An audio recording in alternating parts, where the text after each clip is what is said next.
We tryna get you old now, viral online. Truthful lies, say it loud, say it clear. Left the streets when you need you here. Quarters of vision, fit your focus, kids. Break generational suffering. Truthful lies, say it loud, say it clear. Left the streets when you need you here. Quarters of vision, future focus, kings. Break generational suffering.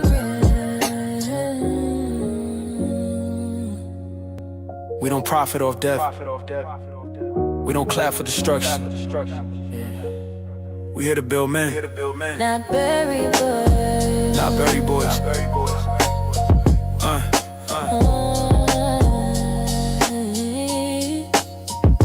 Truth over lies.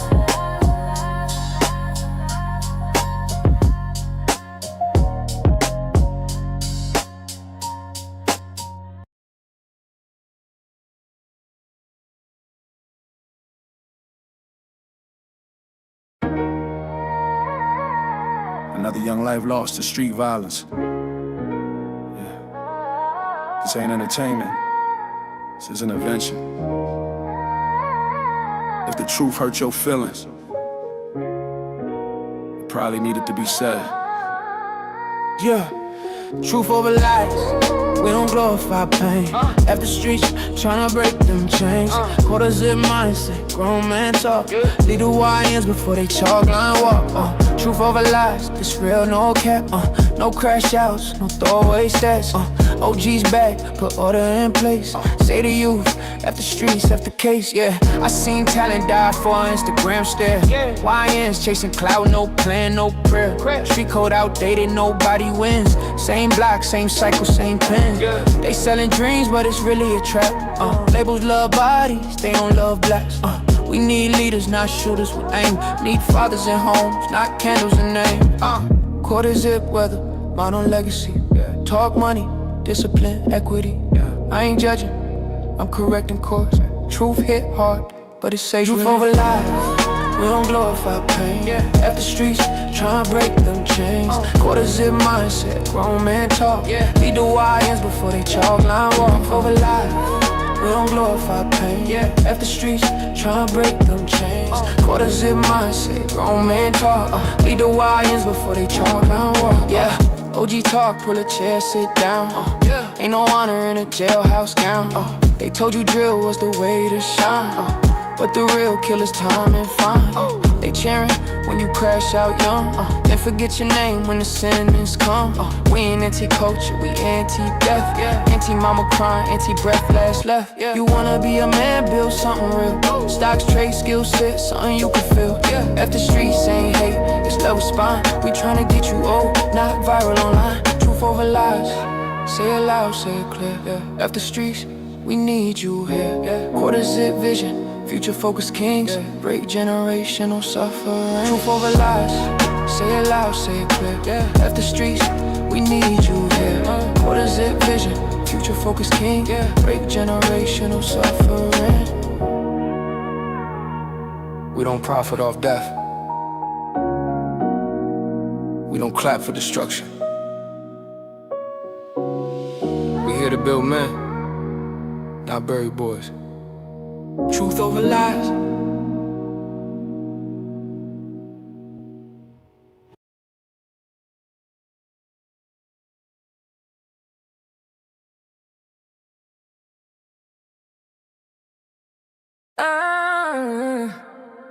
Truth over lies.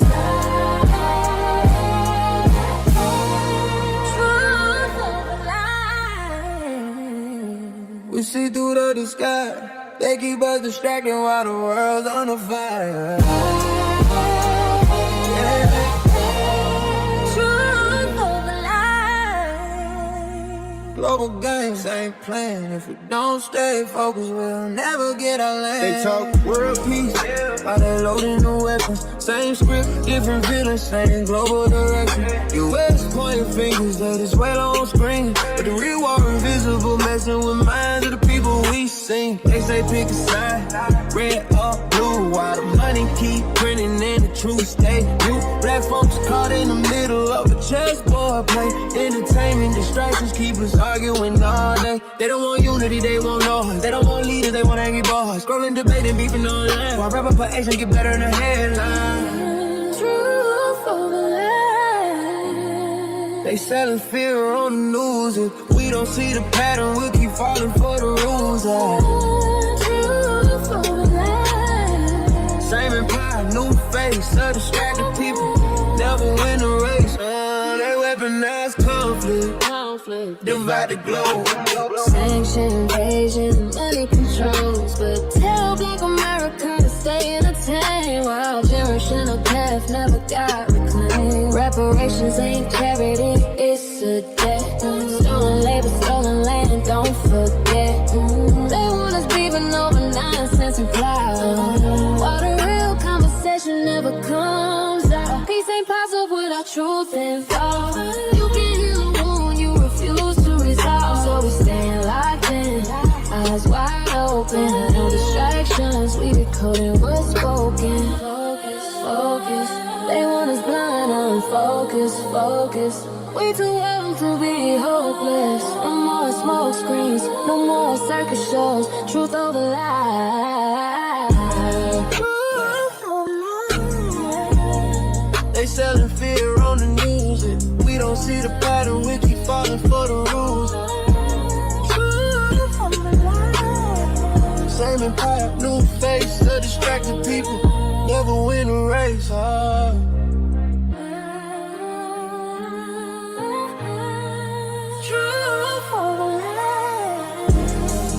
Mr. Walker, truth over lies. World politics. Lack of focus. No distractions.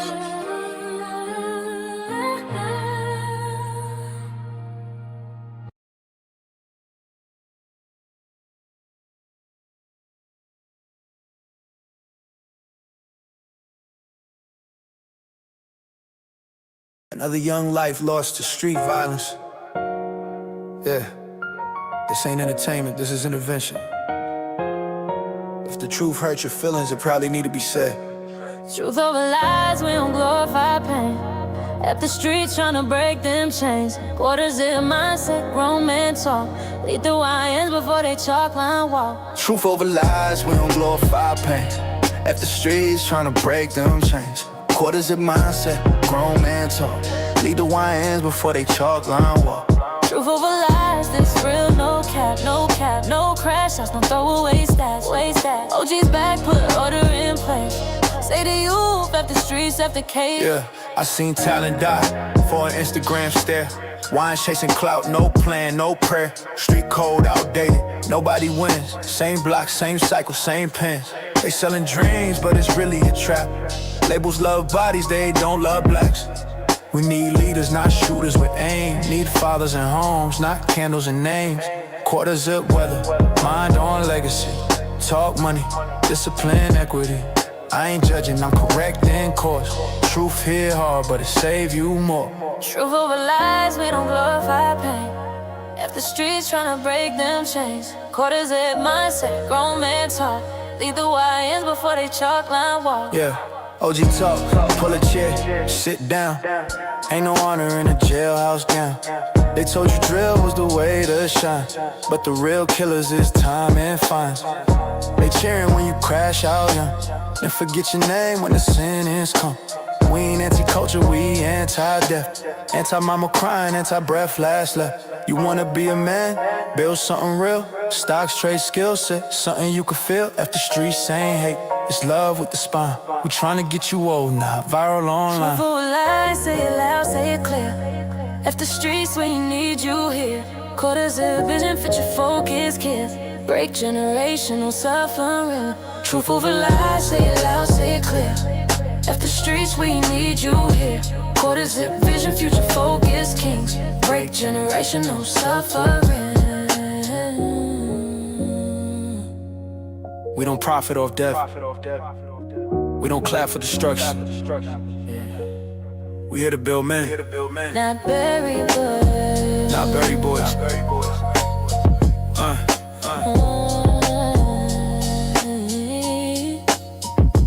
Truth over lies.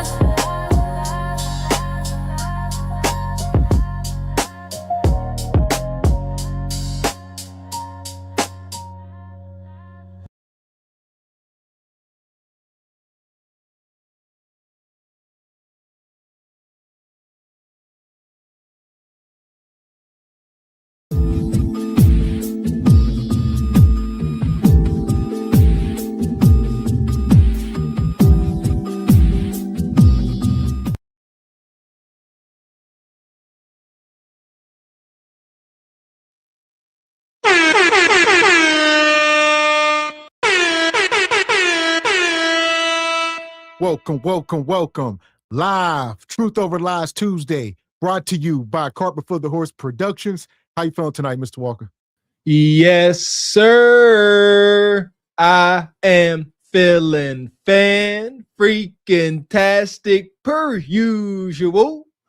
Good evening, ladies and gentlemen, El Nug Nugs and Le Bonquishas.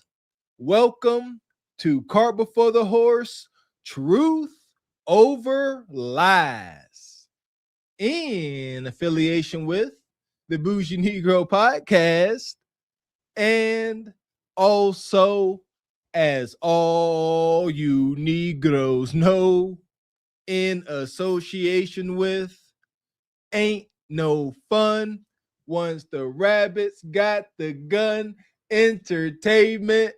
What's going on with you this fine Truth Over Lies Tuesday? In the big name of Jesus, you hear me? Welcome in, Truth Over Lies family. It is Tuesday, and we got a long discussion to have tonight. Man, a lot of madness going on. Whether or not you are faring well with the madness, listen here. Come one, come all, this fine January 20th, 2026, Gavin X and I are still in the mix, reporting to you Jive Chickens live with Truth Over Lies. My goodness. Happy Tuesday, you Jive Chickens. Welcome back. Appreciate y'all tonight. We're going to get cooking up. Shout out to Sister Latanya. She joined the membership. Appreciate you, sister. Thank you for all your support. And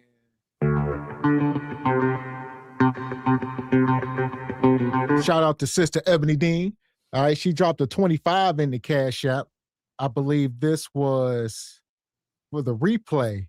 He says replay gang. So this must have been either earlier or maybe yesterday. She says, great show last night. Keep shining. Listen here. Shout out to our Freedom Riding Sister Ebony Dean. She don't care how or when she send it, but she gonna send it. Appreciate the support, sister. And shout out to Rakim. Appreciate you, Ebony Dean. And Rakim come in the Cash App. He says, my next car is going to be an 87 Monte Carlo SS. Okay. 87? That's too close to the 80s, ain't it? All 80s cars is a little wonky. Shout out to my $85 Diplomat. But salute to you. Okay. I want to make sure we all caught up there. So here we are. Nonetheless, shout out to Ebony Dean. Yeah! Boom, shakalaka! We going to get into it. Y'all see the thumbnail? Y'all see the title? Where we at? The misinformation about Black people is out of control. All right. So we're going to mine through some of this stuff and see. We're going to drop the link. We're going to get y'all up here pretty early tonight. Maybe we'll bring y'all slowly one at a time, but we're going to cook. Fake news. Ain't that what T-Money say? Fake news. They've been spewing misinformation about us, FBA folks, since the beginning of media communication, since they were sending Harrier pigeon spread misinformation about us melanated folk. Ain't nothing new under the sun. It's another one of those things where we acknowledge and do what we can do something about it. But sitting here complaining, oh, they spread misinformation, ain't gonna stop. As long as there's one example, they will spread it into the world like it's a billion examples. Know that. And there we go. So we got a lot of stuff to mine through early. Later in the show, we're going to touch on, I see the Black Panther Party is back. So we're going to touch on that later tonight. But we got to make our way there. Okay. Not the Black Panther Party. No, that's something that's going to tickle my fancy. Got to see. Huh? Got to ask my family, can I be involved? You know, I can't be out here going, getting deleted and not, let my families know that might happen. See that? That's a discussion too. See, I ain't single. I can't just do what I want. Oh, there we go. We're going to touch on that. All right. Make sure y'all hitting the like button. We got a crazy show tonight, but here we go. Hit the like button. Take a second. Make sure you all hit the like button. Make sure you all are subscribed to the channel as we are on this journey. And make sure to support the channel by hitting the Cash App, hitting the Super Chat. Please and thank you. Please and thank you. So we're going to start here with my guy. It's been a while. Frenchie. Y'all remember Frenchie? He'd be on the streets doing his thing. He's still out here. Salute to this brother. He's still kicking. Ain't nobody heard him yet. Praise be. Oh, here we go. Misinformation. What do you think about what happened to Charlie Kirk? It was a tragedy. Tragedy. Coming in hot. Why you think it was a tragedy? Anybody who gets shot is a tragedy. You think anybody that gets shot is that dies from a shooting is a tragedy? Yes, sir. So you think that like Osama bin Laden when he got shot it was a tragedy? Oh, no. Okay, yeah, No, you you said said anybody. I'm just trying to figure. Man, Frenchie be coming in hot. Words mean things. We was up here the other night. Shout out to Eat a Man if you in the chat. You see? Say what you mean what you say. Don't say everybody. And they say everybody. He asked you 2 or 3 times. You say yes. And they're like, no, I didn't mean everybody. You know what I meant. That's because I love this. Frenchie points out biases. He starts off and he presents questions or even his comments as if he has a bias in whatever their favor is. So he's like, yeah, you shouldn't be, popping folks in the melon with projectiles. And he's not now Frenchie is not supposed to bring up an example to contradict that. It's supposed to be an echo chamber. See, but first, so even when Big Ben Lion got hit, they said, oh no, that's different. Totally different. One was a pasty white man. The other one, he had too much melanin in his skin. Totally different. And here we are. And shout out to Ryan. He says, what up, nephews in chat? Just a little something for the cause. Appreciate you, brother Ryan. Appreciate that, brother. Yeah! Boom shakalaka! Anybody who gets shot is a tragedy. You think anybody that gets shot is that dies from a shooting is a tragedy? Yes, sir. So you think that like Osama bin Laden when he got shot it was a tragedy? Oh, no. Okay, yeah, No, you said anybody. I'm just trying to figure it out, man. No. And talk to me, bro. I'm just saying what you said. An innocent person innocent that gets shot in public in front of everybody is a tragedy. Would you agree? Hell yeah! If you're innocent and you got shot for no reason, hell yeah, you're. Do you think that like how do you know? What's going on? It's going on YouTube, TikTok, Instagram. Well, what's your YouTube channel? Frenchie Life. I give out Frenchie Life. I give out free French bulldogs. So do you think like that he was an antagonist? Antagonist. Yeah. Do you think he provoked like racial debates and like like he antagonized certain groups of people like Israel, Palestinians, LGBT members, black people? Did he antagonize it? Did he promulgate it? Maybe. Antagonize it? I don't like that word. Okay, hold on, Paul. All right. So, if you got on a plane with a black pilot, would that be okay with you? Come on, man. I'm just asking. That's a stupid question. Charlie said that he'll look at the guy funny. That's a dumb question. I'm telling you what Charlie said. Okay, Charlie said that. I thought that Charlie Kirk is a tragedy. That means that I'm asking. No. I'm just asking a question. No, I know you're asking a question. I know what you're doing. I'm not stupid. All right. Yeah! Boom shakalaka! I know what you're doing. I'm not stupid. Yeah, listen. What did he say? Would you get on the plane with a black pilot? Yes or no? And that's going to be central to the next video we're going to pull up. Misinformation, right? I ain't gonna hold you. Now, this one here, I gotta be serious. I'm feel even more comfortable with a pilot of color because I know they had to try twice as hard just to wind up in that seat. Y'all see, I don't think emotionally. Well, according to them, they say it's DEI. So if it's a black pilot, he there because of DEI. Here's the thing. He's actually underqualified is what they trying to say. No, I know what they say underqualified because they gotta meet a quota, a DI quota.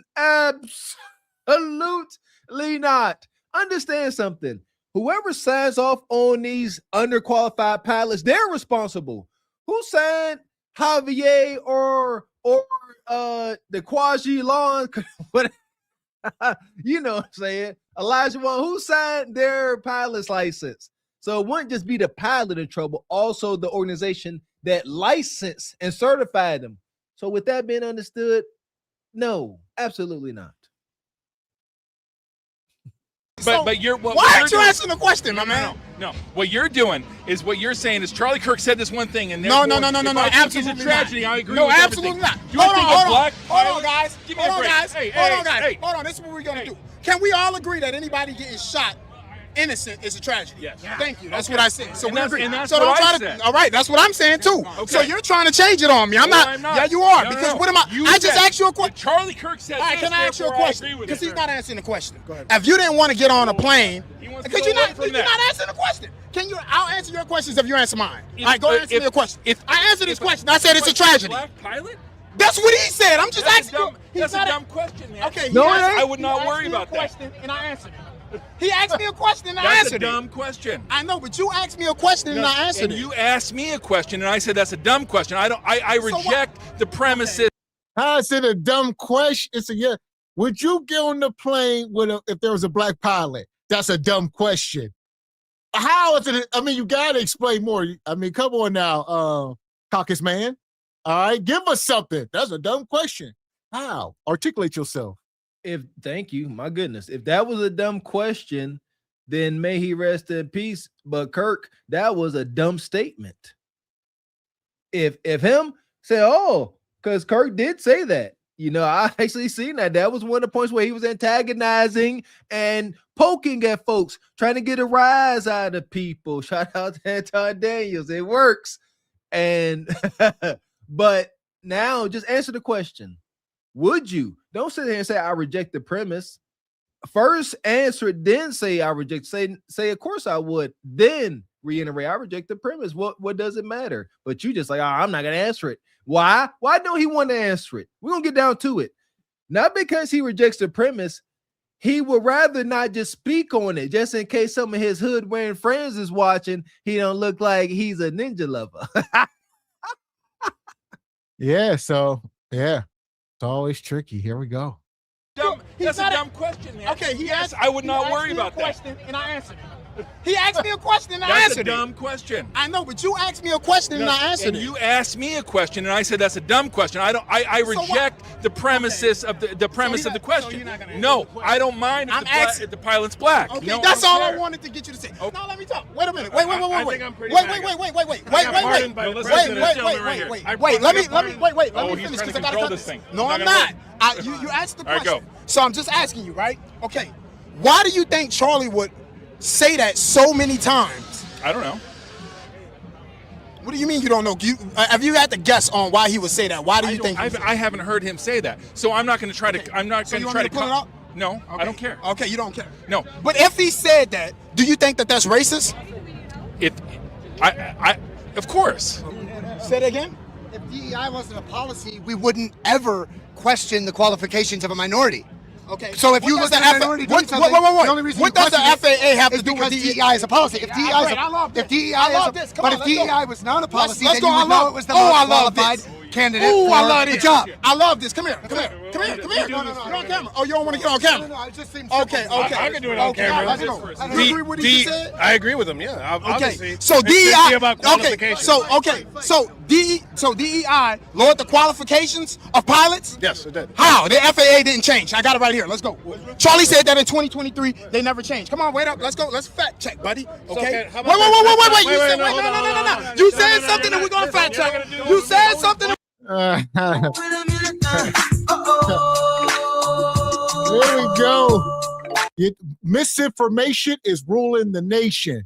Tonight's show, we're going to be talking about the misinformation about black people is out of control. Fake news, false narratives, truth over lies. So here we are, DEI, lower, like you said, in some places, but no, like you said, we talk about pilots, black pilots. For them to pin them wings on you, you done had to be through something. You probably had to be in the Air Force and all type of stuff. You had to show your work. DEI did not lower its standards. That's a myth. The Federal Aviation Administration maintains strict certification requirements, performance evaluations, and ongoing training mandates. These standards don't change based on who meets them, color, race, nor creed. So, you know, like, come on, man. Like, again, y'all watch too many movies not to understand how this went down. When I became a firefighter, I was the only melanated person in my class. And I did not go in there like, oh, they're going to lower standards for me. I went in there like I approach every venture, how every black person should approach any type of business venture. I got to work at least twice as hard to get the same result. And if you exceed that, then so be it. So what? But ain't no black person going into no high ranking position and talking about, oh, this gonna be easy because I'm black. You gotta think about it that way. That's crazy. That's a real thing. Like you said, I just had to think back when I was working at the dealership. I was one of the only black folks in the department. And like you said, I always gotta, hold myself to a higher standard. Can't be walking around here acting a certain way. Always got to be up on it because, like you said, the stereotypes. So they're already thinking a certain thing. So that's cap. When as confident as I was, when I became a firefighter 1 interior, I knew I beat every test. I broke records. I said, y'all not gonna have one damn reason why I not go past and get this bread too. God dang it. Because I watch folks fail and absolutely not. I'm breaking the records. I'm doing fast. I'm being the first one to climb up the ladder. All that. Give my certification, please, and thank you. Wow, the FAA didn't change. I got it right here. Let's go. Charlie said that in 2023 they never changed. Come on, wait up. Let's go. Let's fact check, buddy. Okay. Wait. No. You said something and we're gonna fact check. You said something and we're gonna fact check. Wait, boss. You said something and we're gonna fact check. Can we agree before you show me? He said something and we're gonna fact check. I'm not. But we gotta fact check. So we can't fact check? You can fact check. Let's go. Go ahead. Hey, listen. Can we both agree before I answer your question that DEI policies are wrong? Can you agree with that? Can you agree with hiring somebody just because of absolutely? If you say that, but I'm not going to say DEI is wrong. But what you're saying, yeah, but that's wrong. DEI. No, that's not. You can play word games. No, that's we not. don't have to play word games. No, that's not. That's not necessarily. That's not necessarily what it is. That's not necessarily what it is. You're trying to simplify. You're trying to play word semantics, bro. That's not what it is. That's like saying that the Rooney Rule is like meant to have more black coaches. Okay, how about this? So it's the Rooney Rule. So is the Rooney Rule wrong? Is the Rooney Rule wrong? I'm good. It's good. Is the Rooney Rule? Hold on, boss. So there you go. Like you said, if he's comparing this to the Rooney Rule, I got some, familiarity with that, to where a lot of the coaches, black coaches, just wouldn't get opportunities to even get interviewed. So then they come up with the Rooney Rule, say y'all at least gotta interview, a certain person, a few black. You can't just open a job up, interview a few white guys and hire them, and not even consider the black guys. So the Rooney Rule, whether it works or not, a lot of people say it still don't work because overwhelming majority of the coaches are still white. So even with the Rooney Rule, like you said, here in Pittsburgh, where they did hire Mike Tomlin, and he was here for almost 20 years, a lot of the other people, they'll say, okay, we will adhere. I'll bring a black guy in and pander to him, but I know who I want to hire. So, but it just gives a guy opportunity to at least get to go through the process and see what it takes to become a head coach. This is not up for debate. It's documented in the wicked American history. There have been and still are written and unwritten systems put in place to stop melanated folks from acquiring certain positions. That is not even a discussion. So now this is where I do agree with DI. Diversity, equity, and inclusion. It's needed. Why is this needed? See, here's the thing. This is DEI was supposed to be a solution to a problem that exists. What is the problem that exists? Racism. Well, here's the problem, Mr. Walker. When you get the DEI, it's such an envelope to where it was not helping out the majority of black folks because it will help out women, LGBT, anybody who's diverse, opposite of white man. So there we go. So everybody, so more white women in different groups took advantage of it. It been because white man found the loophole. He said, "Oh, we just got to diversify." Yeah, you darky still at the back of the line.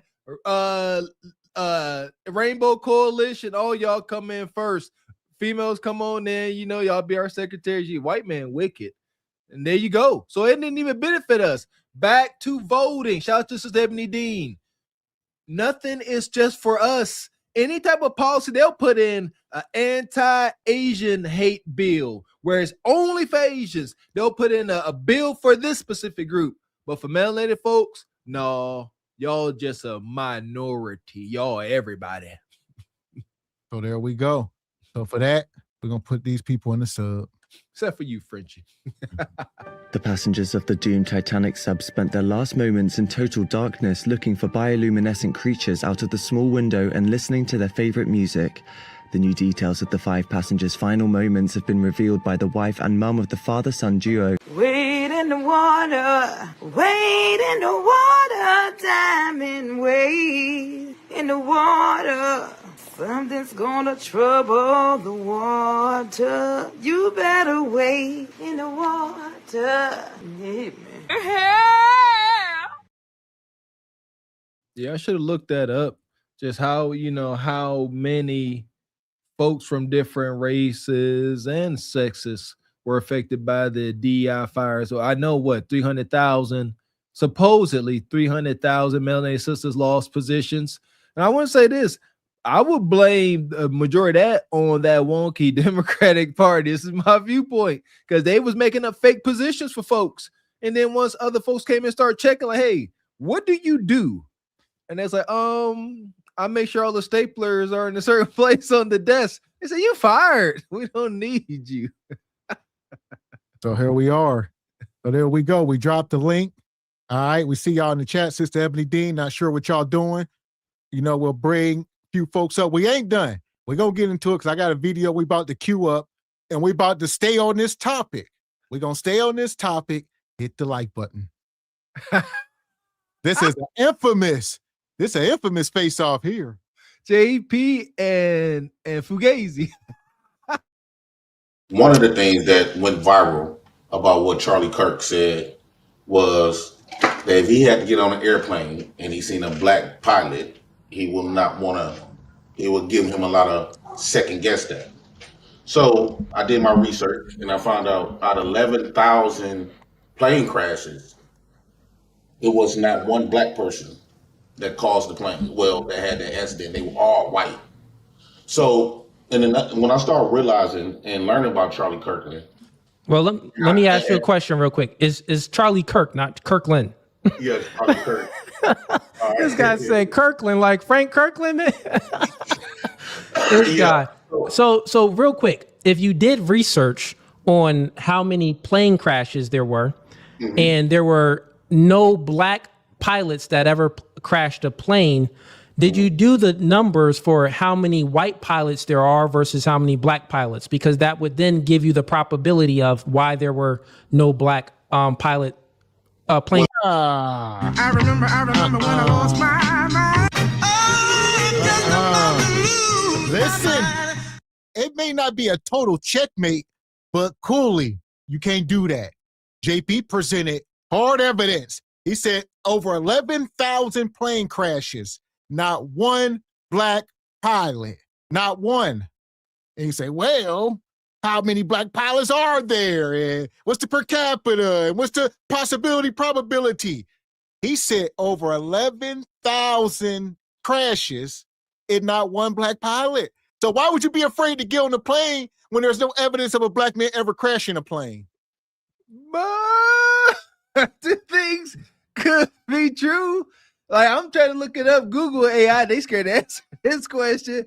How many black pilots have crashed? There's no definitive public available total number. Yeah, it is. And there you go. Cooley did not refute it. He didn't say you lying. There was 8 or no. He said that's true. But how many black pilots are there versus white pilots? No, absolutely not. You wouldn't ask it in reverse. You see, you only actually trying to prove a point per Cooley gonna try to bring out the per capita. Come on, Fugazi. Welcome up, brother TJ. Welcome up. What you got here on this subject? About JP. Could barely hear you. Brother. Volume low. I said about JP. Turn up. No, I mean, we could barely hear you. Hold on a second. Good to see you, brother. That good? There you go. Man, I had to jack that all the way up. About what? About what Charlie Kirk said, or what JP saying, or just the Mr. whole Cooley? situation here. Yeah. Nothing personally, but just what we hearing here. Well, I'm not. Well, first of all, Charlie Kirk saying what he said, it doesn't shock me. I'm one of those people who believe that every last white person is racist, including the good ones. And Shannon Sharp had to. I don't think like Skip Bayless is like a evil racist, whatever. But the moment Shannon Sharp bumped up against Skip Bayless's whiteness, which was Tom Brady, he showed him what time it was. So I believe all white folk, even the so-called good ones, they're racist. You'll find out the moment you bump up against their whiteness in the wrong way, they'll remind you exactly who and what you are. So Charlie Kirk saying some crazy crap like that don't surprise me at all. It doesn't surprise me at all. Okay.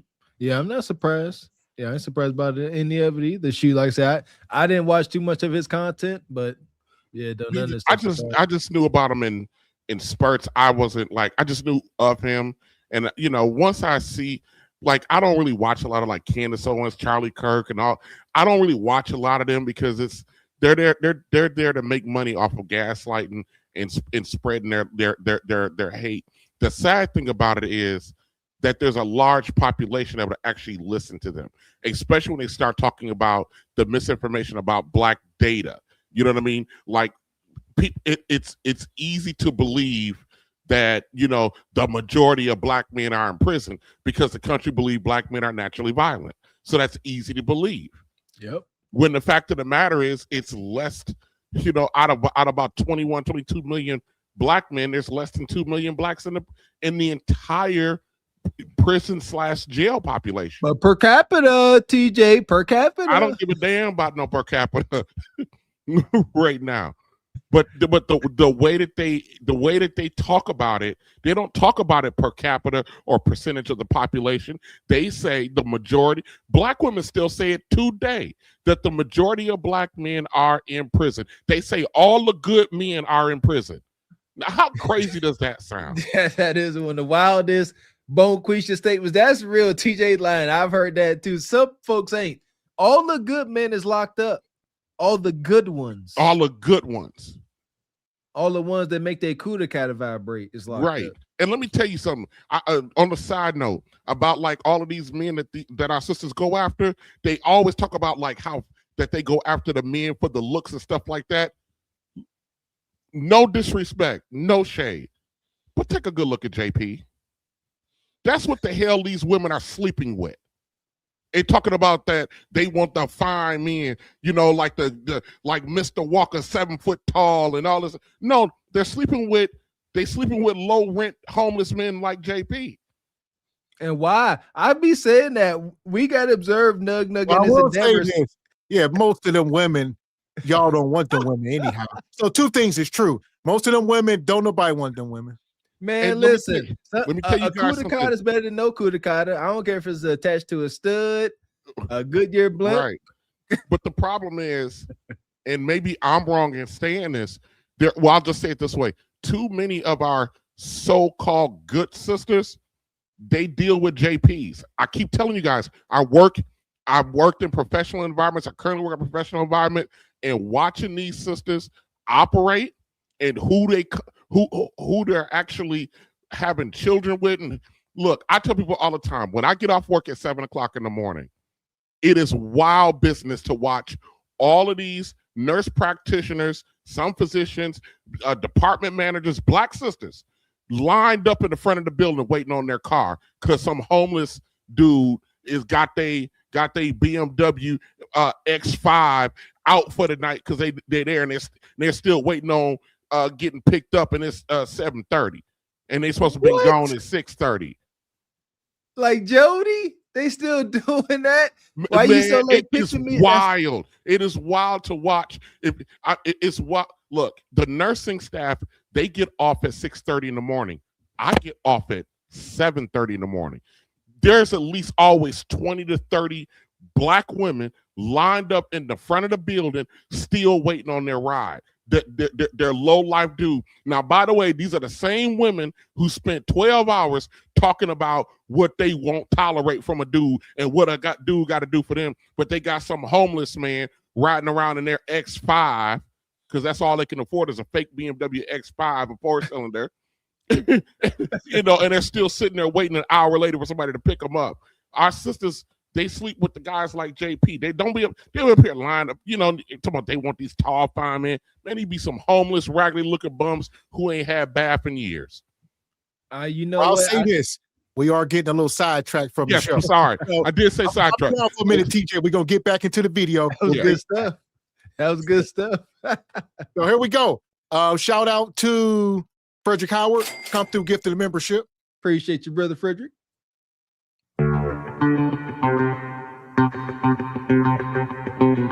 Shout out to Rachel with the 20 ball.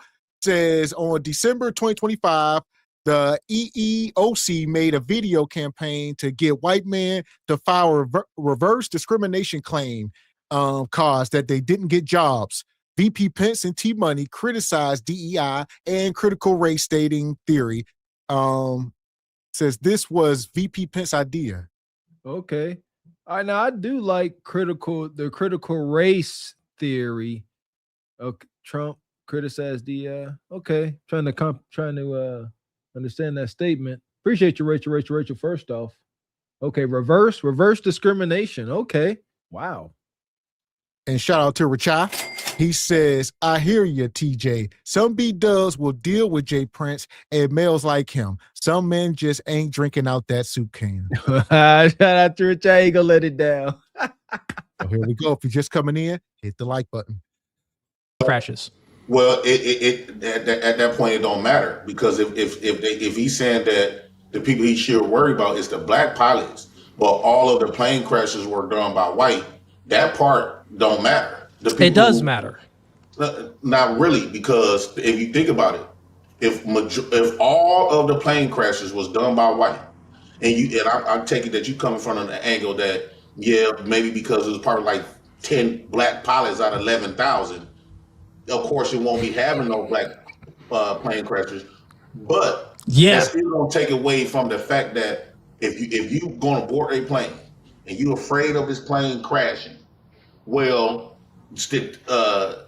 historically proven that all of the crashes wasn't done by a black DEI pilot. They were all done by whites, no matter if it was DEI or not or above. They were white plane crashes that some people that have didn't just get put in because of minority benefits and stuff like that. So it seems like that didn't matter. They still had the crashes. I want to move to. Well, real quick, don't move. That's illogical. It didn't make any sense. I'll explain why. So you said that it seems that it doesn't matter that there were basically all white pilots that crashed a plane. They still crashed a plane, right? Right. So my question for you is, are you using this example, which is a poor one, to illustrate how black pilots are more qualified than white pilots because they didn't crash a plane? No. So what's your point of bringing this up? Well, I would say his first point is that they're definitely not less qualified. Let's start there, because that's the premise that Charlie's trying to make, that they are less qualified, where that's not the case at all. So now if you want to debate whether or not they're more, that's debatable. But what we ain't going to do is say they are less, because evidence prove they ain't never crashed a plane. And come on, Melon, we don't play with gravity and nature and water and sharks like that. Shout out to Manny Vault. We don't play with certain things.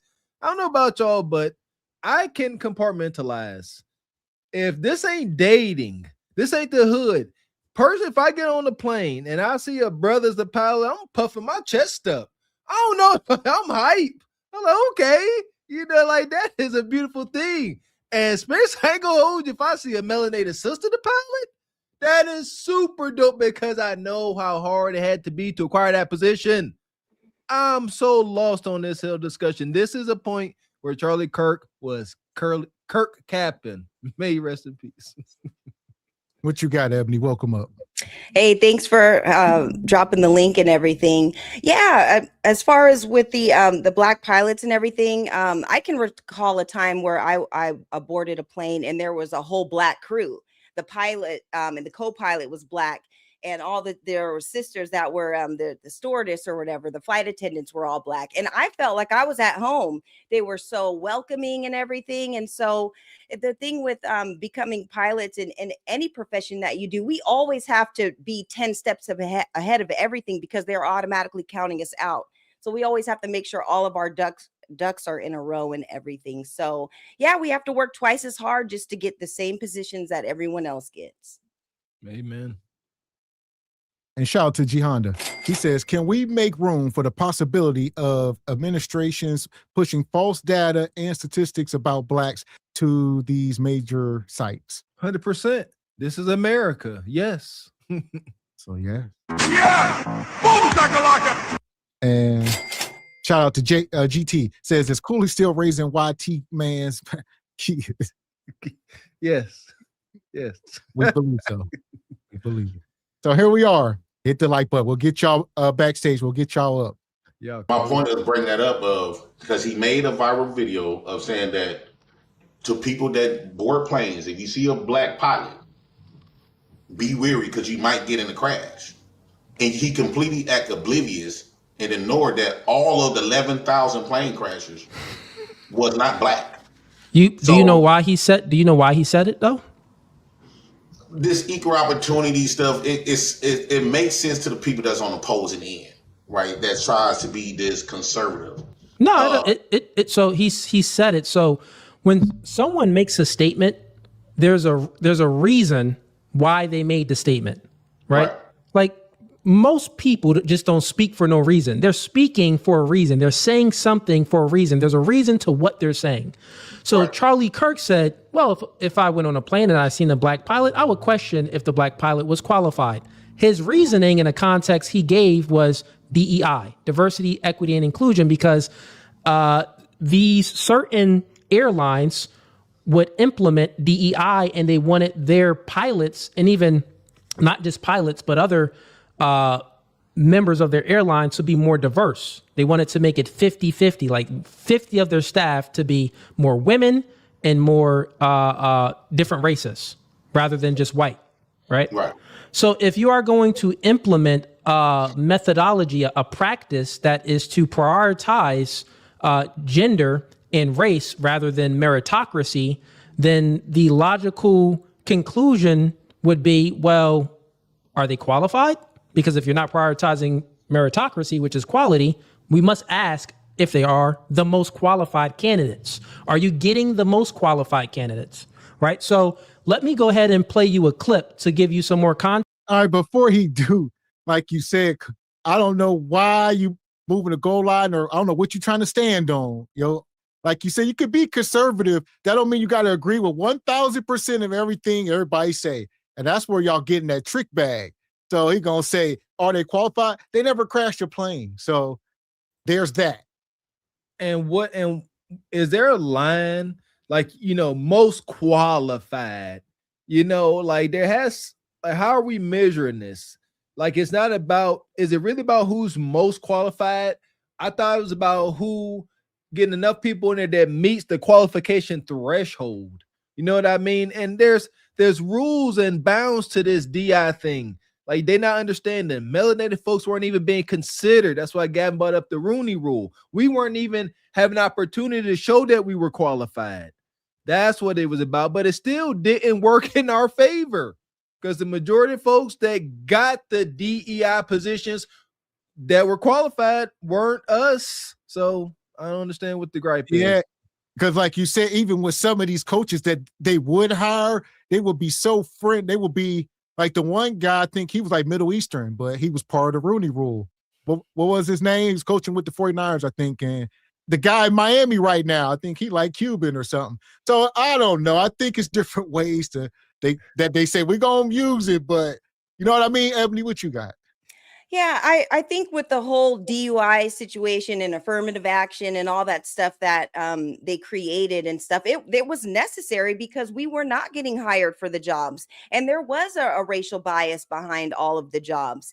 Because we have to remember, we were the first doctors and everything in this country. And the reason why you have to do all this schooling to become a doctor and to, become a midwife and all that, because we were the original ones, we were the ones delivering all the babies and everything, is to keep us out of that sector. And because that's why they make it so expensive and the schooling is so long, and so that was to push us out of it already from jump. We were already doing all of those jobs in the first place. And so those the DEI and affirmative action was supposed to benefit us, and unfortunately, like you guys were saying, the white women took advantage of that. I know even with the trucking industry out in Washington, a lot of white men have their women as the forefront of their businesses, but they're still controlling things from the back end. So they're using their wives in order to start all these businesses and undercutting some of the minority businesses. So it was supposed to actually benefit us. And unfortunately, with all the immigration and everything, everybody became a part of it. But we were the original ones to do it all. And so until they started putting all the stipulations on everything. There we go. There you go. So I'm going to bring you back up. See y'all backstage. Brother TJ, what you got? You said you got some stats here. Welcome back up. Yeah, listen. 3.9% of pilots are black. So it's a very small number. And only 1% of pilots, 1% of black pilots are female. So we have a small thing. But here's the thing about the word qualification that upsets me about this. When you're talking about positions like pilots, like Dude would like to say, Charlie Kirk want to bring up about qualifications. Professional, what they call there are certain things called professional license. Barbers have them. I'm starting low. Barbers have them. Medical personnel have them. Pilots have them. Lawyers have them. They're professional license, and oftentimes you have to go through, as Ms. Dean said, an extensive amount of training to get to even qualify to sit for the testing for those licensing. And let me tell you something, for somebody who has a medical license, they don't give you any special black test for these licenses. You have to pass the exact same test as the white boys have to pass. Also with qualifications, 40% of current U.S. Commercial pilots are former military. So there's a really high probability that Charlie Kirk's unqualified black pilot was a pilot in the Air Force. The 40% of our people that's flying you around, they were flying around in the military. Make your point, These people TJ. are the most qualified people on planet. To make your point, I used to go to church with a brother, big old 6'5" brother, served in the military. Want to know what he decided to do once he got to the military? Fly commercial planes. To make your point, TJ. Yes. So they kill me when they want to talk about most qualified. They don't even sit there and try to go after try to explain what they mean by most qualified. Because if you have the professional license, that alone qualifies you. I am a practitioner by license. That qualifies me. All I have to be is a practitioner. I can go work in any state in the country. All I got to do is, because I have one state license, they'll give another state, if I just pay their fee, will give me another license because I've passed the national credentialing board, like doctors have. You know what I mean? So I don't know what they mean by this when they say qualification. Yeah. Speaking of DEI, in my current department, when they talk about qualifications, the supervisor and the manager, the director of my department, they both work there. They are both white women and they both got their positions within the last year. The supervisor job requires a bachelor's degree. The director job requires a master's degree. Neither one of these two white women got a damn bachelor's degree, but yet they're running my damn department. So I don't want to hear. I didn't study. I did not. Right. And guess what? They're allowed to run our department without the full education on a promissory note, a promise to get it.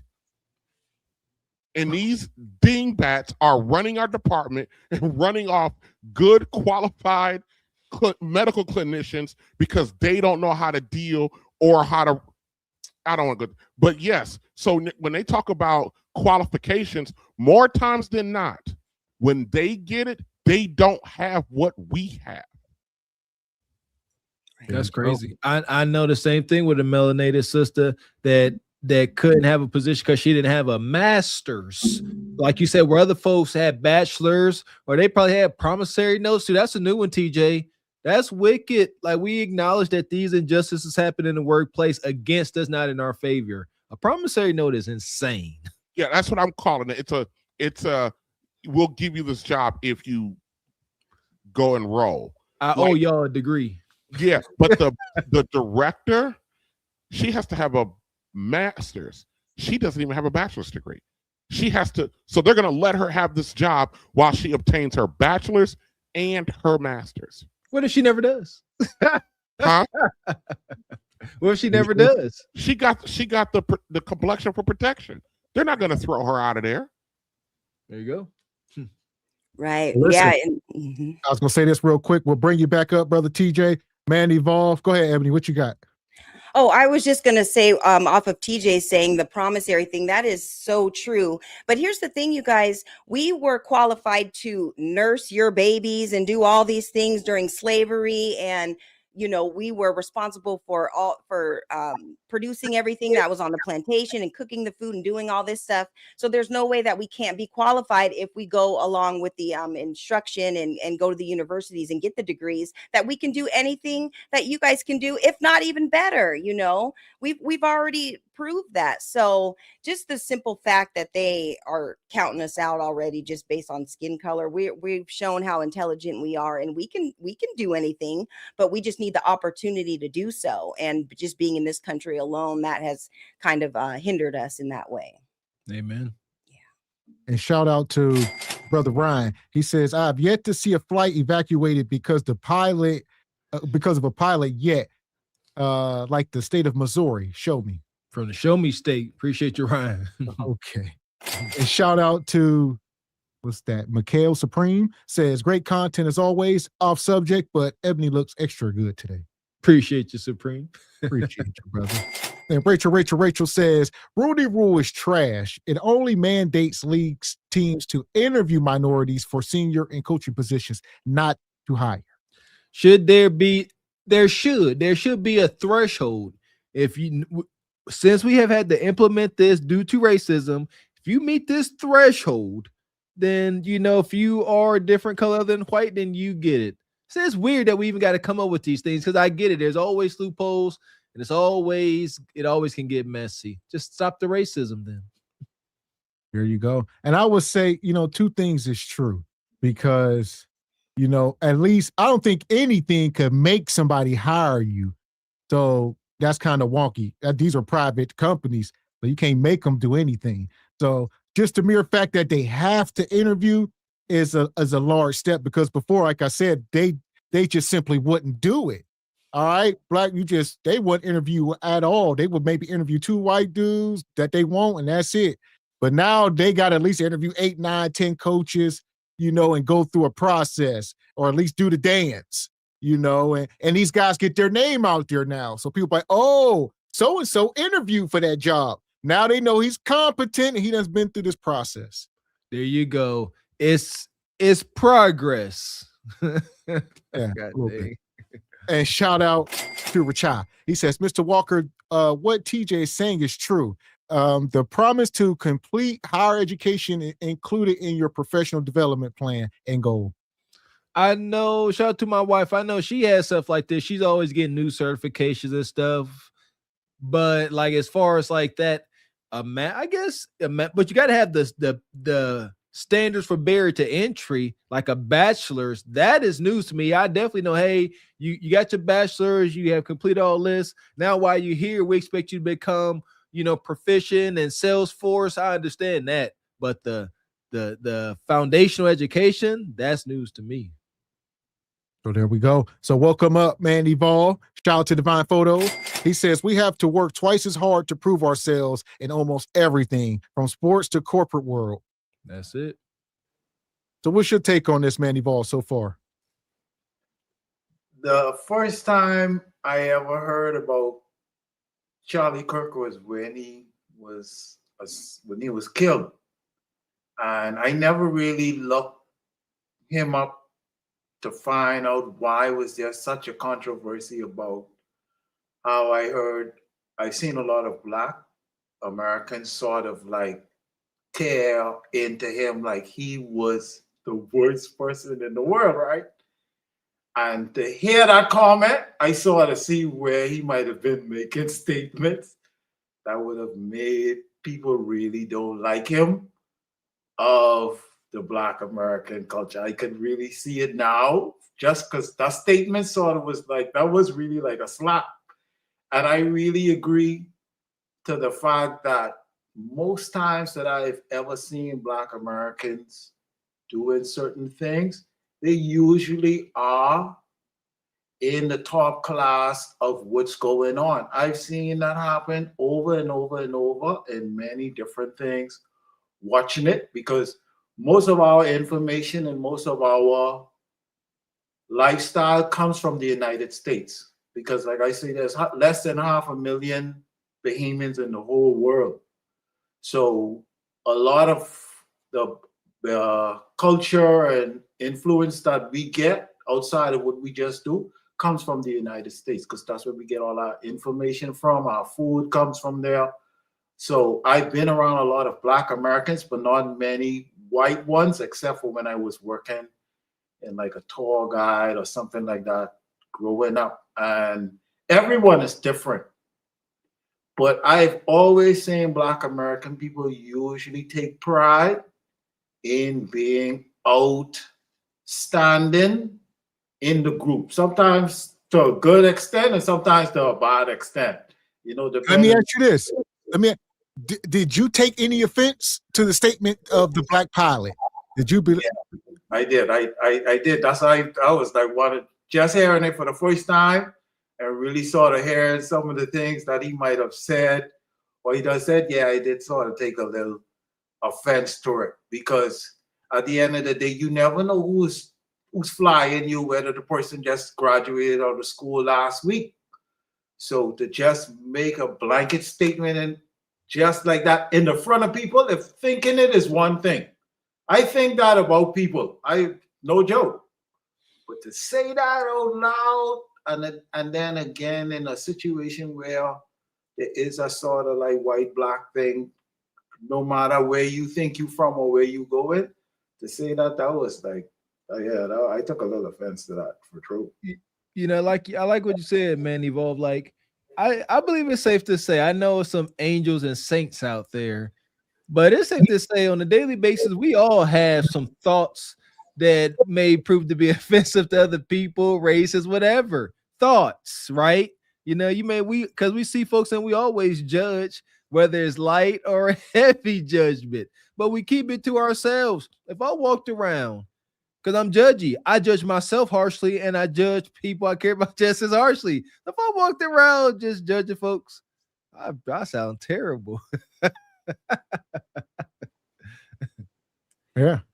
So here we go. We'll bring you back up here in a minute, man. Evolve. We're going to let some more of this video play.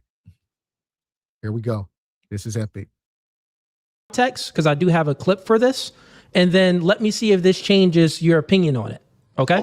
June 2021 clip, but it was making the rounds on X, of the CEO of United Airlines, Scott Kirby, talking about their quotas over at United for diversity in the ranks of pilots, which is extremely controversial for obvious reasons. Here's the clip that you were reacting to in South 13. military. How is diversity and diversity targets working into the Aviate Academy? We have committed that 50% of the class of the classes will be women or people of color. Today, only 19% of our pilots at United Airlines are women or people of color. And by the way, from all the data I've seen, that's the highest of any airline in the country. White males don't just dominate in the cockpits, also in the C-suite at United Airlines. Well, look, at United, I'm proud of the diversity that we actually have in our C-suite. I think if you look around corporate America. Correct me if I'm saying though, so this is just based off your website, the people you list as executives, but out of 11 people, 3 are women. I believe 1 is a person of color. That's correct. But, in corporate America, I think, That's a low bar. How do you raise your own bar? Well, a lot of this is, focusing on it. We have programs one of the things we do is for every job when we do an interview, we require women and people of color to be involved in the interview process. People freaked out because you said the thing that you're not supposed to say, but that's what you're known for. Here he is in SOT 14 on Charlie's show. I mean, you want to go thought crime? I'm sorry. If I see a black pilot, I'm going to be like, boy, I hope he's qualified. Well, that's the you wouldn't have done that. You wouldn't have done that before. That's not an immediate. No, you wouldn't have done that before. That's not who I am. That's not what I believe. It is the reality the left has created. The meltdown after this with people like, Yes, and I want to just reiterate the essence of that clip that was missed by almost everybody. Jordan Peterson, to his credit, really picked up on it, which is what I was trying to be, very vulnerable at the audience, is that DEI invites unwholesome thinking. And I said, and I was saying in the clip, that's not who I am. That's not what I believe. But what it does is it makes us worse versions of ourselves, Megan. What? Fuck is you talking about? Here we go. Here's the problem. If you got a problem with DEI, that's one thing. But now to try to prove your point, you are simply lying and making stuff up, or trying to say, well, I hope these black pilots are qualified, even though none of them have ever crashed a plane. Why wouldn't you say that about the white pilots when there's documented over 11,000 plane crashes? I hope they qualify. So he's trying to gaslight. He's pandering to his audience, his base, by saying, look, I think all these black folks, we got to check all their qualifications. Stop. I want to challenge us. We cover stuff up here that gets covered. Can we stop being so reactional to these type of things? Can these things stop going viral? Because they do. And folks like Charlie Kirk, they know that. If you don't think for one split second, he knew when he made this blanket statement that if I get on the pilot and I see a black pilot, I hope he's qualified. He knew that was going to get tens of millions of views. He knew it. This is the first I want us to stop being, and I would say this is during the time where the DEI, this was a hot subject at the time. So that's the context, is where this is where everybody was DEI, they're trying to cancel it and all that. And now he's trying to explain himself, Ebony Dean, by saying that DEI opens us up for bad thinking, or I don't know. I don't know what he's trying to say. Well, the thing with Charlie Kirk, he's just simply wrong. I don't know if you guys are familiar with his name is David Fagan, and he's the one in the early 1900s during the war, went over to the Philippines and was teaching them how to fly planes. He was a black man from America, went over to the Philippines and taught all the Filipinos over there how to fly planes and do everything. That was in the early 1900s. So he can stop with all that BS. We've always been qualified to do the work. We just have never gotten the opportunity. And Charlie Kirk, your soul is resting in wherever you are, but not all of us are Denzel in flight. Okay. Some people actually have skill and they're not coming in, up there all lit and everything trying to fly a plane. No, some of us actually, respect the positions and stuff that we're in. So don't try to label us all like that, because that's just simply not true. We were the originators of a lot of things and teaching other people how to do it. So he has to stop with that. You took my joke, Ebony. You took my joke. Dang, I was gonna say, forget that. Denzel and flight. I was gonna say that. Dang it, Denzel and flight. That was real to me. That was real to me. God dang it, cause no other pilot land that plane inverted like that, but Denzel in the movie. So what about that? And there we go. And Hustler's Philosopher says, "Why are we continuously trying to eat at a table we are not welcome? Who brings chattel property only for chattel property to eventually eat everything?" I'm guessing. There you go. Yeah, listen, I agree with that. Trying to get invited to tables who are not welcome. It's not going to work out in your favor unless you can overwhelm whatever sector you in. Shout out to Denzel. And Rachai Media come back, says, not true, Mr. Walker. A bachelor's degree is not necessarily mandatory for most professional positions. He says this holds true for pharma industry. I find this to be amazing, Brother Rachai. I definitely take that as fact, OG. At the same time, I would not tell any young, ambitious, melanated folks that they don't have to be a degree to take on these positions. But if you pasty skin, go ahead. You can follow this. And there we go. Because, people act like nepotism ain't a thing, but it is, Ebony Dean. Yeah, it's so true. And I think it's important for us to be able to come up on platforms and to be able to speak facts and debunk the narratives, because we are capable of doing a lot of the jobs. And it's not necessarily that we want to sit at the table, but you're not going to sit here and continue lying about our people and acting like we're so, incompetent to doing that. Because if we're so low IQ and all the things that people say about us, and by nature we're, like challenged and whatever, that's all the more reason why we need to, get our reparations and everything, because that sounds like a disability. If you guys think that we're so low IQ and everything, and just as you guys give money to other people who have disabilities and you guys think we're so low IQ, that's all the more reason why. So we need to kind of watch our words, because words mean things. So I ain't too good for a crazy check. I done said on camera a couple times, I know I deserve a check. All right, let me get my bread, man.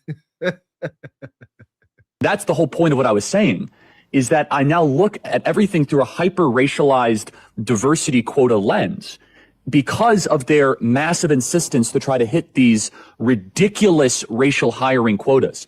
Of course, I believe anybody of any skin color can become a qualified pilot. That has never been my contention. I mean, it's silly. It's bigoted to think otherwise, right? All right.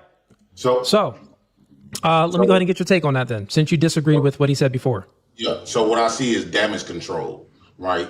I don't think me and you could just walk up to an airplane pilot and say, okay, because I'm black, I want to be a pilot without zero experience. I'm quite sure they're going to make sure that you are qualified. They're going to give you some training. They're going to see what you know before they put you in the hands of hundreds of people live. So he's just doing damage control, and it is in the sense of racism, right? It sounds like DEI was more of not because of hiring people because they're not qualified.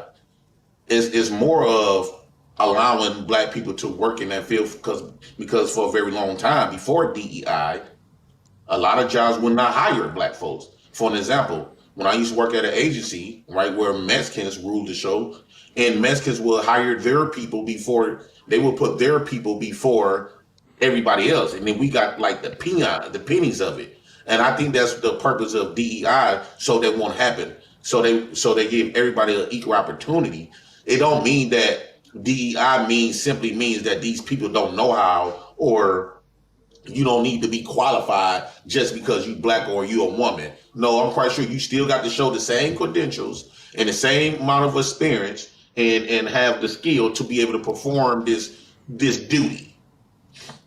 Okay, so let me ask you a question. If the NFL wanted to implement this and they wanted more running backs to be white, would you trust the running backs that they start to hire to be as qualified?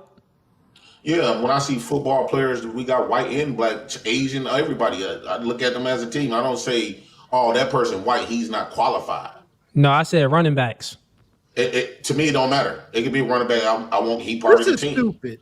And they're all white running backs. Shout out to McCaffrey. All right, so I mean, he's trying to, Cooley wild as hell. He tried to prove his point so bad. He's pulling up that wonky Kirk video, and now I don't know where he just moved his goal line to outer space somewhere. But come on, brother. See, here we go. We are talking about athletics, a realm where African American melanated folks thrive. for multiple reasons. Genetically, we are different. There's a lot of this rabbit hole worth of reasons. Not the same. Not the same. In athletics, we have a physical advantage. Shout out to our ancestors, all that cotton picking, all that stuff. Y'all don't. Y'all don't have a clear-cut advantage when it comes to what is it? Avionics? How you said aviation? Yeah, there you go. You don't have a clear advantage when it comes to aviation. That's a bad analogy, Cooley. Terrible try. So, welcome up, brother TJ. What you got? Yeah. First of all, let me just make it clear.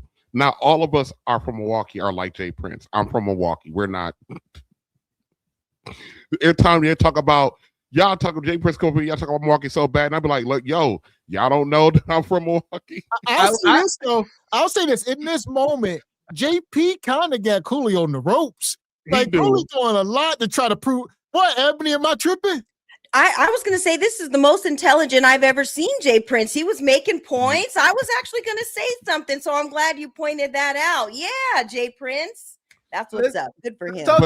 The fact that JP can stand on his ground here shows just how stupid the comment made by Kirk was. Yes. JP can even defend the position. Go ahead, TJ.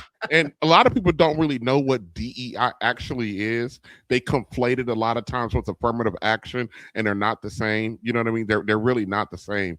And DEI was really there for the rainbow community to get their fair shake at upward mobility.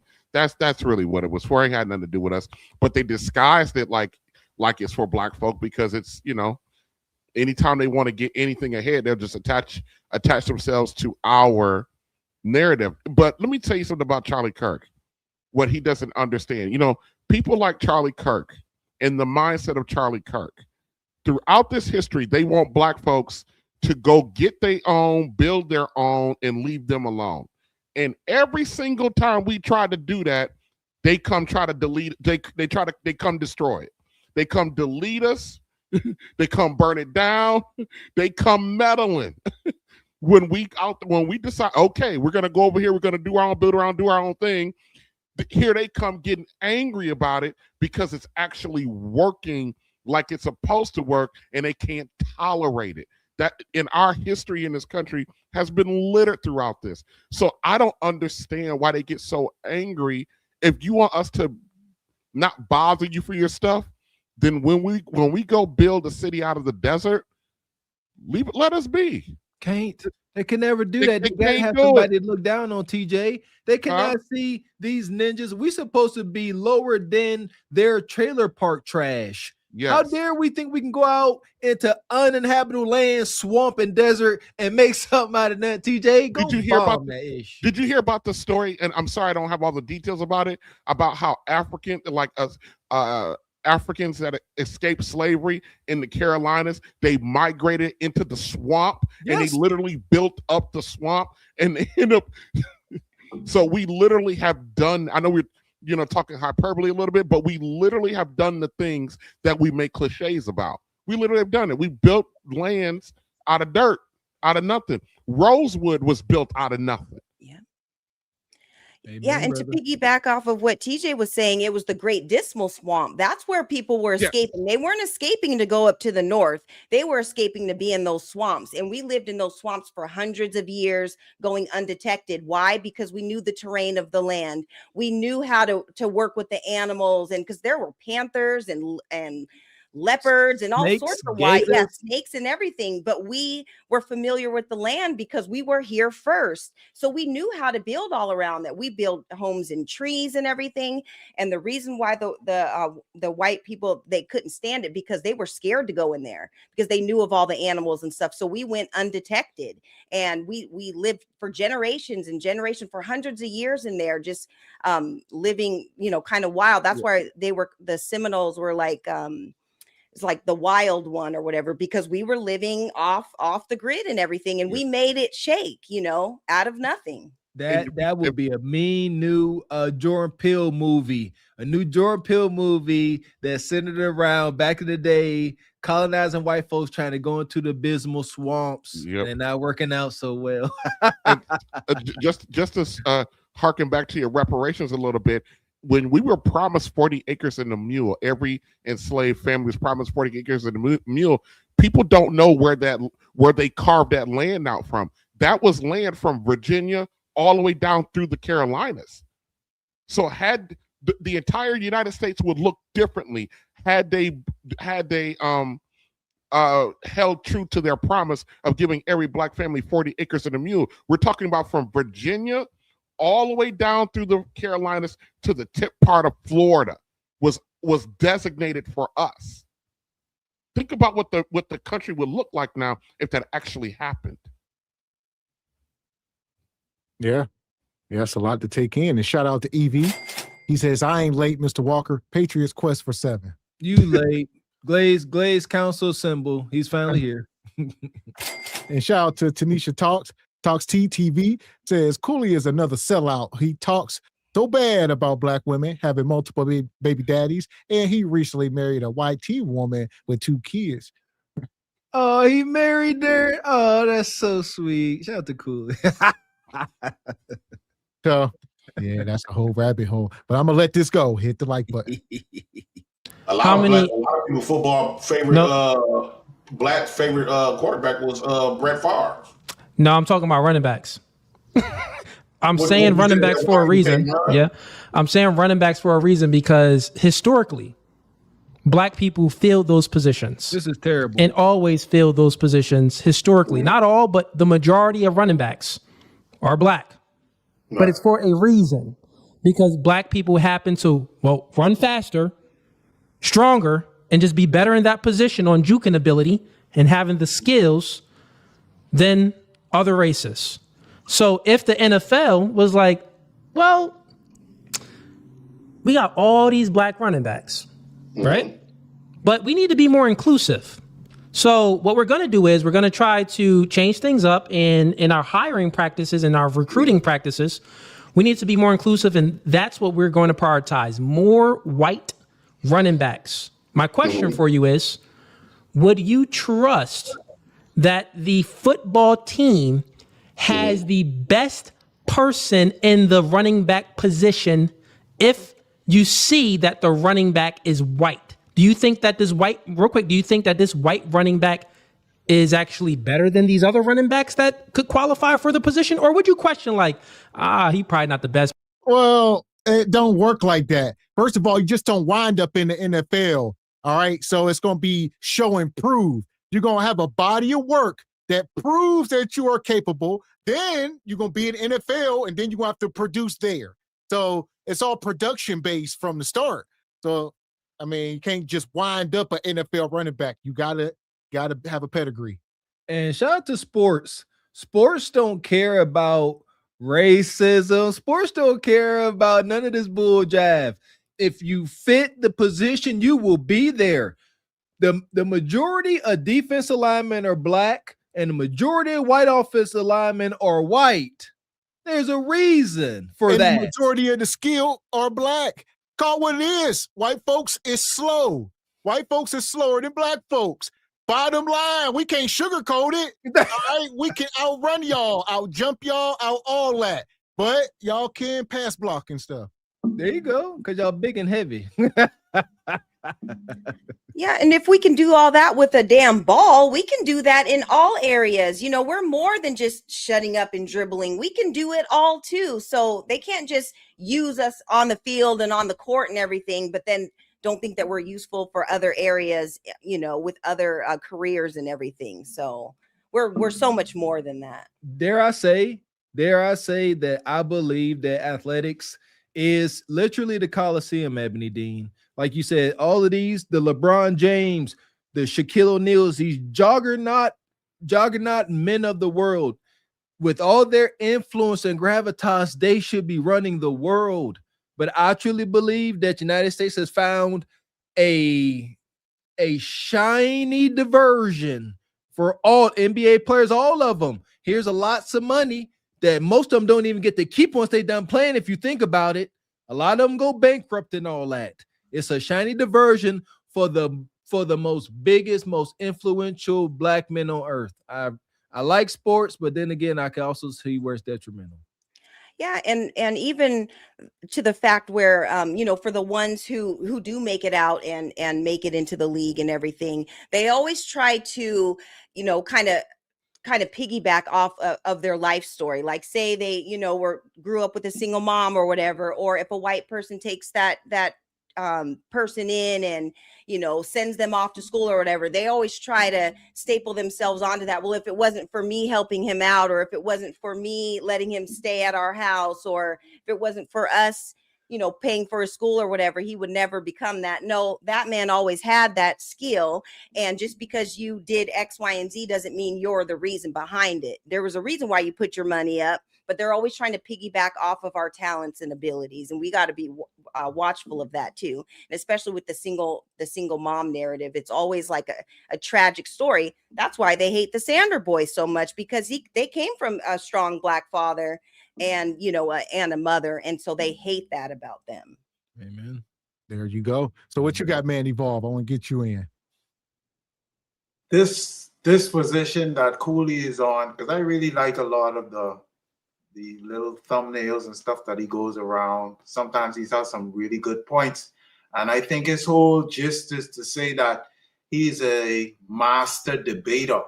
So I'm not sure if he is just debating this gentleman's position just to create the show, So, if someone is saying this point, so now I have to be, the opposite side just as a debater, because sometimes, you just get that as a job to be on this opposition. But usually this reminds me of that lady who was the other day, who they couldn't get her to say that men don't get pregnant. It's like, no matter what facts you bring, this person's job is to not say that you are right. That's how he sort of feels with that thing that he's saying about the lineman. Even though you may think that because the majority of the best ones are Black, this fella is white. If he's been given $1 million, 800,000, he should be able to do the position. You should not, without him showing you that he sucks, assume that he sucks, because he should have had to go on through a training camp, qualification time, and then picked among the other best candidates to get this job. That's like the Olympics. If you lose in the Olympics, you lost among the best athletes in your position throughout the world. So you don't really lose unless, you take it that way. But you best in the world competing. And that's how the NFL is. So to make that statement is really a reach, versus the other man's statement is 100% correct. That's my opinion. And I was going to say, like you say, on the surface, I get what he's saying. Like you said, you would take a second look, especially NFL. But if you are a sports fan, you're already familiar with these people. So you ain't going to go to a game and see McCaffrey back there and be like, who is that white boy? You already know who he is. You know he done put the work in. You know what he about. So that's not true. You ain't getting on the plane like, who is this? You know what I mean? You don't know the white dude from the Black dude. You don't know any of their qualifications. Amen. Outside of their skin. So you see what I'm saying? Foolish argument. But what you got, TJ? I see EV back here. What you got, TJ? Hold on. Well, listen, what Cooley is doing, he's removing the qualified part of the argument. That a lot of these stuff like the ruling rule and stuff like that, they want to interview or have a place open for qualified people. He's trying to remove, in his example, he's removing the fact that the person is qualified to do whatever the job is, especially with this egregious NFL example. Everybody know if you're in the NFL, the best player is going to play the position. I mean, we and Christian McCaffrey ain't the only one. Look at Jokic in the NBA. He's arguably now the best basketball player in the whole NBA. He's a white boy. I mean, he's Euro, but he's a white boy. I mean, so you mean to tell me that the NBA they are not going to let give Jokic his money, lead a team, and all this other stuff just because he's a white boy, because there's a less qualified? Oh, what they gonna do? They gonna put what's the dude, the center for the Lakers? And I forgot his name. See, we know Jokic because he's qualified. Look at Cooley's face. That's how much effort he put into that goofy analogy. Yeah, Well, it made no sense. It's all popular to dump on blacks. You know what I mean? And to dump on these things that were put in place to at least on its face try to level the playing field on its face. We know it didn't. But I'm just saying, it's very chic to do that. That's the word I was looking for. To sit there and be a black dumping on blacks. It's chic. That's why you got guys like Cooley out here doing it, and Jason Whitlock and whoever the hell else, you know. And there we go. So welcome up, EV. I know EV got a difference of opinion. What you got, EV? Yes, sir. I am feeling fantastic per usual. No, man. No, I mean, I actually agree. You know, I actually do agree, Walker. See, I'm a Gab. There you go, man. I agree. I don't know. I just think that what I do believe is I think that sometimes a lot of and we was just talking about Jason Whitlock. I mean, you got a lot of them, they really go too far. They go too far. I think a lot of it's disappointment. Because I think a lot of people, from what I understand, they want our people to do better. Now, there's some people that's going to rip on our people no matter what. And I don't see it from that lens. I see it from the lens of there's a disappointment. I don't like seeing Bonquisha videos. I don't like seeing us acting unseemly, even though the dominant culture does it too. I don't like seeing that from us. I still think we got to be 135,000 times better to be able to make it, you know, and because of our vast talent. I mean, we got a lot of talents, you know. I mean, our talents are real. I mean, you know, we can do some incredible things. So I really do agree with the panel. I mean, I didn't come to disagree today. I mean, you know, a lot of times, you know, I have a whole different take on things, but no, this one, I mean, I agree. I don't believe in shut up and just throw the ball. Although Kaepernick, had he done that, the 49ers would have gotten a Super Bowl ring that year, but you know, that we're not even gonna go there. Sorry, Ebony Dean, but the Patriots gonna quest for 7. That's about the best I can give you on that one. So shout out TV Ray. Wow. And there you go. Yeah, that's a lot of the reason I stopped watching football. Well, that's a rabbit hole. But yeah, I took that personal, the whole Kaepernick situation. I washed my hands with it all. I was there. I was never really into sports. I knew what I do from Mr. X. But yeah, when all that went down, Gav said he was mad as hell. He said, I'm over it. That was it. Yeah, that was it. Oh, and yeah, I was still coaching football at the time, and I had kids on my team at the time that was, you know, took knees during the flag, and I almost had to go fisticuff with a referee one time over what, like you said, the kids was doing it because their parents was telling them to do it or whatever, which is a lot. It was a lot going on at that time. All right, back, what was that, like 2016 or something? Mm-hmm. And yeah, the one couple kids was taking knees during the national anthem, and you know, one of the referees flipped out one time. Oh, I don't appreciate that. My son is a Marine, this and that. And me and him nose to nose out on the field about to throw blows because I got to defend my kids, even though we didn't tell them to do that. And we pretty much corrected it. That went on for a game or two, and then we can't have this. All right, we can't be out here fighting with the referees. Here's the thing, since you touched on it. Any Marine I have talked to, active duty Marines that have been covered in blood and viscera from their duties, they ain't got no problem with nobody kneeling for the pledge. They say they're fighting for citizens to be able to stand up against injustices. So yeah, any Marine, and I know a fair amount. So stop. That's bullshit. My son's Marine. Shut up. You can stand for your stuff, and we gonna kneel for ours. Plain and simple. But we could never come to that understanding. But that's old news and got me re-fired up again.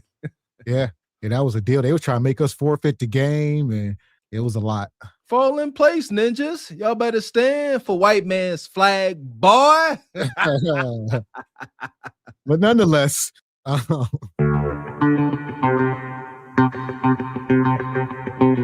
shout out to Rachel with the 20 ball. Says reparations are needed. Slavery was more valuable than railroads, banks, and factories. U.S. paid reparations up to $300 per free slave to slave owners for lost property. Slaves by the D.C. Compensated Emancipation Act of 1862. This is what I'm saying, Sister Ebony Dean. Stuff like this is documented. There's examples of them showing us that not only do they not want us to get our reparations, they have put stuff in place for us not to get them. They done paid other folks reparations. Yeah, and even with that, and what did they do after, you know, we were technically free and all that? Immigration came over, and then they even took the job. Not only did they not pay us or not compensate us for all the work we did for building this whole entire country, then they hired other people to come in and do the jobs for a lesser wage or whatever, and just completely cut us out of a lot of the positions too. So that's all the more reason why we need reparations. Absolutely, 100%, Rachel. But the reparations, I'm gonna say something about the reparations, though. The reparations, it's really hard for me to, you know, look at all of that and looking at what the Somalis are doing, and looking at that, and there's our reparations. It's like, I don't understand how any person of color, black person alive, could even go and protest anything. And if you're for reparations, all your reparations is $9 billion and counting in Minnesota. So I really don't understand what, you know, I mean, and I know there's some folks that are not sitting this thing out, but there's some people that are out there actually protesting. Yeah, you know, our Somali brothers and sisters, like, no, fool, your reparations is with them. It's been with them for a long time. You know, what black place can anybody say in the United States that we can say, hey, we were here first. This is our land. They're saying Minneapolis is their land. How? How? You know what I'm saying? So it's like, you know, for black folks, we might want to take a better look at that. Like, yo, we're gonna sit this one out because, you know, we don't even have our reparation. How do you get $9 billion? Right. And America just keeps telling on themselves with all these different groups of people, because they have trillions to send over to this country and billions to give to these people and everything. Agreed. We got our calculators adding a whole bunch of stuff up. And I bet you that added up more than $20 trillion that they need to be giving us. So yeah, they're just telling on themselves at this point. We know y'all got the money. Reparations. Correct. Yeah! Boom, shakalaka! And Rachel says, shout out to Ebony Dean for being beautiful and knowledgeable. Shout out to Rachel. So here we go. We ain't done with this video. All right. Hit the like button. But he probably just got the position because of DEI in the NFL. Well, if I see their performance, a real example of that will be like not the performance. Yeah. So once again, Charlie Kirk didn't go to the performance yet. Let's just go to, if you know that this team, let's say the you know, the Eagles. The Eagles like, listen, man, we want white running backs, right? And you don't see the guy performance yet, because once again, we don't see the pilot performance. Charlie Kirk didn't see the pilot performance. He's just saying that if he just sees the pilot, right, that the pilot is, you know, black or just another race rather than white, he'd probably question, is the pilot qualified or as qualified than some of these other white candidates due to DEI? So my question is, just to reverse it on the NFL when it comes to running backs, would you question this white running back's qualifications over these other black running backs? No. You wouldn't. Me in my mind, I'm gonna look at it, if they select him to be in this position, he's in that position. I wouldn't think none of it. So real quick, Jay, look, I think that you are being dishonest, because we all have pattern recognition. All human beings have the ability to recognize certain patterns. That's how we are able to observe and maybe get a understanding if something is going to be good, bad, or indifferent based off of the patterns, what we've experienced before. Real quick, time out, stop. Let me just finish. What I'm saying is, I truly think that you are being dishonest, because you've always seen black running backs. But now if a organization like the NFL implements a rule, a methodology that, well, forget about qualifications, let's just try to get more people in here. Forget about being the most qualified. Let's just try to get people in here that's more diverse. Let's try to be more diverse. You wouldn't question the capabilities of the running back that's in the position? No, again, like we have white basketball players, Tim Duncan, Tony Kukoc. You're not understanding. You don't understand what I'm saying. I think that you want me to say what you want me to say, and that's not what it is. No, bro, you're not understanding. Yeah, I agree, JP. So He trying to back JP into a corner of accountability, and JP sitting up here looking at him. I don't give a fuck what you think, bitch. Your thoughts ain't my thoughts. JP said, look, your thoughts ain't my thoughts. You trying to get me to say what you want me to say. And that ain't happening. I agree, JP. Fugazi's thoughts ain't my thoughts either. He over here capping. He is over here trying to paint the narrative as if DEI meant lowering the standard. He won't let that go. He says, so if the NFL teams start looking for white running backs and disregarding qualifications, that's not what DEI did. So flawed argument, Cooley face.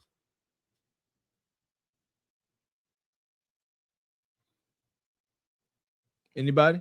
What you got, TJ? I was kind of. Oh, do I got an echo? I think it went away. You good? Okay. I was gonna say, Evie Ray made a statement about they want our people to be better, and I disagree because every time we are better, they got a problem with that. Just look at on a micro level. Look at Shadur Sanders. They're pissed at Shadur. Think about what they're pissed at him for. They're pissed at Shadur because Shadur doesn't have a blind side story. That's what they're ticked off at him about. He doesn't have a blind side story, and he committed the cardinal sin of being confident. Well, hold tight, brother. Hold on a second. They're literally trying to paint the narrative that this man cannot play football, even though we watched him succeed. He won 3 out of 4 games with practice squad players at the end of the season. We watched him outplay Aaron Rodgers and Josh Allen, and he beat the dude in Cincinnati. We watched that happen. We watched him make history when he passed for over 300 passing yards against the Raiders, which no other rookie quarterback has ever done. We watched that, but they're ticked off at him because the man doesn't have a blindside story, and he's confident. So, do they want us to be better? No, because every time we are, they got a problem with it. E-Ray, I know where you were going with it. No. But no, I wouldn't. And the only reason I'm cutting you because that's not what I said. I wasn't saying that they want us to be better. I was saying that there were some people in our own community that might be a little critical. Some of them want us to be better, not all. But no, I wasn't talking about the others. I didn't. And maybe I said it wrong. I apologize. But no, that's not what I said. Okay. And this whole thing with Cooley, I agree with you. Yep. This whole thing that Cooley's doing is so disingenuous. It's embarrassing. I'm over here with embarrassment listening to him. You would think what's coming out of Cooley's mouth would be coming out of JP's mouth. This is embarrassing. Wow. Yes. So you got something, Manny Vol? Yeah, this is sort of like what I see is the flaw when you see like certain things happen in the news where you have like this line that Democrats don't want to cross and a Republican don't want to cross, and even though people in the middle are getting hurt, and so it's like, you get like how we saying, kids. It's kids who just automatically go and look at patterns. As an adult, you lean on experience. So your experience in knowing the NFL is that a person who is there, whether he's white or black, unless you see that he sucks, he has been qualified to be in this position. He's like in the Olympics. Now, whether you feel like he could match the other group of persons there, he would have to prove that. Other than that, you just really doing that thing where you're saying someone in the back of the woods one day may have done that. And that's how I feel like his argument is really stretching it. It doesn't really come off to me. And there we go. So welcome up, Opportunity. I'm not sure if you've been watching. If you got anything, I'll get you in or we'll let it keep going. Hey, good evening, family, my beautiful brothers and sisters. My sister. Good evening, OG. First of all, thanks to the Most High that we're here and our ancestors.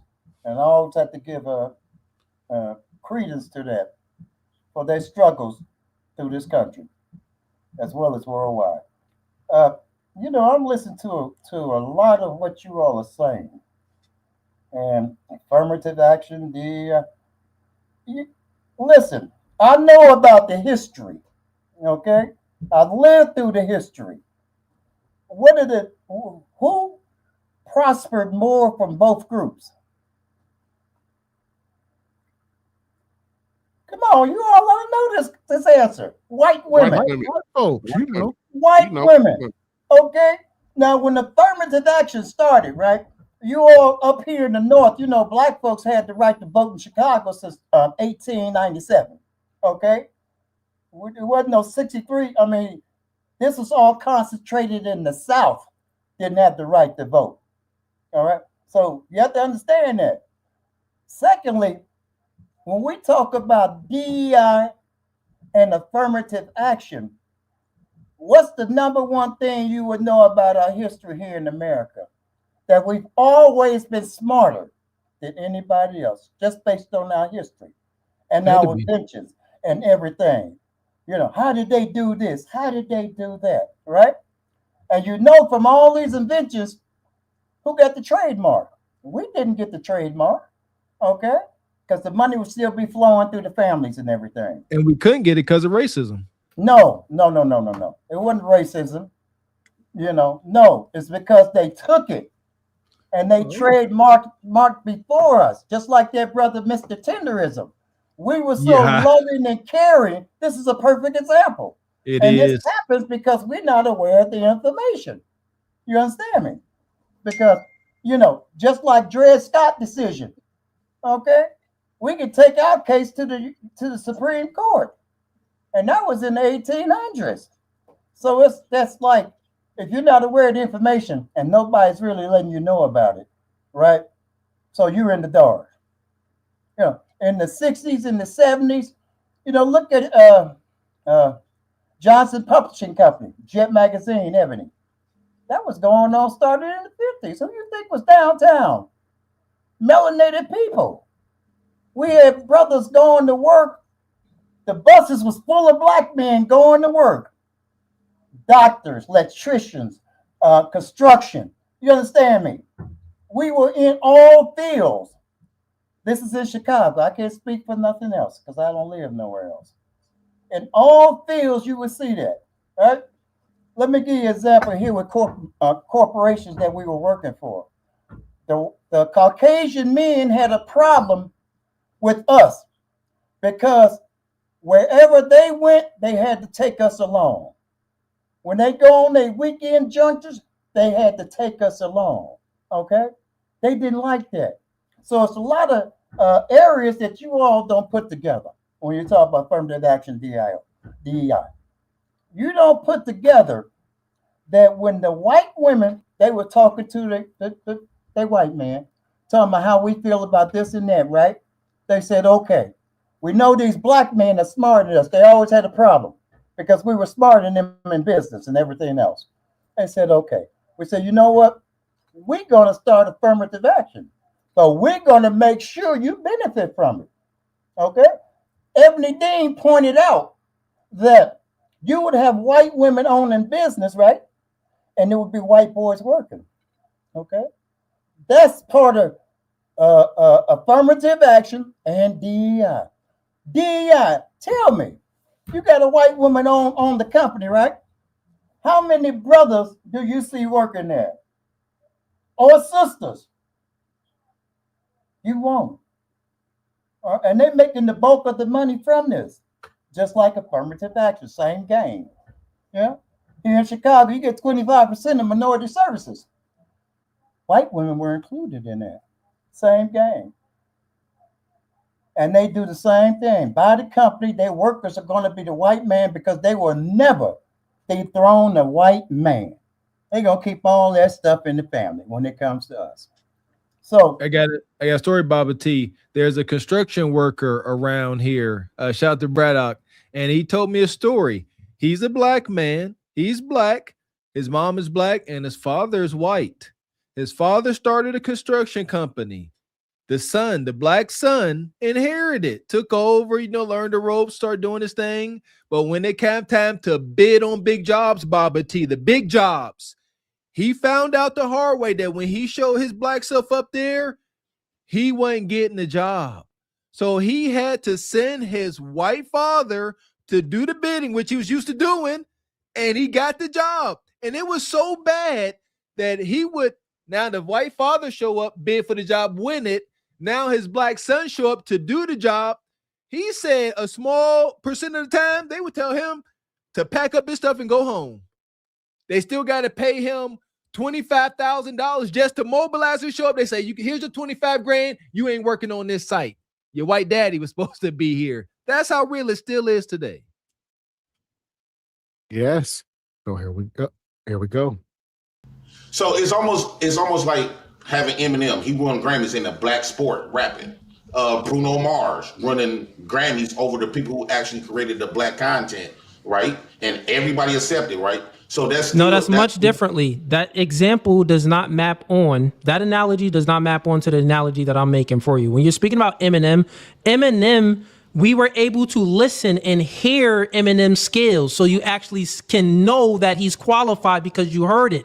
We're speaking about before you heard Eminem. Think about this. Let's say let's use that analogy, but we're going to map it on perfectly. This is how you do it. Let's say if you've seen Eminem, but you didn't hear his music, but you seen him walking around with Dr. Dre. You're like, okay, wait. Ice Cube was around Dr. Dre. Snoop Dogg was around Dr. Dre. Some of these rappers that have great skills and was doing it for a while.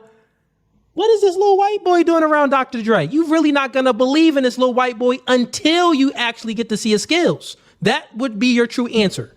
Yeah, I get where that would be. Would that be your true answer? So without hearing Eminem, would you believe that he's as talented as he would be from your pattern recognition from seeing Dr. Dre with all of these black people? No, here's my thing. And my honest answer opinion, that though. Don't obfuscate off. I hate when people control what I want to say. I'm not trying to control. I just want to answer. Go ahead. Okay, so if I see him with somebody like Dr. Dre, I don't think Dr. Dre is gonna I think everybody that comes around Dr. Dre, they got to be some sort of they got something behind him. He's not gonna put no loser ain't no loser or can't rap or can't do nothing around Dr. Dre. So I trust Dr. Dre based on his from your pattern recognition. From their pattern recognition. So I know for a fact they won't put no loser around. So now but what you have to do is you have to compare the white man. You never heard a white man rap and stuff like that. Yeah. You have to compare that to your other pattern recognition of seeing and hearing all of these other black men rap that was under Dr. Dre. So would your pattern recognition tell you that without hearing Eminem, that he's going to be just as good as Snoop Dogg or better? Or would it tell you that he's probably not going to be as good without hearing him? I agree. So I don't look at no white rappers or singers as greater than the blacks because black music. You're proving my point. No, stop, Cooley. You putting words in his mouth. All right, Jay Prince was on the roll. All right, your thoughts ain't his thoughts. We know. You literally was like, hey, pattern recognition, and Jay Prince don't know. He in the middle of a statement. He just like, yeah, that. And then you say, okay, so is it this? I think, yeah. And you start breadcrumbing him to wherever you wanted him to go, like Scooby-Doo in the game. That's so not fair. Like, you can't do JP like Mike Tyson. He started learning new big words and terminologies, and he won't let him go. Yeah, pattern recognition. JP found that one away for later. I'm surprised I ain't heard him throw that one around yet. He just going to agree. Look at that smile. Look how smile. He know what he did. He gonna put this insidious ass grin. As transparent as JP is, he still has that fear of coming across ignorant. So JP is one of them individuals that's just going to agree with you, so he don't sound like he don't know. Yeah, pattern recognition. Yeah. Now you riding along Cooley's crazy train, and this whole analogy is still wonky to this day. Talking about Eminem hanging around black folks. So is that what it takes to qualify as a damn pilot? You got to be a black man, and you got to be around a whole bunch of white folks to qualify. Like, shout out to JP. Oh my God, JP is really, making sense this evening. The world is in turmoil. What you got, Ebony? This is crazy. But the problem with his whole scenario is, first of all, rapping and hip hop and all that, that's a foundational Black American genre of music. And so that's something that we created. And so, well, I'll give props to Eminem. You know, he came in and kind of created his own lane for himself. I think he is a nice MC. He's not the greatest and all that people hype him up to be. I think that, you know, him putting 50 Cent on and everybody, that was great for him. And he did, shout out to him for creating a path for himself. But that is not the same as becoming a pilot. He entered into a genre of something that we created. White people, they didn't create becoming a pilot because we were already doing that in all these other jobs. And so it's not the same equation. By no means. It's not the same. At all. And shout out to Baba T. He says, let me land this plane. What you got, Baba T? By no means. Okay, let me cut off the other thing. Okay, yeah. You know you. Baba T be having everything going. Are you ready? Yeah. All right, here we go. Yeah. You know, pattern of recognition. What does that mean? That means you stole it. Okay? Everything that we done, they stole it. Right? And the white producers and everything, they want to push that forward. Okay? Because that's how it goes with everything we've done. And he talking about the let me give you an example, the NBA, right? The NBA has like a sort of affirmative action. They've been bringing in more European white men into the league. Now, years ago, about 10 years ago, like when Tony Kukoc got in, and a couple of them, brothers were saying, hey, man, this looked like the game they trying to do. And you see how they done it. So many white boys you see in the league. And they're like real explosive, taking off, you know. But we know that ain't them. We know what we can do. And it's a shame that we as a people don't understand this. We think white folks are fair. White folks ain't fair. Anything that they put out there, it don't benefit us. It's the same thing with affirmative action. I was trying to tell you, using affirmative action, Black men got kicked out of these positions down in corporate America, the banking industry and everything.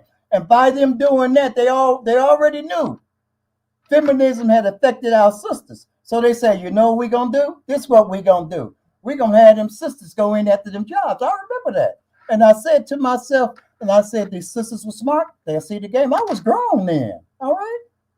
You all weren't grown then. I was grown then. And that's what I said. But that didn't work.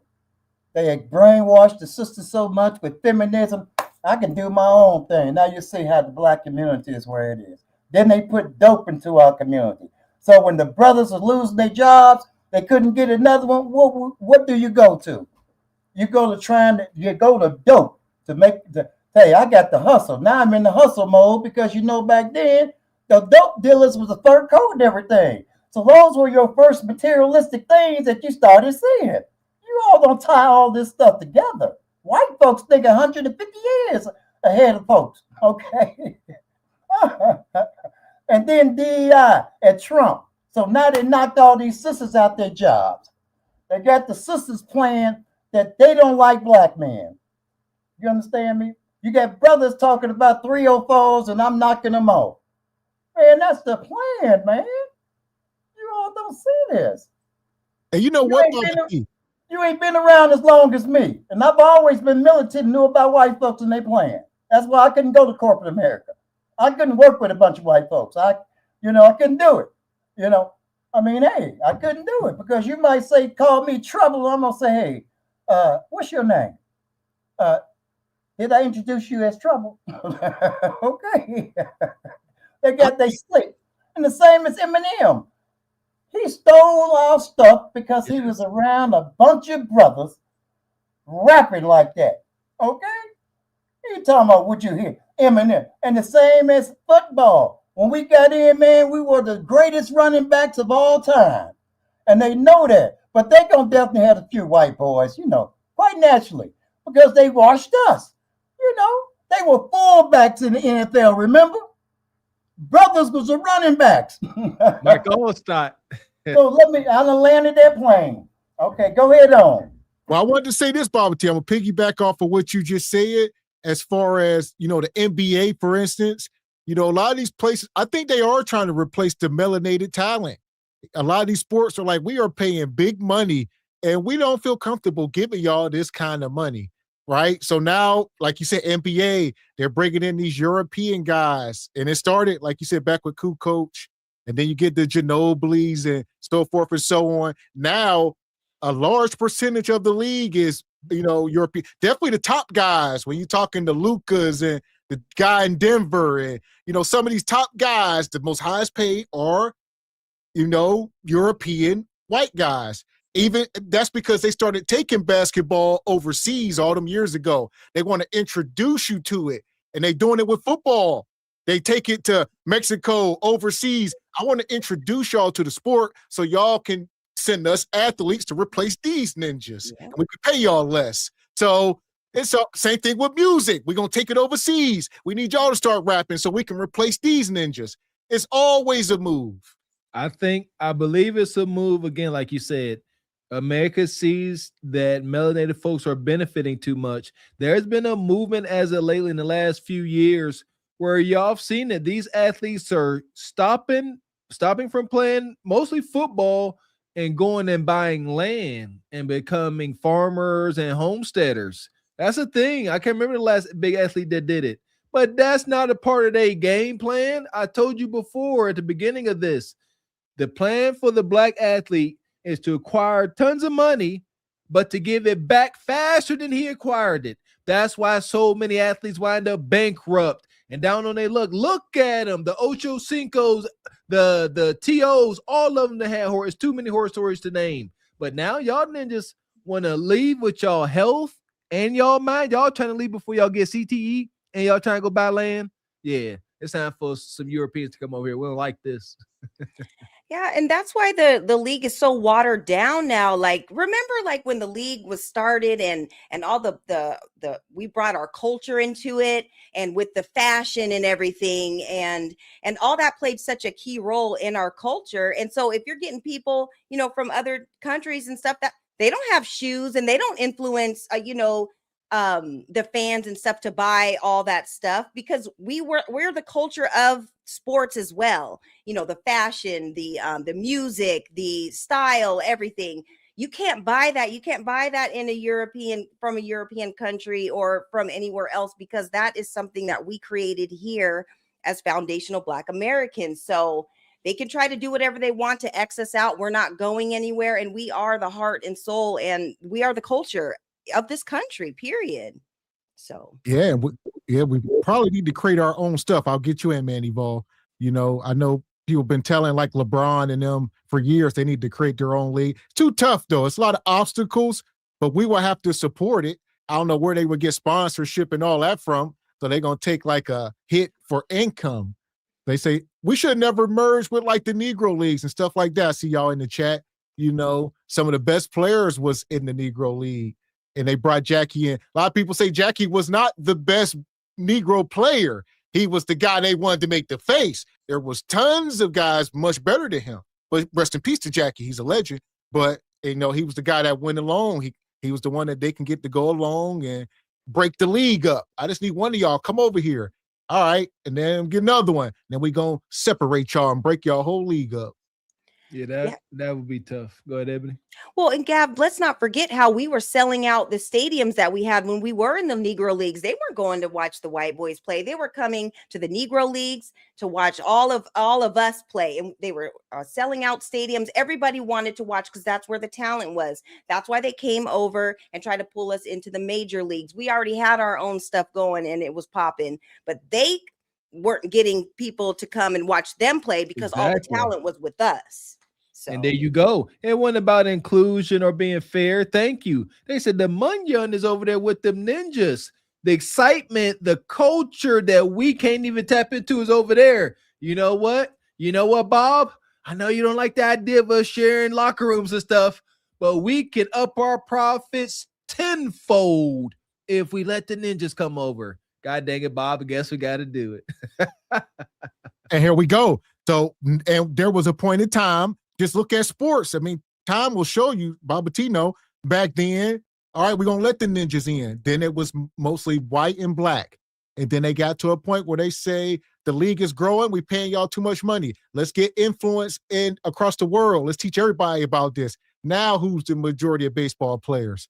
So you still got your white guys, but now you got the Hispanics and different Asians. You hardly see black guys anymore because they don't want you in there. They try to do the same thing with football. They want it, but it won't look the same, right? But I don't know. I guess some people still eat McDonald's, so I don't know. They gonna start. Listen, they already got talks about starting the genetically modified Olympics and stuff. Listen, we are entering into a lawless dystopian existence. The NFL about to be like NFL Blitz. They about to be steroid. They like all performance enhancement, restrictions gone. Go ahead, Viking man. Juice up. So what you got, man, Evolve? So right off the bat, Eminem already admit that he was on steroids, because over and over he already done admit over the years that his lyrics and his greatness came from the pills. So he only came to that, he rose to that elite level on drugs, like the Adderall, like bodybuilding. So right off the bat, for him to get in that league with you guys, he had to been doped up. So right off the bat, and Cooley even already done show where he admitted when he said that I forgot the part where he admitted that Eminem being with Dr. Dre automatically said that this white, and that's what would make me think, if I see this white boy with Dr. Dre, I would be excited to hear how this white boy could rap because he's hanging out with Dr. Dre. So right off the bat, that automatically tell you, say, well, this white boy must be an elite athlete in rap music. So that already canceled out what Cooley saying. So he could smile, but he already admitted that just being with Dr. Dre automatically said that Eminem was in a class of his own, and it was something that you would want to find out. Now, if he flopped, that's a different thing. But I really say the truth of the matter is that it's all a playbook to knock down the Black American ego and to sort of like pull you guys down to the point where you don't get the recognition. Because if you notice, it happens in jobs every day. Instead of keeping you at that high rate, you bring in some new people and you pay them lower. And what they found out during the pandemic is that once you turn this camera on, people are going to watch. And so they automatically, it's like opening up the border. The border was opened up because Black Americans were not doing the labor work that was below X amount of pay.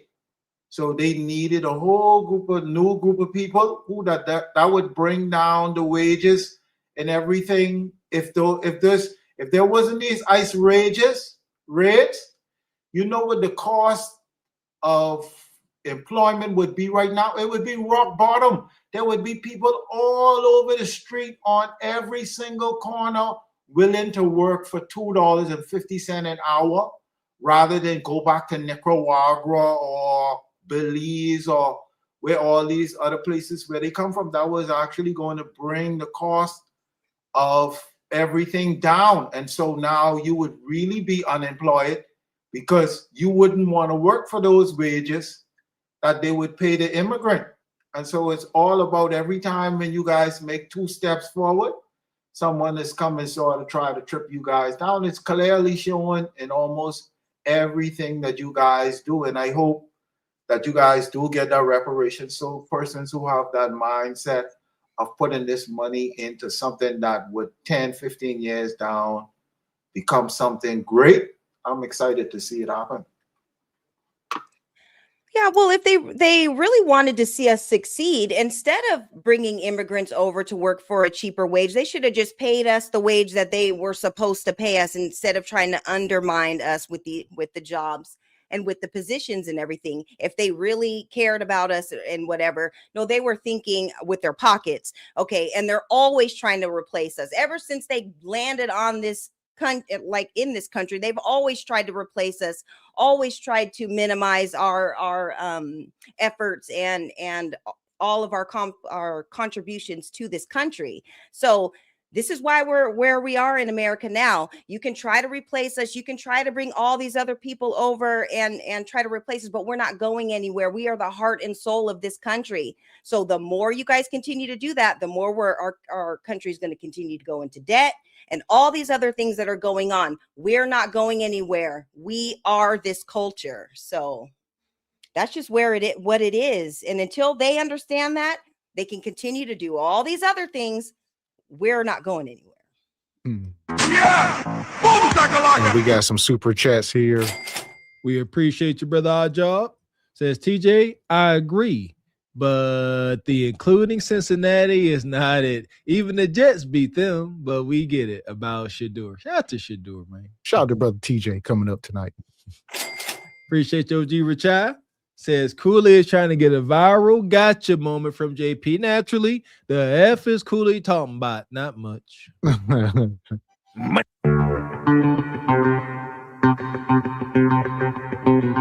Shout out to the sister Rachel, always coming through. She says, I'm confused, Baba. T mentioned the Dred Scott decision. It's from 1857 U.S. Supreme Court rule that denied citizenship to melanated people and push the nation closer to civil war. Can he explain? We must talk in facts over Truth Over Lies. Shaking my head. Oh, Bobby T, what you got, OG? Let me get in there. Listen, the Dred Scott decision was based on the brother Dred Scott. His slave master sold him. And when he got sold, he came up to the north in Illinois. All right. Then the slave master sold him again to his own slave, and he went back to Missouri. Part of the Dred Scott decision was the Missouri Compromise, and within the Missouri Compromise that he took to the Supreme Court for his freedom. Okay, that's what he took, and now that he granted freedom because he was up Illinois, and his master that he had, wanted him to be free up there because Illinois was one of the free states. Now, what started the Civil War? And you're talking about with Lincoln? Is that with Lincoln, right? The Civil War, right? I believe so. So that was in what? Okay. The history of the Civil War is this: Lincoln wanted to send the slaves back to Africa. He sent about 400 back, and then they realized that they would lose a lot of money because the main importer of cotton was Europe. So you all got to learn this shit before you start talking. All right. And they said, we need this money here. And on that level, right, that's when the North and the South start fighting together based on the moral decisions of the North based on those in the South. And that created a conflict, and that's when all that stuff jumped off. So a lot of folks don't know about the Dred Scott decision. They don't know about all the 600 slave revolts. You got to read up on that stuff. So yeah, that's my response. Rachel. And Rachel. That's the second time I blew your argument out the way. Oh boy. Don't mess with me, baby. I got too much knowledge up in here. I done know more than I forgot. Know more than you. I done forgot more than you know. All right. Shit.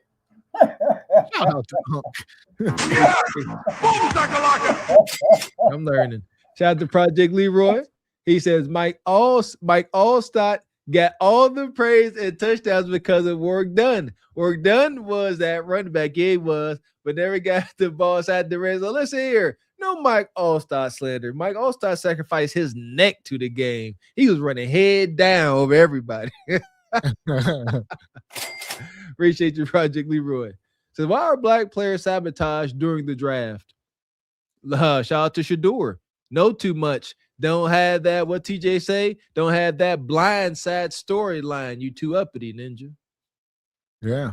And that's why I was telling y'all earlier, that's why I was so upset about the whole Kaepernick situation. That they allowed the NFL to set a precedence. Like you said, they always had rules and stuff, but man, when that happened, I said, now they got y'all by the short curlies, and here we are. You get stuff like this Shador stuff, and they get to now flex their muscles whenever they want if you ain't in line all the way. And then they say something about, I guess Shador's boss, whatever, head coach or owner of the Browns, is the same coach that Deion Sanders was mad at and dumped water on after some celebration. He didn't like him. Like, supposedly some bad blood there. Yeah, madness. Appreciate you, Baba T.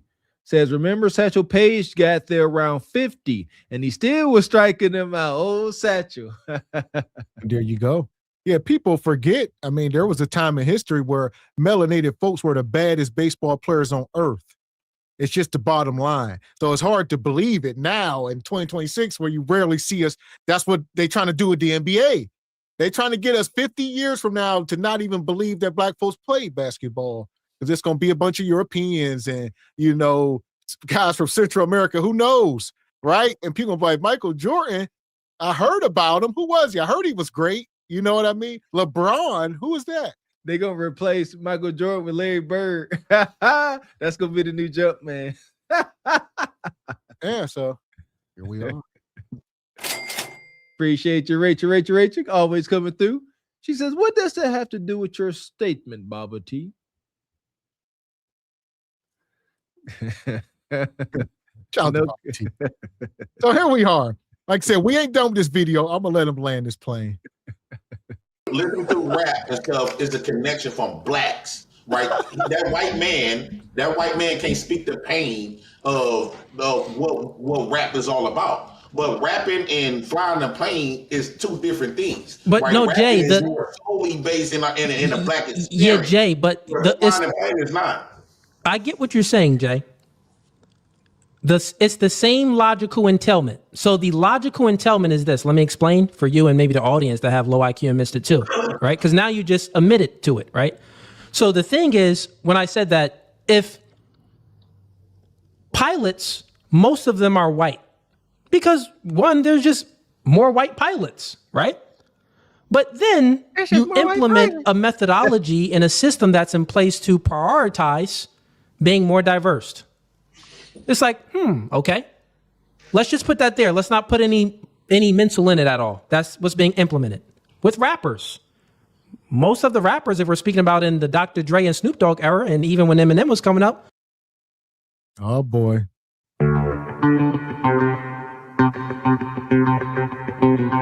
Shout out to Rachel coming through like she do. She said, Baba T, you never won an argument with me. You made that dumb statement 2 times about the Mason-Dixon line. You were wrong. This her words, OG. Knock it off. You are done, son. Here's my $100 to kick him out. Baba T, you are a false prophet, and security, take him out of here.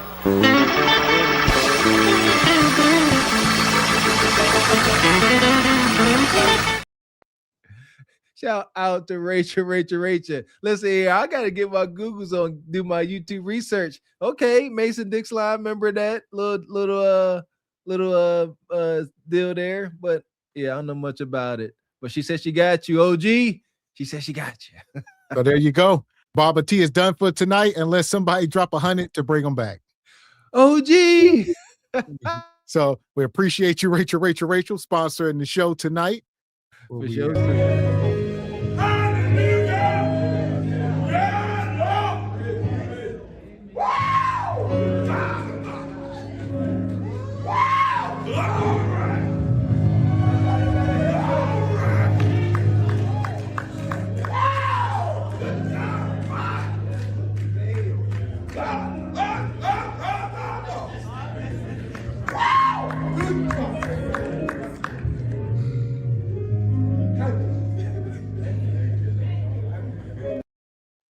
Appreciate you, Rachel, for sponsoring tonight's show. Appreciate you, Bubba T, for triggering her to sponsor tonight's show.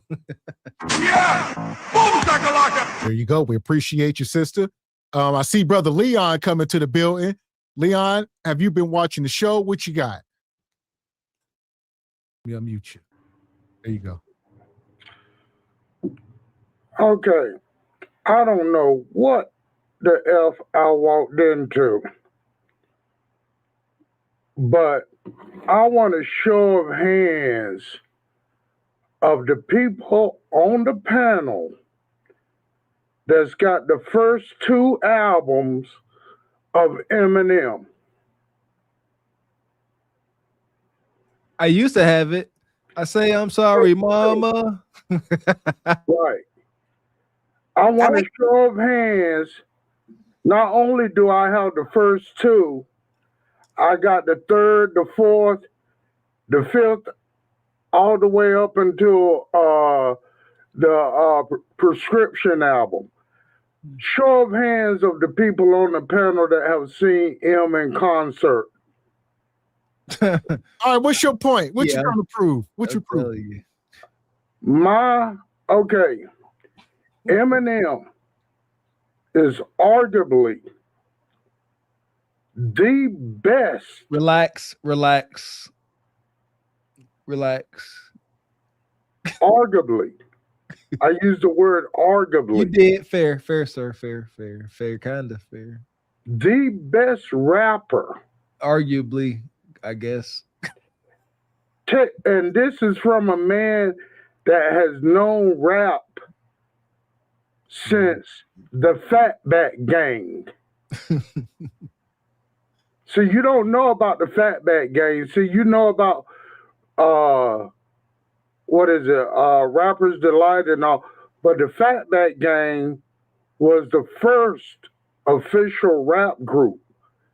But before the Fatback Gang, there was a guy in the 50s, a white man, who made an album that was rap oriented.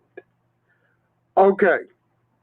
Now, as far as Eminem doesn't need me to come up here and defend him, and I didn't come up here to defend Eminem.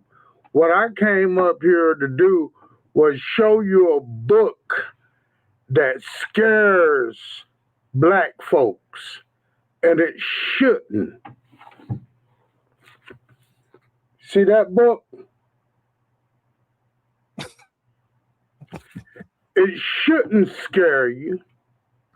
We should be the most highly intelligent people in the United States.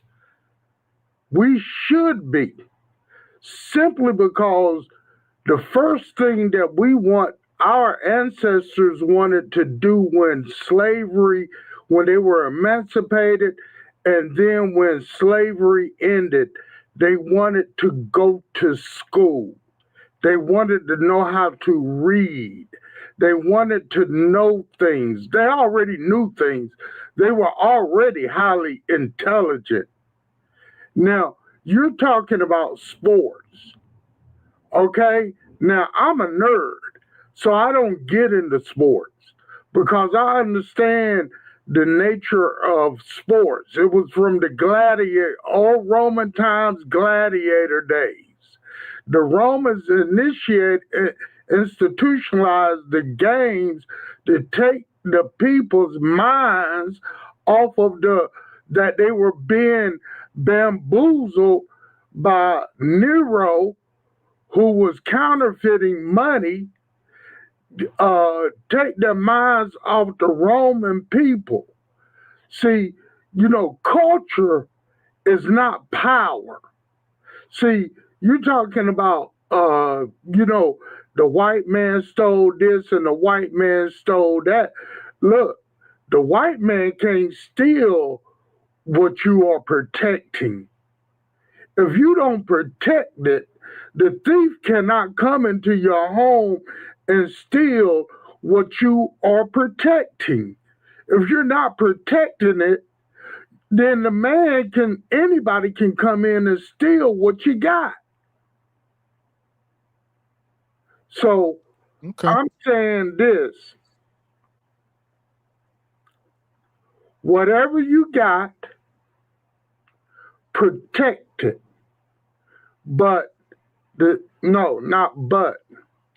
Whatever you got, protect it.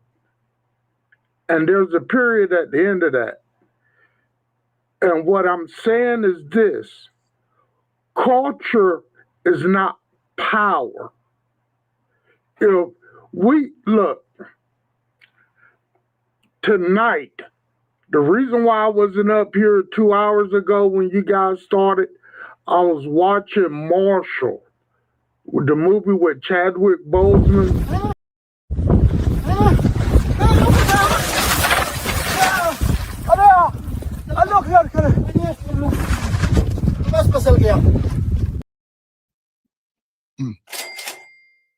Shout out to Project Leroy. We definitely appreciate you, brother. Thank you kindly for that. Says Leon King, you're going to need a partial differential equations book to scare me, brother. Take 5. Listen here, I about went cross-eyed. I'm scared right now. Appreciate you, Project Leroy.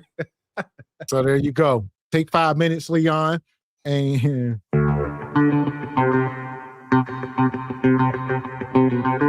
shout out to our OG. We appreciate you and respect you, brother. Says, remember, you can't debate with women, huh? They forget things, huh? Shout out to Baba T. So I don't know if that's 20 on your get out of jail fee. All right, Baba T need $80 more to get out of jail. There we go. Yeah, we racking it up. We got a Baba T GoFundMe. In the meantime, I'm gonna let this keep going. Most of the rappers were black, right? Right. But if you implement a methodology and a practice and a system to get more white rappers in, you didn't see the black pilot fly yet. You didn't see the white rapper rap yet. Even within the NFL, within the running backs, you didn't see the white running back in the NFL on the Eagles. You didn't see him run yet. You didn't see his skills.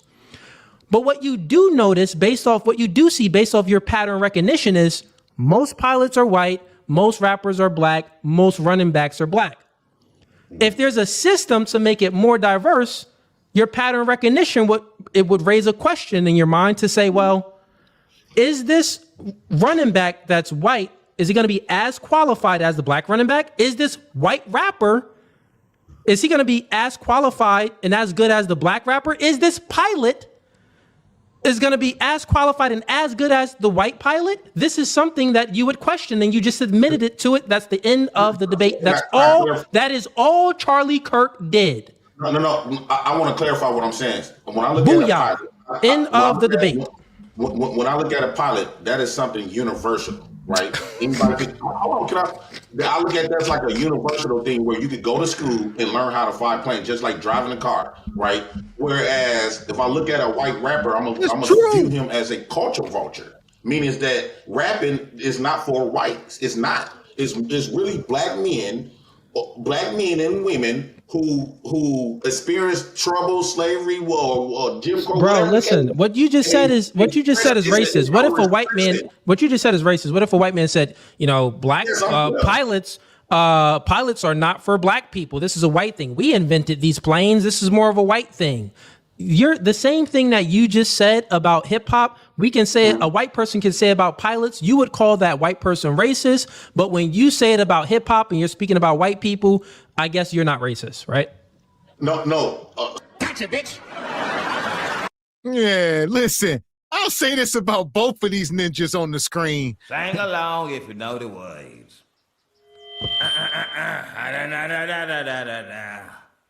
Don't trust them new niggas over there, leaving they nigga essence in the air. Them happy, nappy head niggas with the fingers on the trigger. Don't trust them new niggas over there. Don't trust them. But shout out to JP. Like I said, this is probably one of JP's greatest debates. I don't know why Cooley posted this. This was not his best light. to be getting cooked by JP in any sense. Respectfully, JP. I think Cooley desperate for content. He must be, because his argument is so flawed. Like Miss X pointed out, yes, athletics is more meant for us. Who always wins the cross country at the Olympics? The Africans or Jamaicans. You know, the folks that live in extreme heat that don't mind running 20 miles a day. There are certain lifestyles and conditions that we had to and still have to live under that make us more elite specimens. Done and done. It's genetic. But becoming a pilot, a train conductor, even dare I say a doctor with the right education and practice, you can be frail and still be a doctor. You don't have to be a physical specimen bitch and 400 pounds to do none of that. If you're going to be a supreme athletic specimen, you're going to have to achieve physical athletic feats.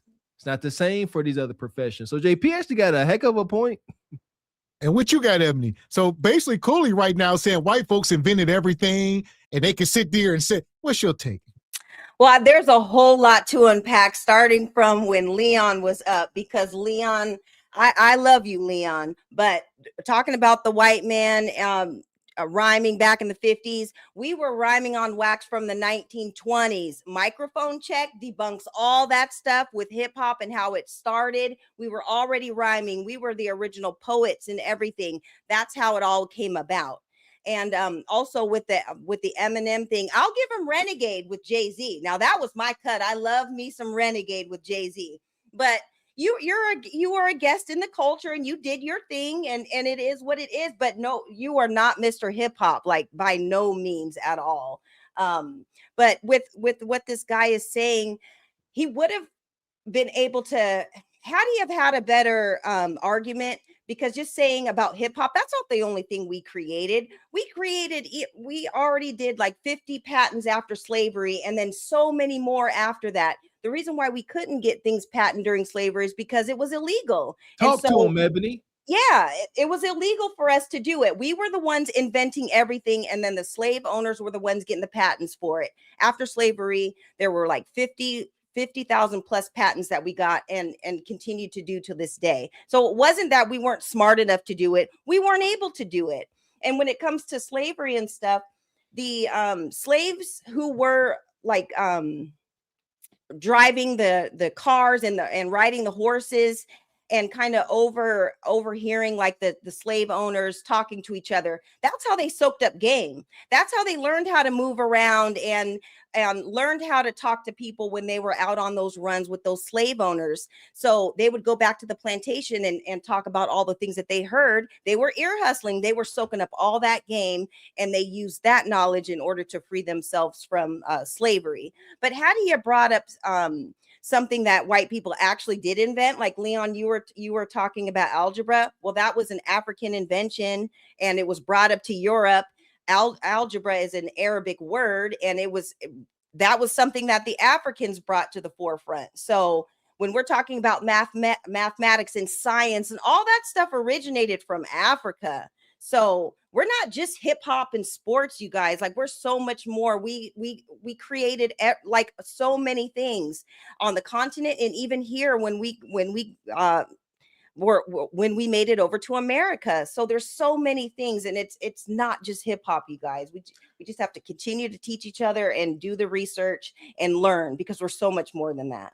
I got a short list here of some of our inventions. Traffic real light. Real quick, Mr. Walker. Let's get Leon. Leon, what you put your hand up for? Okay, I agree wholeheartedly. I don't give a fuck what you think, bitch. Your thoughts ain't my thoughts. Leon, that was cold-blooded. I would have did you like that, but we did. Shout out to Rodius E. Appreciate you, brother. Can we add Tim Mo on Uncle Leon? That Eminem propaganda ain't sitting right with my soul. With his cat in the hat nonsensical raps. Oh, don't do him like that. He had it back in the day. Shout out to Ebony D, man. Renegade was hot. But here we go. Right quick. I'm tired of this slander. Without our influence and contribution, we FUBAR. Who invented the traffic light? The daggone traffic light. Y'all can't drive as it is.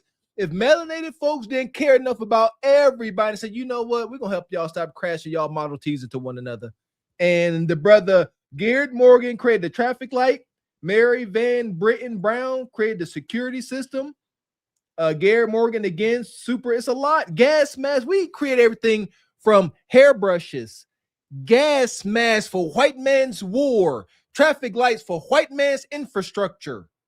We did all this, but like we keep pointing out, there were different things in place: racism, hatred, laws that stopped us from being able to claim what was ours. Shout out to Henry Ford. He did not create that vehicle. He created the assembly line and got the credit. But nevertheless, this is our very unique path through history as melanated people I keep talking about. But folks don't want to acknowledge it. Appreciate you, Uncle Tall. Says, could you ask that brother on the panel when we finally going to get that Blade remake? You know, Leonki.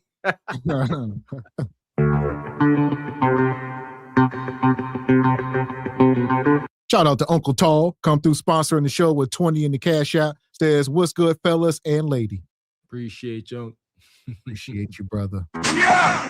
Boom, shakalaka! Always coming through. Appreciate you, Itchy Bond.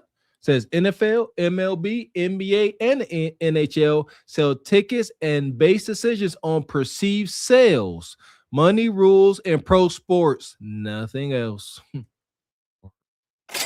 Appreciate you, Black Unity. Says, give the people bread and circuses, and they will never revolt. Roman poet Juvenal. Sometimes Leon drops some gems. Yes, that's why I always refer to this as the Colosseum. Telling you, man.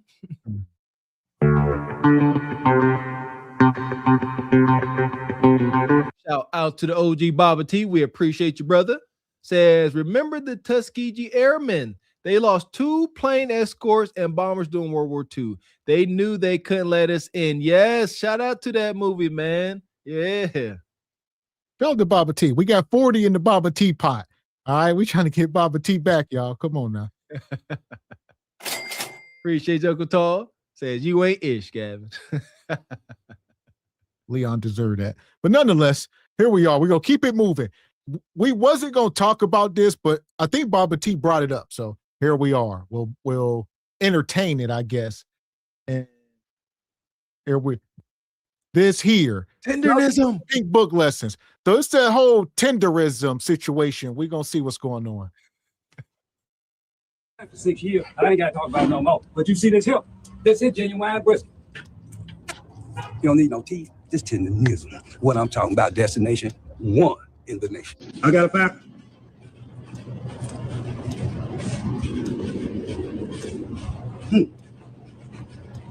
I make it to the Gene Chandler. But anyhow, right here at destination, come get it. Look at that. Look at that. And watch this. Egregious. Even the vibrance of the color there. And the flavor is insane. Where it's like destination, 1 in the nation. Come get. So the white guy from Destination Smokehouse has now trademarked the word tenderism, ensuring by doing this that Unc can go out on his own and use that word, you know, when he does his briskets and stuff. So Unc can't go on his own and say, this is tenderism, because this guy has trademarked it. Yeah, pretty smart on his part, but I think it's going to backfire on him because no one wants to see him on camera. No, that's not smart on his part. That's straight up grimy. It's shady, very, very janky. Tenderism wasn't even his name. Mr. Tenderism is Mr. Walt Johnson, not this other guy. So no, that's not smart. That's thievery, no integrity. And I really want to know, where is Mr. Tenderism right now? Where is his family? If you're related to Mr. Walt Johnson, I need you to hit me up, because now we're hearing from all these other people at the restaurant, but we haven't heard from Unc. And the one time we did hear from him, the owner and security and other employees were all breathing down his neck. So where is his family? That's who I want to hear from. If you're the family or you know the family, hit me up. So we'll stop here. So it's the tenderism situation. All right. I've seen this guy for a while back. Shout out to my guy, Les Barbecue. All right. Not a sponsor, but I rock with Les BBS or what is it? Texas in every way. All right. He be smoking oxtails and all that. He owned his own joint, but this guy here was doing the sort of same stuff. And I've seen him a few times in my algorithm, and he be, you know, with the oxtails and all that. and the white guy owns it. So he was the face of it. And now they said the white dude done put him on a plane and sent him home. And now it's all white folks. Now he got all his buddies. Look, now it's all the white folks at the table. They stole his recipe. We've been talking about this all night. What did Leon King just say? Culture is not power. Unc, that black man there, he brought 100% of the culture to this place. He was the culture. They weren't coming there to see that pasty owner. They was coming there to see that flavorful, energetic, charismatic old black man. No other reasons. The one dude, something Lee, the dude that do the food reviews, he went there to see the brother. I'm calling him Mr. Tendenism. They went to go see Mr. Tendenism, and he's gonna give him $4,000, and they would not let the brother Lee go even make contact with him. This is sick, but again, handlers. We talked about this with the Mexican roofers and stuff. Soon as you go and try to talk to them, white man gonna come around the corner and say, "How can I help you?" And we got to do better, man. Hopefully this, I can only say hope. Hopefully this plays out for this brother in his favor. I see the chat saying some folks reaching out to him, trying to get some trademark, something. It's a case to win. Shout out to social media. Everything is documented. That's the beautiful part of this. If things do go through some kind of litigation, social media got it in 4K. You know what I mean? But nevertheless, it don't matter. Like if you got paperwork and stuff, it don't matter, man. And most likely that white man got all his ducks in a row, got paperwork filled out. I don't know. What you got, Leon? I think it's over. We'll get Ebony in first, then we get you, Leon. What you got, Ebony? Okay, well, this just goes to show you guys that we are always the secret sauce, okay? Like with whatever. First of all, this man is Armenian, and with all due respect, nobody's checking for Armenian food, okay? You had the money. I believe, I know that barbecue and stuff came from the South. And a lot of people from the South, might or moved over to California and LA and stuff. There's a lot of great barbecue spots in LA. So, and it all came from the South. But with all that being said, this Armenian man had a lot of money to back up a business and stuff.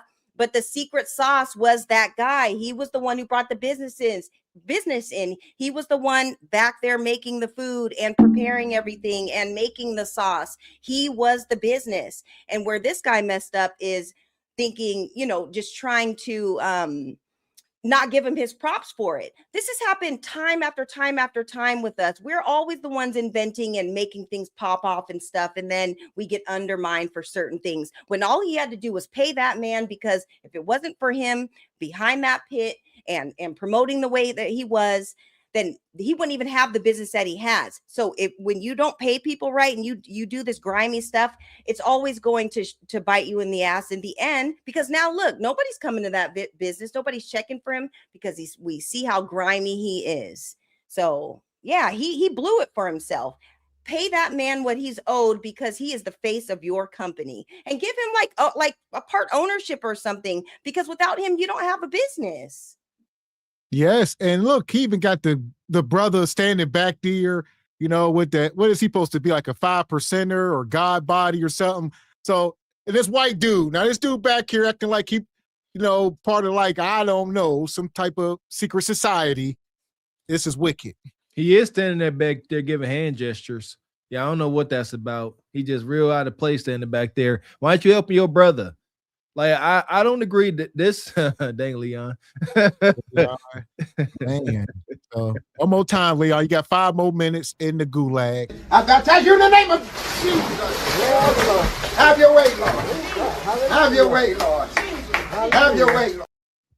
Appreciate you, better believes me. Says here's some more algebra for Leon King. Add another 5 to it. But yeah, you ain't supposed to sell your brother. Look at OG tenderism, man. He all down bad. Say, I hate to see my OGs like this. And you standing back there putting up hand gestures like you somebody. Help your brother. He in distress, man. What you got, man, Evolve, before we get back in here? Yeah, this is sad. And it sort of showed that same he was talking about all night, how it's like the system. I love capitalism. It's more better than any other system that I've seen ever explain and how it works. But it's a Ponzi scheme, and at the end of the day, they know that Black Americans are such a strong influence in markets and the amount of money that you guys control. It's better to just let you guys just free nilly and just keep, the shark just come every once in a while and just bite, like a big grouper. You guys are like a grouper and the shark just come and bite a chunk out of you guys and just swim off with it and do their thing, So it's like, damn, that hurts. I saw the Tenza Rhythm thing sort of unfold, and that is sad to know that happened. What is the lawyer name who got OJ off again? What's his name again? That was Johnny Cochran, right? Johnny Cochran. You need Johnny Cochran to come back from the grave and, sort of, because he helped the kid who they had up for murder, who had killed the little girl, you remember? And they did pro bono and he saved them. That guy needs something like that. They need a lawyer to sort of come and, take on this case to sort of get him, because there should be some sort of record based on when he was doing his videos. There you go. Say that he should, even if the guy gets it, he should be a partial thing about it, maybe that he could get a percentage or even have the right to use it, because that is sad, bro. Something. You know what? I truly believe, man, Evolve, that this has enough visibility and it's got enough, limelight that some attorney is going to reach out to him, offering that, some pro bono. I truly think it's going to happen. However, even if that's best case scenario, right? But Unc still lose if he was in position, had the knowledge and know-how to do all this right and cover his own butt throughout this process of fame and what should have been fortune. That was best case scenario. But now he is in position where he got to hope folks come to his aid. But anybody come to his aid still looking to extract. Just is what it is. Yeah, and I think too with Unc, it looks like he's a little older in age and everything, so he may not be aware of everything, but it just goes to show like our nature. We're just good-hearted people. Like we want people to do good, and so we, like with whatever job we have, we want to help people out. We want to share our knowledge, put people up on the things that we know, share the recipes and share how to do things. But at the same time, you need to be compensated for that too. But that's just the good nature that we have. We're always inviting people in and always trying to do the right things. Even though we may not be up on the business side of things. So I think that's where things differ, but it just goes to show the good nature that we always bring into, the jobs and the stuff that we do, just as being Black people as a whole. I want to hear from. If you're the family or the family, hit me up. He has been forcing himself on camera. He is doing everything that he can to put himself into our faces and keep giving Unc less and less screen time, because he saw like, hey, this is pretty cool. Everyone loves him, but it's my business, and I want to be the face of it. I want everyone to love me the same and find me as interesting, as fun, as enjoyable to watch as they do Unc, because it's my business. But you're not. I'm sorry, you are not. You should have just played your part, sat back, let Unc shine, and take this thing to the moon. No one's going to do that with you. Jordan is not coming there to throw glasses with you like he did with Unc. Celebrities that were there to hang out, have a good time, they're not going to do that with you. And you are going to cost yourself your business because you got jealous of an old man who made you famous. Unc he's a very old man, and he probably doesn't have all that many good years left. Why couldn't you just have sat back and let this man live out the rest of his life in this newfound joy that he's got with this tenderism and making these cool, fun videos? Why you couldn't do that? And then when he passes one day, which, that's sadly what happens when we get very old, then you could maybe, hey, we all miss him, and I'm going to be here to try to fill his shoes. I know I can't, but I'm going to try. That's what you should have done.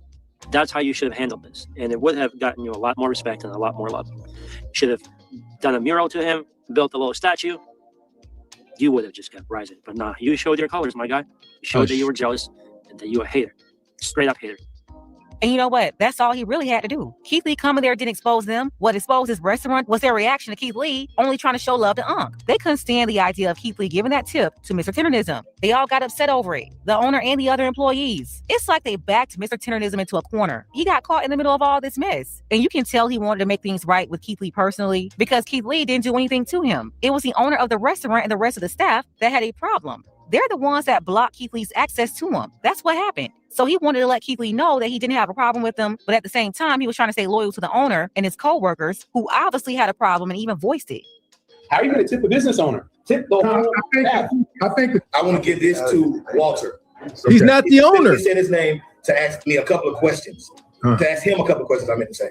That's how he presented it. He didn't say, hey, I want to give y'all this, and in the meantime, can I talk to Walter and Nick or whatever? He literally asked for him only and said he want to give him that amount of money. I mean, right now, what's your bill? Or someone that's visible, Walter French, anybody else, it would have felt like it was coming from a place that we would have accepted, but Tendernism, I just want to give you this. Thank you so much. I'm sorry. He doesn't need money, okay? He's well-suited. He has a salary. He doesn't need your money, okay? He's perfect right here. Leave him alone. Tendernism, you want the $5,000? No, he doesn't need $5,000. Okay, he's perfect. You are programmed to do what? Tendernism. Exactly. Okay, he doesn't need your money, okay? But you're using him, though. I'm not using him. He loves it here. Don't you love it here? That white man trademarking tendernism, he's going to hell. And in a handbasket, too. The reason I say that, he has ensured that Unc cannot separate himself from the business and move on, meaning he cannot utilize the word tendernism. So he cannot go around and even profit off of what he made popular. Yeah. So, you know, he got beat to the punch. That's just good old white man. We've been talking about it all night. And I think Keith Lee went there to blow the whistle. Keith Lee ain't just stumble in there and, oh, I'm going to give him $5,000. He already had some of this information. And he like, I'm about to go down here and see what's going on. All right. And that's what he was up to, as he should have been. But yeah, that's what it was. That now we got pure exploitation, wicked motive.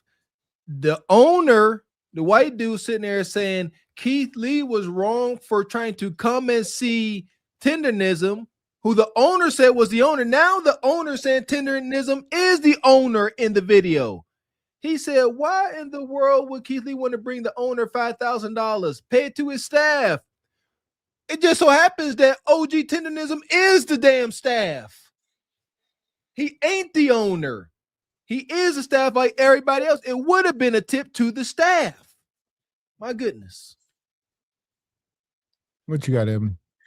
Yeah, man, this is so crazy, you guys.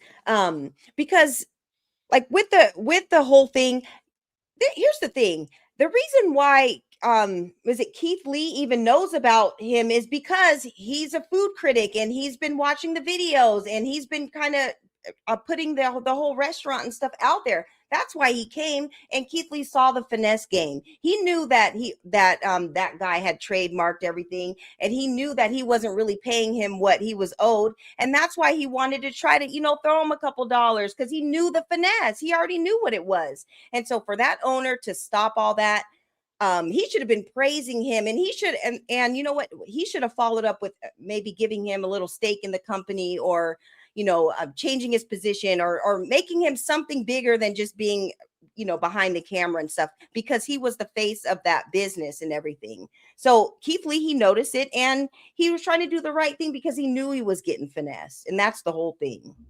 Yeah, he was trying to give him his freedom papers. So this been going on. They've been trying to keep us on the plantation, and then they say, "Hey, there's jobs up north," and they say, "Hey, who told y'all about that?"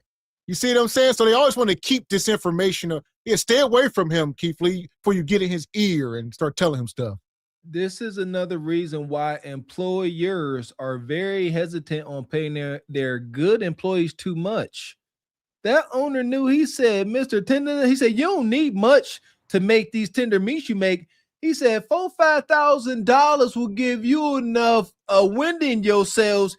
You can get you a little food truck or cart, and you'll put my whole restaurant out of business with a little $1,000 cart and a grill. And we know that to be true.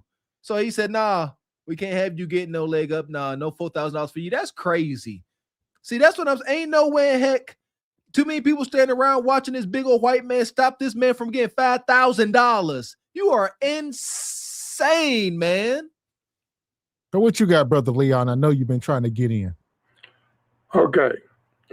Keith Lee wanted to give Unc 4,000 and 1,000 for the food for the guests that were there and were gonna be coming in.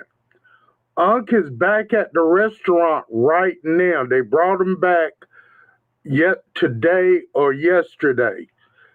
A black attorney applied for the trademark before the owner, and he's trying to give the trademark to Unc. He's trying to get in touch with Unc to give him the trademark. So, like I said, Unc is back at the restaurant.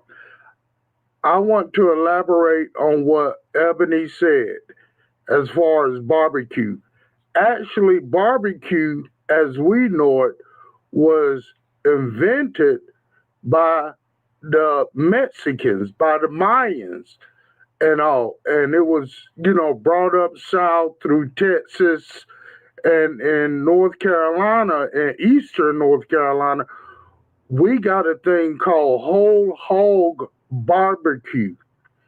And, which is, we think that is something unique to our culture in this area.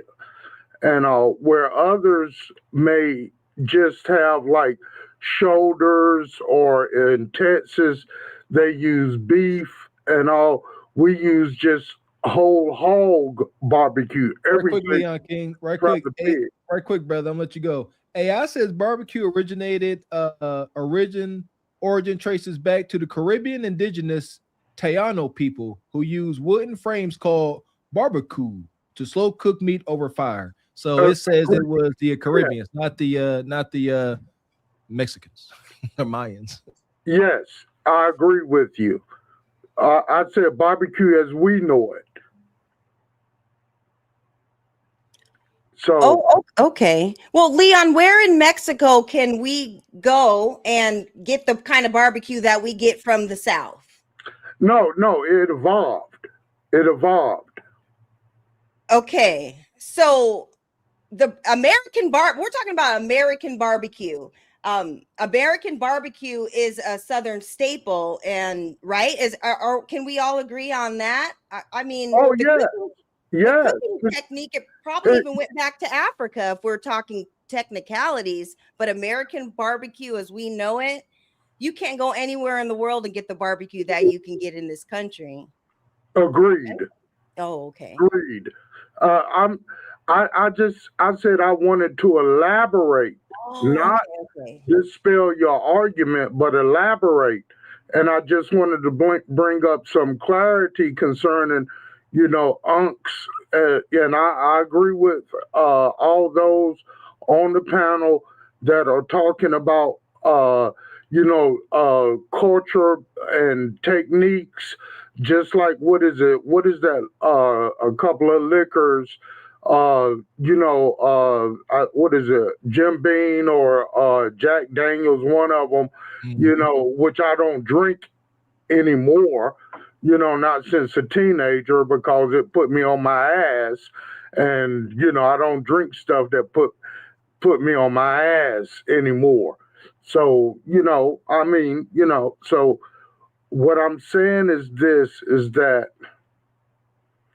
I agree with the panel, but as far as just like Ebony Dean said, we invented algebra. Mathematics comes from the dark-skinned man, So, when the Europeans were living in caves, we were inventing, mathematics and science and all kinds of things because man is born inherently intelligent. And it's only through our degradation that we allow ourselves to become animals. And so the thing is that, I'm in full agreement with those who understand that the black man was over in the United States as we know it in North America long before Columbus, long before slavery. They try to say that, well, blacks have been over, slaves have, Africans have been over here since the 1600s. No, we were all here when they got here, simply because we knew how to build boats because of Noah, and so, it's just like Samson. People they cannot get away from the fact that Samson had locks. He had 7 of them. So they shy away from that and everything, but they put in a movie just this past December called David, making him looking high. With they've always done this, as far as with the biblical, except Samson. Now, Samson, they always put him as a dark-skinned man because they couldn't get away from the locks. But, the Israelites have, and I'm not talking about Hebrew Israel, all of this. I'm just talking about his history. And the reason why the Israelites could blend in, Moses could blend in with the Egyptians was because of his dark skin and all. But they knew who, it's just like, people say, well, what is it? The French and the English, well, they're white people. No, they consider themselves to be French and English and all, and Italians and, Spanish and Portuguese and Dutch and Norwegians, so they don't consider themselves to be white.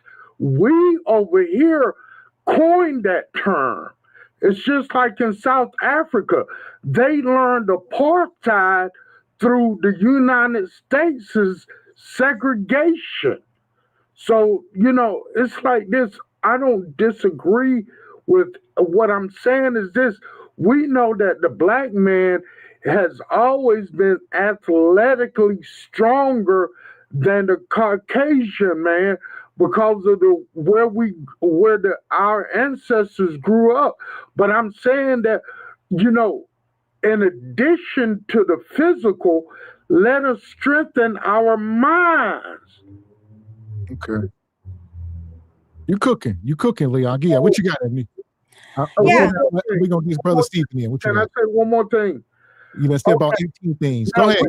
We know that the Constitution was not written for us, but it's ours now. Learn the laws of the United States because this is a nation of laws. Only through the law can we get the power that we need so we can get reparations. Look, the Constitution says that we deserve a check, but the largest caucus in in Congress is the Black Caucus, and we have elected these people in office, and they have not done what we have told them to do.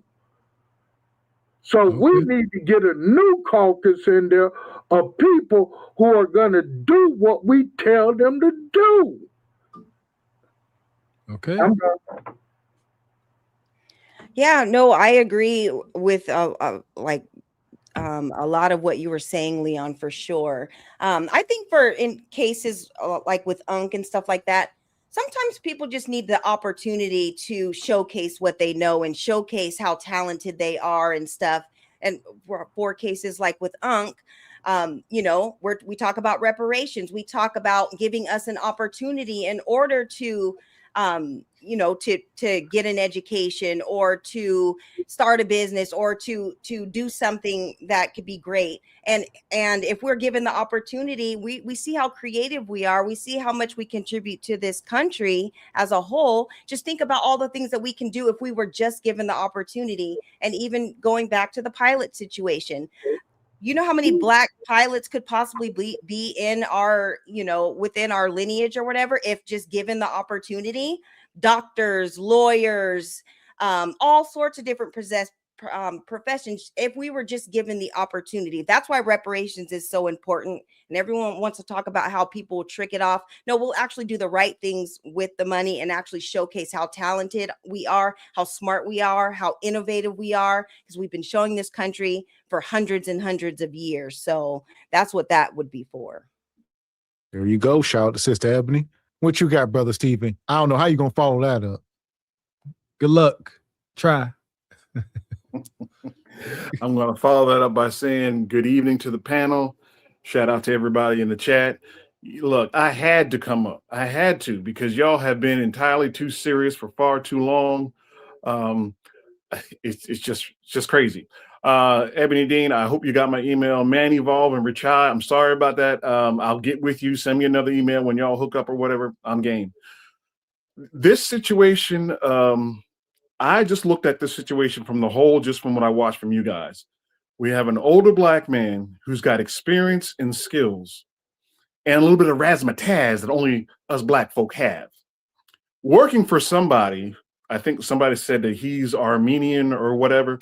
My questions would be for anybody in that who works in that shop. Like, one, how long has that the owner actually been in this country? And was he born here and he's just Armenian lineage, or did he just come over here in the last 5 years or something? I don't know. But I wonder if he had that ancestral ego that, yeah, I'm going to take from somebody who's of a different racial group, colonize it, call him my own, and I'm going to shove him in a corner somewhere and I'm going to pretend like it's mine. Like that colonel with that Southern chicken.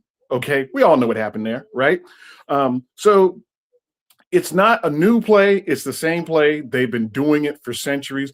But I do wonder if people would even have the thought of getting together and either him joining another place, or like I think Mr. Gavin, it might have been you, get him a food truck and be co-owners or what, and see how much further he can get, since he's already nationally known now. And it's so easy now with the internet that so many people can contribute like $1, you know, and then 6 months from now, he could have his own business, and let's roll with that, right? So that's enough of my seriousness. I can't believe that I was up here, or Leon was up here so long and didn't say anything biblical that I disagreed with totally. It's absolutely unfathomable. Gavin, on behalf of everybody that you have cut off and banished to the shadow realm, when I find you, Ninja, because there's a long line of people coming after you now because of that button. And I wanted to just say, with all the people getting timed out, the $5 or $10, I feel about that like how Mr. Walker feels at a good-looking man competition in Pennsylvania. I feel left out. What about me? How come nobody paid any money to time me out? What's up? I'm not a big enough villain for you guys. I told you, I did to y'all superficial world. I'm proudly ugly. I got you some information, Stephen James, the brother Nick. So he's been doing this since 2016.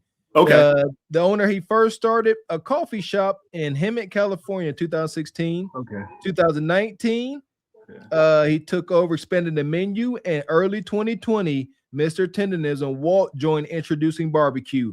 So Nick wasn't even selling barbecue via Google AI until Mr. Tendernism came into the show. Bang. Wicked work. Yeah. But yeah, that's all I got, guys. I just want to chime in on that. And yeah, Walker, I'll threaten your life another time. Gavin, you just got yours. Ebony Dean, yeah, hit up my email or whatever, because there's something I want to ask you. And incredibly good show. Even Mr. Leon, where's he at? Did you banish him again? He in the shadows. Hey, Mr. Leon, I got a question. How do you feel about Aerosmith, Creed, Nickelback? Hold on, Steve. Hold on, brother. Not right now. Not right now. What you got, Ebony? Can I answer that? No. What you got, Ebony?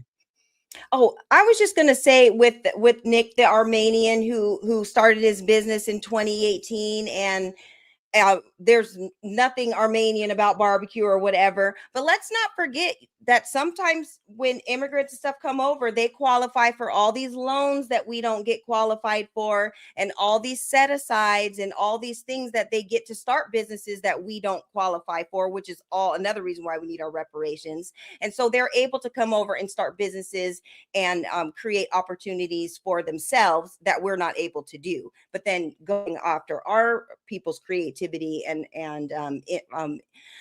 ingenuity in order to make money off of it. So that's another part of it, just coming over from a different country and qualifying for so many things that we don't even get. So that part, they'll never acknowledge that, sister.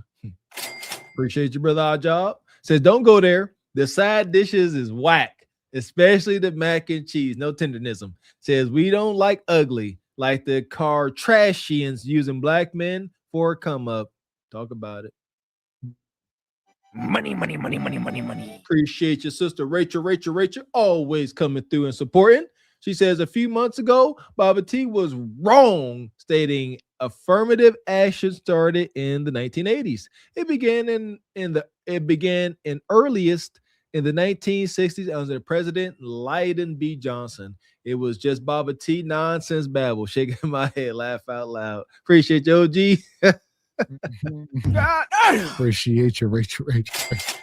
Shout out to Uncle Tall. Appreciate you, brother. Says just like Paula Deen getting rich off of her Black Friends recipe. Sal Paula Deen. Did y'all see that age? Paula Deen had a little eating gathering, and she had all black folks serving her. She said, "Yeah, like back in the old days." That was wicked. MAGA. What you got on that, Leon? You got something on that? Dean wanted a party where all the black servers dressed up like slaves. Yep. And served them, But there was a chick by the name of Dora Charles that she got all her recipes from, but she only paid Dora like $10 an hour, and Dora worked for her for years. Now, there's a new update on Unc within the last 2 hours where he's responding about him being fired. Unfortunately, I closed out my window where I had SBS, on YouTube, and I'm still on StreamYards. But when I pulled up trying to go back to it, there's a new update where he's, so if you guys want to find it, it's on the Hype channel, the comedy Hype channel, I believe, or something like that. But anyway, so I'm just saying, we're about truth over lies over here. Let me ask you this. Leon, would you eat at a table? Would you eat at that table with Paula Deen? Would I eat at that table with Paula Deen where she has servants dressed as slaves? Yes. Yep. Fuck no. Okay. I thought you liked the good old white folks. Hold on. I'm shocked. I said good white folks. There's two types of white folks in this world. There are white folks, then there are crackers. You need to stay away from them crackers. Granted, Leon. All right. Well, here we are. Speaking of that, it's a good transition. Before we get out of here, I told y'all the Black Panthers is back. The only bad part is they up in Minnesota. I don't know what they doing. Our stance is, for illegals. We're not gonna step in front of that. That's not our fight.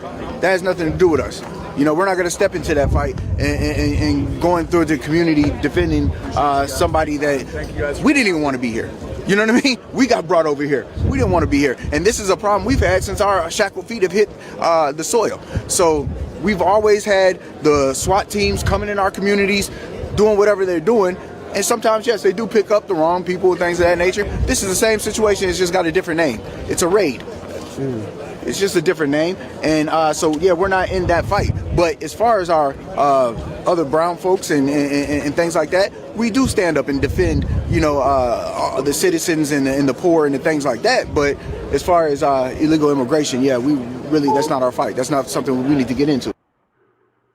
So what are y'all there for? Like you trying to say there is, you know, some reports of, you know, black folks being harassed, but are y'all there protecting the Somalians? Are they the colored folk you talking about?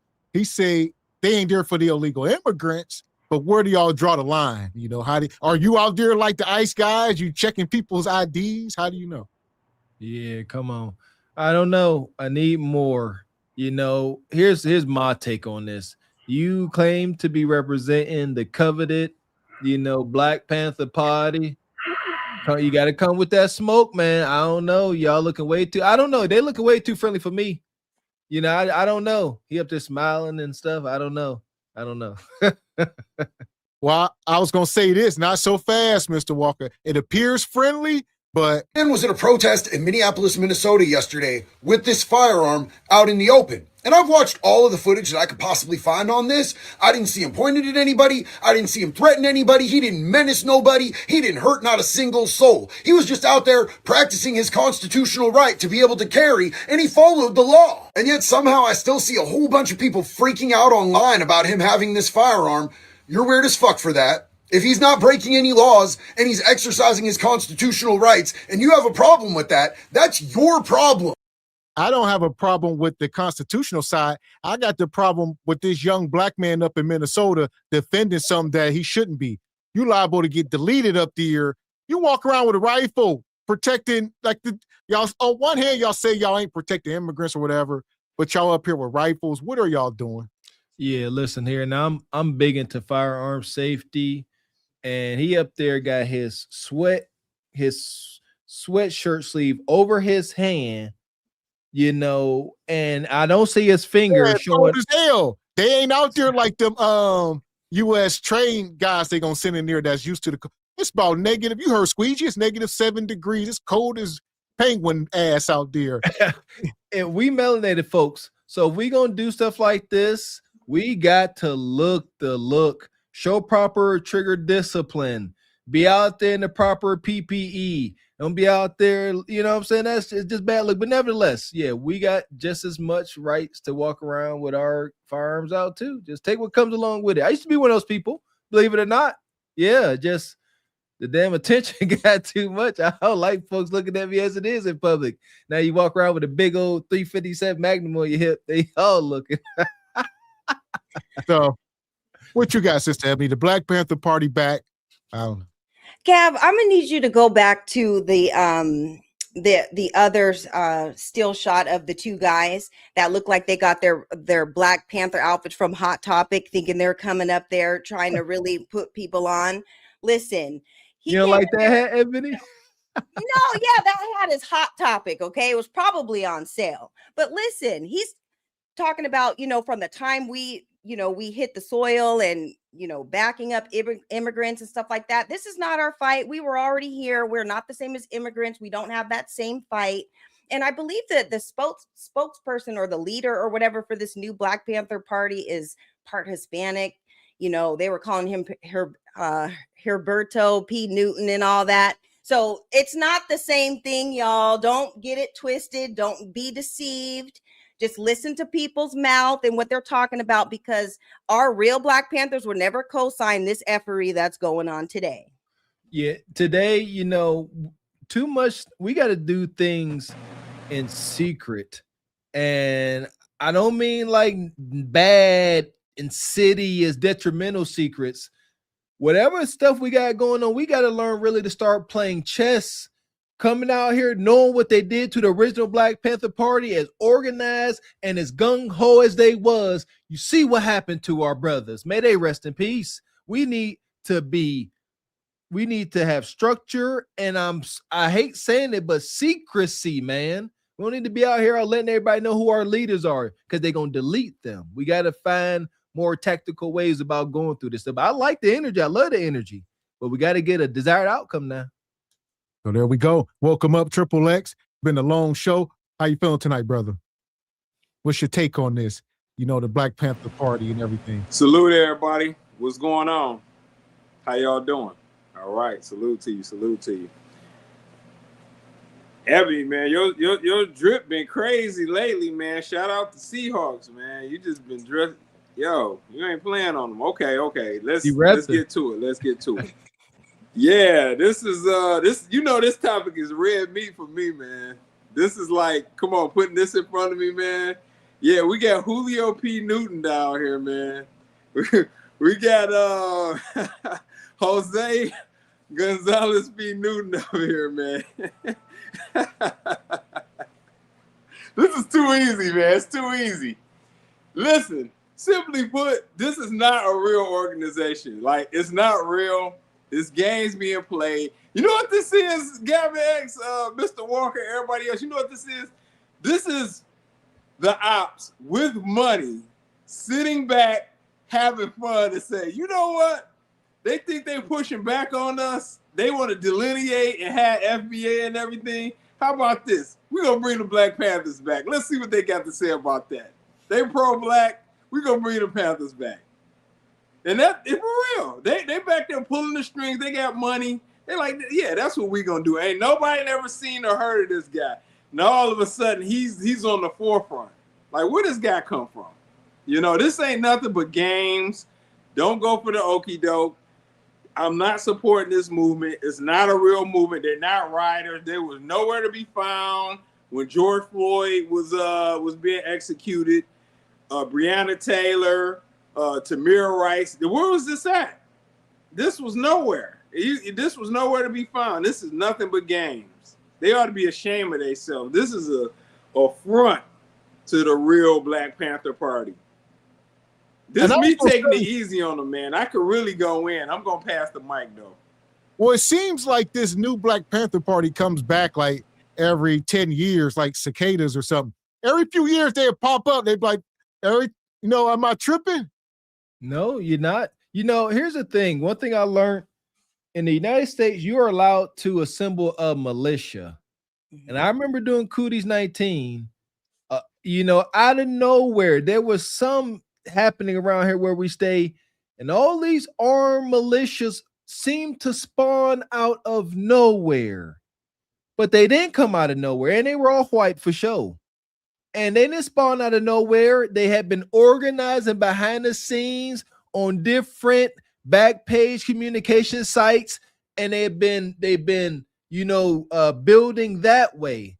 As melanated folks, we always got to show what we got going on, and we must stop that. We don't have to show everybody our shiny things, and I was guilty of it too, and all of the ammunitions we got.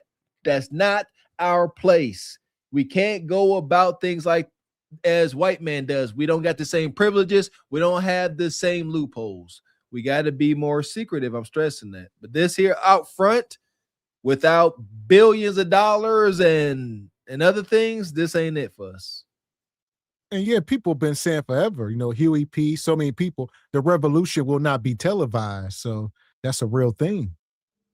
It's not to be on TV, sitting here telling you every move, showing everywhere you're at. We got to stop got to stop wanting to be in the limelight. Yeah, and just coming out at this time with all this immigration and stuff going on, this is a wonky time for you to come out talking about you're the new Black Panther Party. This is not our cause. This is not our fight. So why are you coming out with your capes on trying to save everybody? That is not Black Panther behavior, because they were fighting for something for their people, for their cause, not just trying to cape for other people. This is just not our fight. So them coming out the way that they did, I don't respect it at all. This is just using the name. Right. Exactly. If they would have came out, first of all, the fact that it's brothers would still be a concern, because it's a lot of brothers in. But if they would have just came out and been like, look, we got our new party or whatever. But you're trying to use the name, the look, the swagger, You trying to evoke emotions, nostalgia here of an iconic group. You know, what's next? The Black Liberation Army knockoff or something? Come on now, man. They need to quit this. The Not Effing Around Coalition. See, we all got a bad taste in our mouth from the Not Effing Around Coalition. That was our new age Black Panther Party, and we all see how that failed to do. I think all them ninjas is in jail or prison right now. But Hey, Gab, my audio messing up. I'm gonna drop off and try to come in the app. My bad. Okay, brother. But yeah, I believe, shout out to said in the chat, we gotta gatekeep. Yeah, I don't like the word secret because secret got a bad negative connotation. We gotta gatekeep certain things. Gatekeep for our safety, for FBA's purposes, man. We got to. Appreciate your Project Leroy. Says people, Hernandez P. Newton, they definitely are feds, not the ops. I tell you. Shout out to Everson Clark, come through with the dub. We appreciate you. He says, y'all better start putting some respect on my state and city. Some of you washed down activists ain't never lifted a finger. Respect the soda, Minnesota. God, appreciate you, brother Everson. Says, you can be a man and not a warrior. It's okay. MLK fought how he could. Indeed, brother. Indeed. You muted, Mr. X. I was saying, here's the thing. The new Black Panther Party is very inclusive. So this is them. All right, listen to them. Absolutely. Paul, I'm the chairman of the Black Panther Party for Self-Defense. And on behalf of the Black Panther Party for Self-Defense and every revolutionary nationwide that agrees with this cause, I want to, first, I'm telling all my comrades, every Black Panther out there, we're going to stop calling the pigs pigs and we're going to refer to them by their actual name. We're going to call them the slave catchers. So when you confront the slave catchers, call them slave catchers. When you address the slave catchers, call them slave catchers. So this is oh my goodness. This is him. Look at this. This is inclusive. We got Eskimos. We got Bonquisha. Bonquisha was clocking tea. How the hell you clocking tea in the middle of a Black Panther meeting? I see one brother back there that's FBA, maybe. The rest of y'all, we got LGBT. We got 600-pound life. Everybody up here. Do y'all not understand what a splinter cell is? What a mole is? You're supposed to make it difficult to have moles and splinter cells in your situation. Golly. If I'm some Klansman, I'm like, oh, I know the dude there in that yellow green flannel shirt. Yeah, I'm gonna make him a proposition he can't refuse, and he gonna be my mole. Y'all need to stop. We are too inclusive. Goddamn, sorry, I'm gonna start yelling. Everybody can't be invited. This is for life. This organization is supposed to be fighting tooth, nail, blood, and bone for life and liberty. It's not some damn cosplaying little gathering club. Everybody cannot be invited. Yeah, and see, Bonquisha got the flyer from somewhere and was like, Black Panther Party, I'm going to show up. And Hector and Jose and Rosarita and Bob from the job all showed up. Look, Triple X, if we would have walked into this thinking that this is like the real thing, this looks like a little job, training or something. Like, this ain't nothing. Look at the leader. I feel you. This is just ridiculous. And what's crazy, they got Latinas. The Latina group was the Young Lords, not the Black Panthers. What do we got going on here, man? Like, oh man! Wait a minute. In the Asian group was the Yellow Tigers. Man, they wilding, man. What is going on here? Listen, man, Evolve. What's your take? That's the group right there. Yeah, that is the group right there that's going to take your money. You see that? Look at our group. That's the group right there that's going to take your money. And if they don't take your money, the top group heads are who going to take the payment, and the rest of them is going to just be glad to run around shaking palms. That's who can take your money right there. What money? That, are you talking about reparations? any money that y'all was trying to get for that FBA, somehow they can figure out that this rainbow group right here is going to be the one who is going to do the talking for y'all and figure out where your money can go. You watch and see. You see how these people just appear out of nowhere when y'all need to be together so that y'all, listen, like the Somali group, right? That Somali group get all the money because they was together as a group and they went to the representatives and they could say, hey, we got 80,000 people here. This is what we need. And they just write the check. And they was getting the check for 10, 12 years, hundreds of millions of dollars getting shipped out every single day. Listen, Manny Ball. Take your money. Hold on. I don't like how excited you get when you get to talking no, about. We see this. Listen to me. This is a Trojan horse. This is a Trojan horse I've seen for years. Listen, this is what we initially had spoke before a few weeks ago. I told you that you'd be too excited. All right, it's like you wanted to happen. What you on? Who sent you? Who sent you, Manny Ball? Somebody have to be the feds, right? I'm not the feds, so you got to keep looking. Somebody have to be the fed in the group. They can send someone to be in the group, but I'm not the fed. I'm just a person who I usually like to watch these sort of scenarios, and so when I watch them happen, I smile. This is happening in the Bahamas all the time. There's a woman who I met. She was working for this $1 million house, right? She was like their caretaker. And this is after a hurricane, and we went there to do some cleanup work, you know, on a side job because nothing was going on in the islands because the island was destroyed. And this woman could make furniture become the most beautiful art in the world. So I was like, miss, why you don't open up your shop? The people who own that house told her that she couldn't work for no one else. And she couldn't even open up her own shop where she could do that as a side job. They had her locked in the house like a slave. And I mean, I'm talking this woman had a gift. She could have been a millionaire easy, just making handcrafted furniture and covering it with that chic, soft wool and stuff like that. The house was amazing. And this woman did that whole house by herself, maybe making $10 an hour. That's that group right there. That group right there, that's your fans right there. You all better watch that group. Okay. What you got? Let's get Ebony in. Let her respond to you. Well, man, Evolve, I think the feds is Colonel Karen right there and Connor, the commander in the back with the Kango to the back. Those are the feds. And Connor, the commander, is making sure that Jose is saying all the right things and she's orchestrating everything, man. This is so performative, y'all. This is look at her jacket, y'all. This is crazy. She got the military fatigues on. The drip crazy. Hold on, Gavin. They went on T-Move. Hold on. All she need to do is sit out in that chair with the spear, man. You know that iconic photo, man. It's over.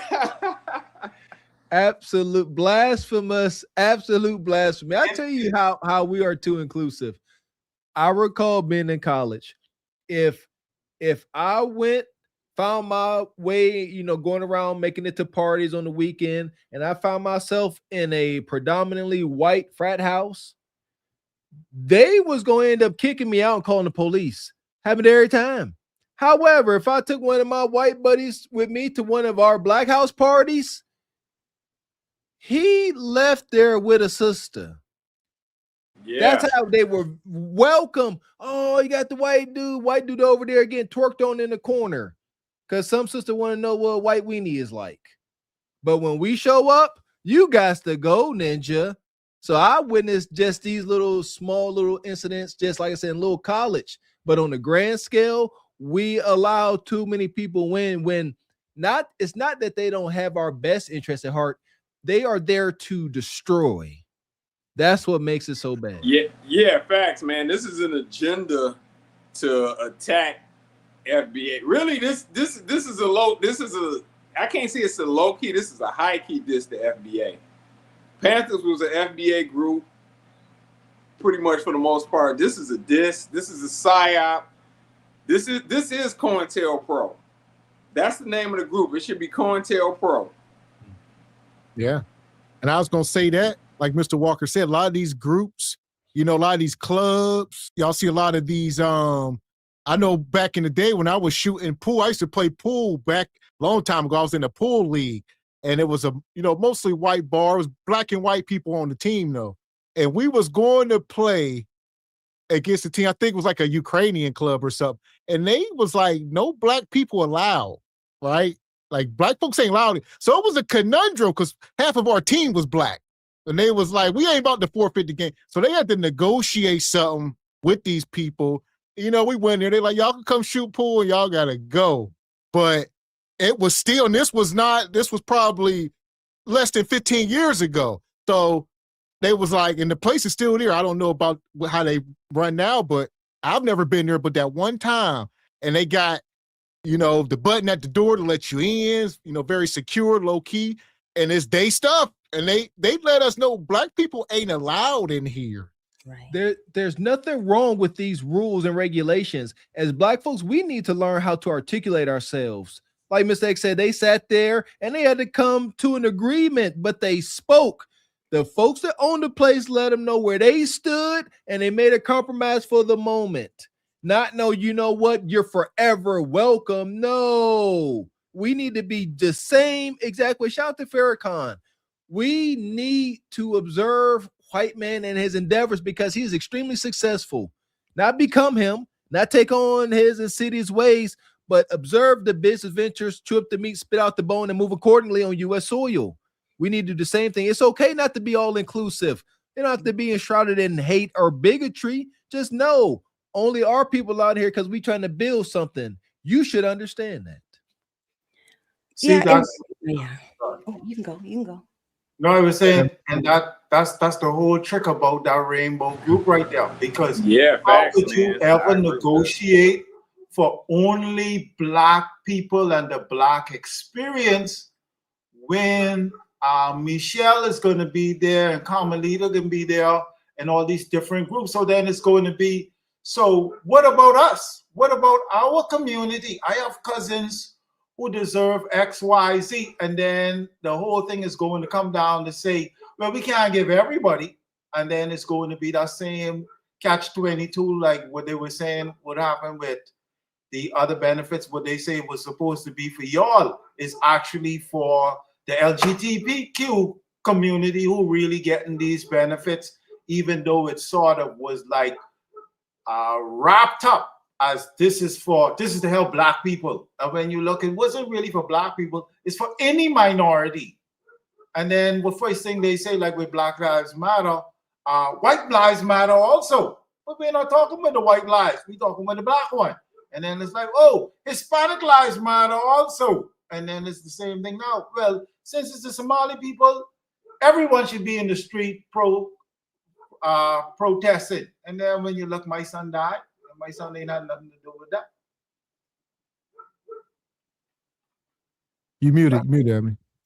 It just looks like this is their desperate attempt to try to get us, you know, Black Americans on board with what's going on with immigration. This is not our fight, you guys. And Bonquisha and it looks like maybe her auntie or whatever in the striped dress or whatever, they're up under no instruction because no man told them to come down here and fight for this. You know, they're just down there kind of on their own. Yeah, Yeah. Oh, I'm sorry. Go ahead, Ebony. Go ahead. Oh no, I'm just saying nobody told them to come down there. They're on their own, all on their own, under no instruction. This is not our fight, but they're trying to do whatever it takes to get us to come down and fight, and we're just not doing it. Like this is like the great value version of the Black Panthers. So yeah, you can't have that without us. We are the secret sauce to all of this. Yes, the Timu version of the Black Panthers. So yeah, I mean, basically, all of these people are paid. These are basically actors, paid contributors. This isn't a real group. Nobody knows much of any information about these guys. the group's not real. This is put up by Democratic shield money that are using this to try to infiltrate the black community. And I agree with what Ebony just said. This is nothing but a psyop to try to win over at least some of the black population, FBA specifically. And it isn't going to work.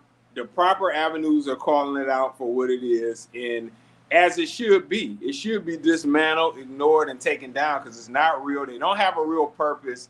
First of all, when you want to talk about injustice, we're talking about people that's here illegally, you know? People that's here illegally. It's not people that are citizens that are being mistreated and not getting their full rights as was going on when this group was originally conceived. It is people that are here that should not be here. They should have never settled here. The rules were what the rules were. They did not follow the rules. And just because somebody lets you get away with the rules don't mean that it's okay, you know? So now that they've enforced the rules, you have to follow the rules. And the rules mean, in likelihood, your removal, you know? So that's just that. Like, you can't pull up a group to help fight that. Like, this is a government agency. What are we talking about here? You know, the Black Panther Party was militant. To be militant, you must be physically fit to properly be militant. They ain't none one of these ninjas look like they could run a mile in a respectable amount of time. Like, it's so, man, I'm serious. Like, I'm looking like, if you're gonna be part of the Black Panther Party, you got to be with the absolute smoke. Do you know how the founders met their demise? You got to be ready to put up or shut up. All y'all look like y'all eat too much Oreos and whole milk. Like, this ain't it. Y'all are not militant. No, don't get me started on that sister either, man, with that wig on. She down there for vanity. Look at what she got on, man. This is about looks and styling. This is vanity, period. Yeah. We got Sexy Red, Black Panther. Sexy Panther. Shout out to Everson. Says you can be a man and not a word. We got that one. Appreciate you. Appreciate that, brother. Shout out to Project Leroy. Says these must be the new characters in Call of Duty Black Ops 7. DLC available now on all consoles. That's funny. Appreciate you, Uncle Tall. Said they got Peter Griffin in the group. Money. Appreciate you, OG. How you liking this Black Panther Party? Says the Somalis have a representative in the U.S. Congress who represents their district and interests. FBA doesn't have the support of any black members of Congress. Why not? Well, I spoke on this a while. I said we need to, start raising our kids up to want to be senators and part of Congress instead of so many athletes and all this, get into politics so they can represent us, And people say, I don't know. I think I got pushback for that. So Rick Fox wants to come in and start running for office in the Bahamas. I think it's his father that was a Bahamian or something like that. And so now he's been in the Bahamas and now he's talking very strongly about coming in our next election that's supposed to be this year. So we see the same thing. And the same conversation is saying, it's like, what do you know about the Bahamian experience and different things of that nature people feel? You can always have people who are going to be against you. But in general, the core of your group have to be some people who are that group. That group is a rainbow group. That group is all type of different people. You guys stay safe. I hope you get sorted out. That is true. We appreciate you. The one Gemini says, love the content. Appreciate you. Stick around, brother. Shout out to Project Leroy. Says, play the NWO theme songs at that picture. That's wild. Appreciate you, Derek Greenway. Says, every black pilot that I served with in the Navy were top sticks. I easily believed. Easily. Appreciate you, brother Frederick Howard. Says, in 2025, Kunja G crowned 2 goofy kangs. 2026, Gavin X and Mr. Walker Records LLC. I'm rocking to the intro music. Heating them up. Let's go. Appreciate you, Brother Frederick. So here we go. I'm going to take this back. I'll get you in, Leon. Paul, I'm the chairman of the Black Panther Party for Self-Defense, and on behalf of the Black Panther Party for Self-Defense and every revolutionary nationwide that agrees with this cause, I want to first, I'm telling all my comrades, every Black Panther out there, we're going to stop calling the pigs pigs and we're going to refer to them by their actual name. We're going to call them the slave catchers. So when you confront the slave catchers, call them slave catchers. When you address the slave catchers, call them slave catchers. From now on, the only way we refer to the pigs, the Black Panther Party for Self-Defense, is we call them slave catchers. And I would like to tell all my brothers and sisters nationwide, stop referring to them as what they are. And I know it's a lot of people out there that say, oh, well, this cop is a good cop and this cop is a good cop. Once they put on that badge, once they take that oath, they're taking the oath to the slave catcher patrol. Mm-hmm. And I take it, they call up police officers now, but their name is slave catcher patrol. That's what they is. That's what they always have been. All right, he tripling and quadrupling down. This is wonky. I feel like they about to start singing, "We are the world, we are the children." What's going on here, man? This is cosplaying. This is like Saturday Night Live edition of the Black Panther Party. Well, I mean, what's going on, Mr. Walker? I can't take it. You know what? I too have heard that. And believe that all law enforcement offices started as slave catchers. There, at least that there is some truth there, and I just wanted to see the Googles. Yes, and yeah, even Google says it's true. While some regard slave patrol as the first formal attempt of police in America, other identify unofficiated police department. Yeah, it's true. It's daggone true. Google trying to talk around it, but nevertheless, what does this do for us? That's my okay. Now we not calling them pigs. Now they slave catchers. How does this move us forward? How? It's pandering. So now he pandering to his base, right? Which are what's up with the sister with the glasses, man? Damn. Down in that corner. And this woman come with a mini skirt on. Like, let's be real. Sexy Red got a mini skirt. She up here clocking tea and slashing throats and doing all kind of stuff. See, what you got, Ebony? This is wonky. But did you see when Bonquisha, when he started saying we're gonna call him slave catcher, she started looking away like, I think I'm at the wrong meeting. Like she was double backing, looking around like, you know, you're the only one there, Bonquisha. This is you. This is the effery that you signed up for. Yeah, we don't co-sign this, but you saw the moment she was backpedaling for real. That was crazy. Yeah, just watch when he starts saying the pig stuff and we're going to call him slave catchers. She was looking away like, oh, no. But this guy says he is in charge of the Black Panther self-defense. This is his group that's standing around him as the self-defense person, introducing himself to the world. Yo, really soak that in. He's supposed to be covered with some real big, bulky dudes with the rifle from the other shot. He introducing himself as the self-defense master. Who the hell are these people going to be fighting? The ice cream man? What's going on? Talk about it, man. That's like you are the leader of self-defense. You are the sergeant in arms, more or less. You are supposed to show that you are about that life, some discipline. He is. Y'all see them badges and wings and patches on his jacket? He's declarated. I'm sorry. I missed the leather coat from Wilson's Leather. My bad. I missed that. That should have let me know. The badass biker jacket with the unbuttoned cuffs. Hush up. Where Ninja, can you run? Can you fight? Dude. And y'all, he watched one documentary on Pablo Escobar. Now all of a sudden he's running things. No, you're not the El Capitan over here. Go back to your country with all that. We don't believe you. We don't even need any of your people. We just don't believe you at all. I believe what's his name? The brother, Master J from the Not After Round Coalition. At least he came up there in shape. He was about 2 feet tall, but he was in shape. He looked like he's with the smoke, all angry. Like at least he looked the part. This brother here, come on, man, he looked like a cool substitute teacher or something, man. Yeah. Hold on, who in the chat said old girl look like Grimace, man? Oh man, This is bad. This is bad. This look like Sesame Street. What you got, Leon? What's your take on the new Black Panthers? This some old bullshit. First of all, the Black Panthers never used the word comrade.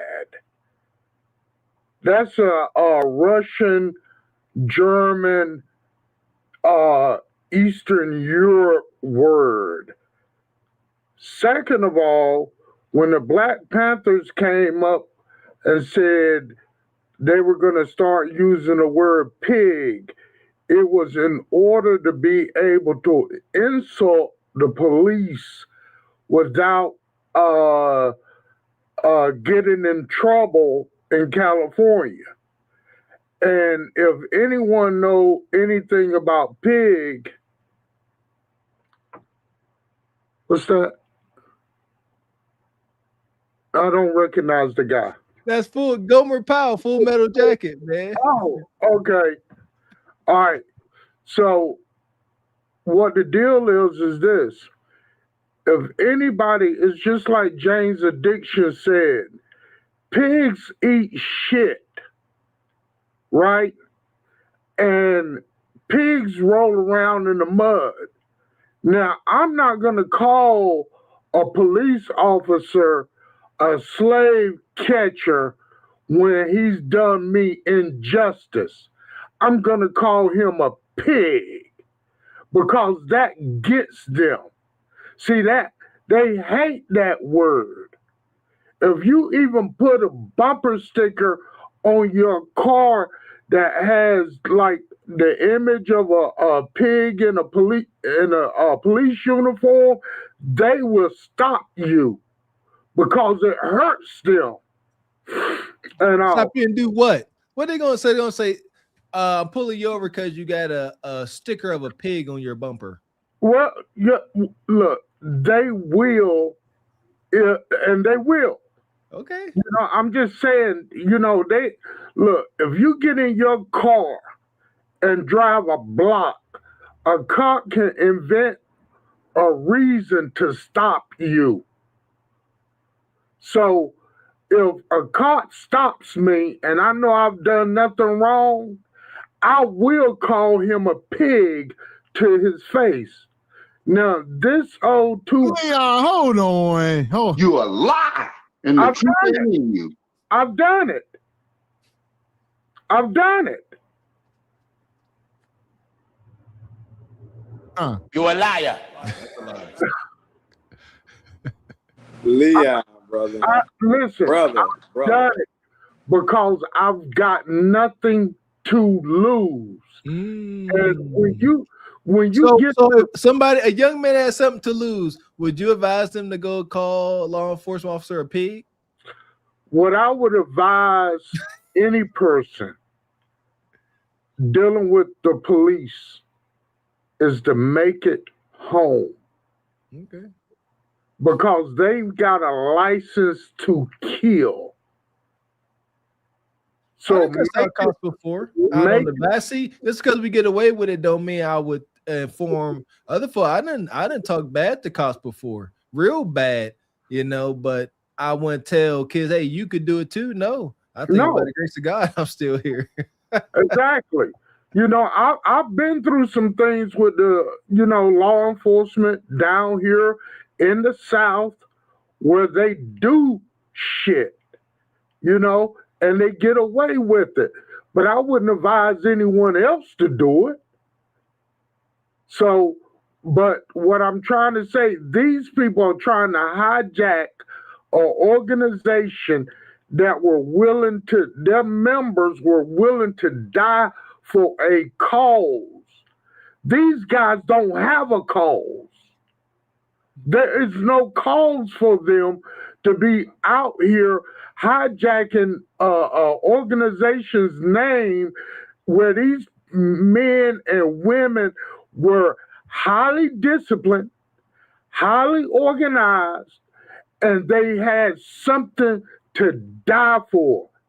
These people don't have nothing to die for. They're going to go home, eat cheesecake, get on Netflix. You know, the sister in the stripes, she's going to have her ass up and face down before midnight. So what the deal is this. This fight is not ours. The black person's fight right now is to get a check from Trump. Don't wait till Trump is out of office to try to get a check because they won't cut it. Go to Trump, say, look, Trump knows what black folks have endured because he was there when his daddy denied blacks the right to rent in his apartments. So he can't say he didn't know. So look, go to Trump, say, look, nigga, cut me a check and I'll leave you alone. I go about my business. I won't be outside your White House protesting.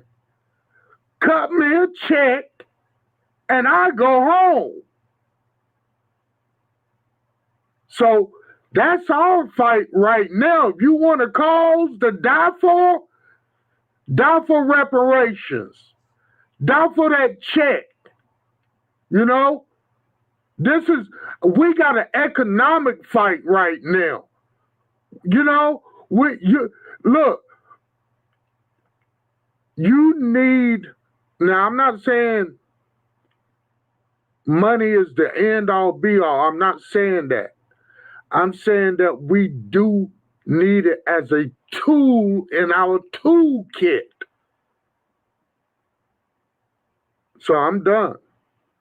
Okay. Well, I was going to go on to say, I'll get you in Triple X. I was going to say, I think the majority of these people are paid actors and stuff. Just like the people on the streets, protesters blowing the whistles and all of this stuff. There's a lot of people being paid to be here. It's a psyop, as they say. I agree. I think they're being paid for truth. I really believe that. Because there's no reason. And then how they quickly turn this into, we're not going to call them pigs no more. We're going to call them slave catchers, which automatically now turn right back to that call for ICE protests. So here it is now, maybe we wasn't getting the black people to come out for the Somalis. So now come out because this is supposed to be, as their flag say, the original Black Panthers calling you to come out here and start calling these pigs slave catchers to shame them. That shame don't work. Shame don't work on me, buddy. I come to do what I come to do. You're running on me. Yeah, I don't either. Like I said, that calling them something different, what does that do for anybody? I told y'all, especially if not only the Democratic Party, the vote blue, no matter who, folks, they will freaking tattoo Black Lives Matter on their foreheads, but they ain't about to give you a daggone thing. This is ultimate pandering. Y'all really think they're really about to allow, yes, I said allow the original Black Panther Party to reemerge in some kind of full force whenever they categorize the original party? Rest in peace to Huey P. Newton and the rest of them. They categorize them as a terrorist group. Like, come on, man. Facts. And they never categorized the Aryan Nation or the KKK as a hate group. And look at their track record. I think they did a little bit later. Maybe I could be wrong, Triple X, but even if they did, it wasn't on the level of the Black Panthers. But yeah. And they rap sheet longer than a tablecloth, man. The reality is the Black community need to make its next move the best move.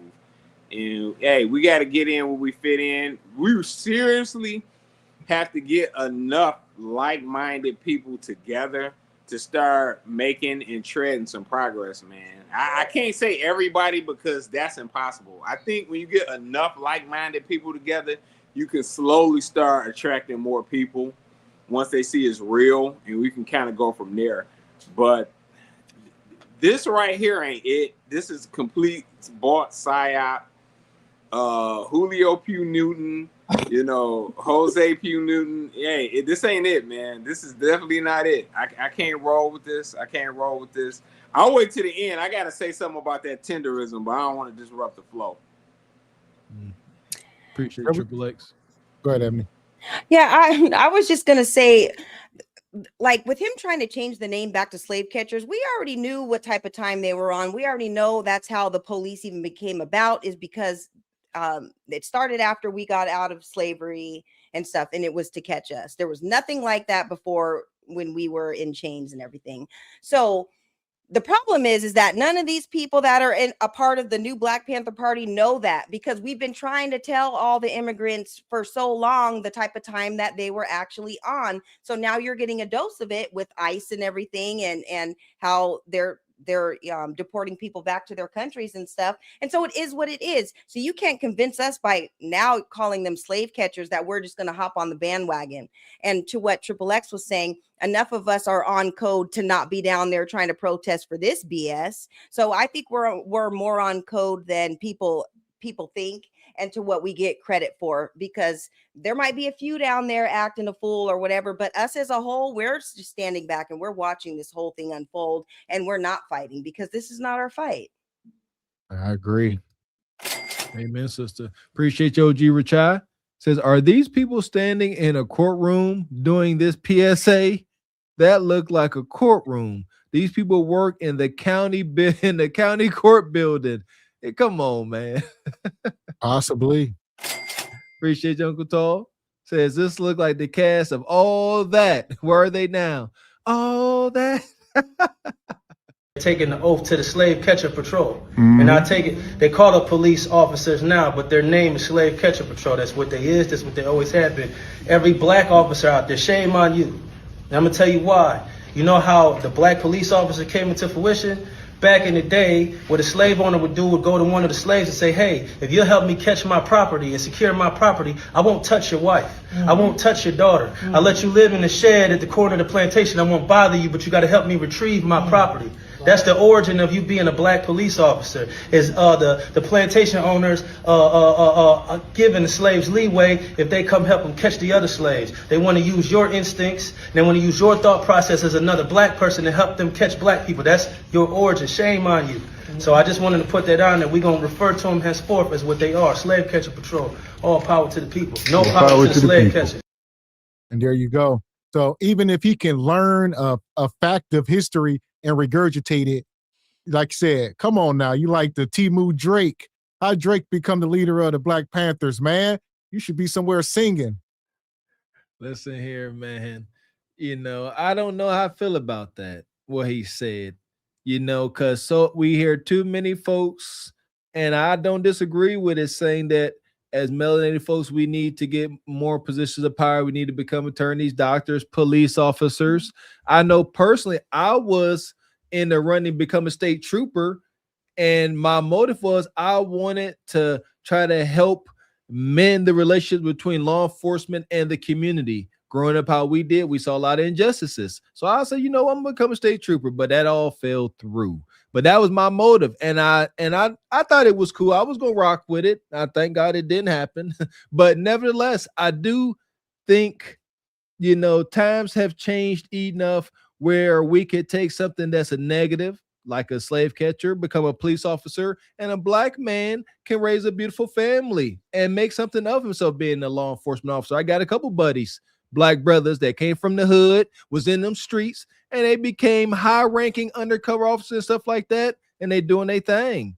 So I definitely got mixed emotions on that. What you got, Ebony? Yeah, and Mr. Walker, these guys are not in a position of power. They just showed up like it was some jury duty or something. So he's not in position. He's not our leader. He doesn't speak for us. This is why we don't want people speaking for us, and this is why we're not following the lead of this guy, because he's not speaking for us. This has nothing to do with us. And just because you can quote a couple things about our past or whatever, and you have a little slang in your wording or whatever, we still don't hear you. We don't hear what you're saying. You do not represent us, and we don't want you speaking for us. This is not our fight. I agree. For that, we're going to take the new Black Panther Party to the pit. It hurts to do it, but y'all got to go. Fuck is you talking about? This is Sparta! You got to know when to hold 'em, know when to fold 'em, know when to walk away, know when to hide. You gotta count your blessings. You're sitting at the table. You hear me? Ooh, child, things will get brighter.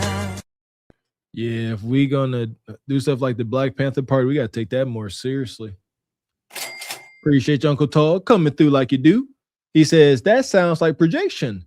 If you take this money and convince these FBAs to jump into this fight to their detriment, Ninja, please. That part. So here we are. We'd have made it through another crazy show. We talking about the misinformation about Black people is out of control. We talked about a bunch of stuff tonight. I know Triple X, you said you wanted to get back in. What you got, brother?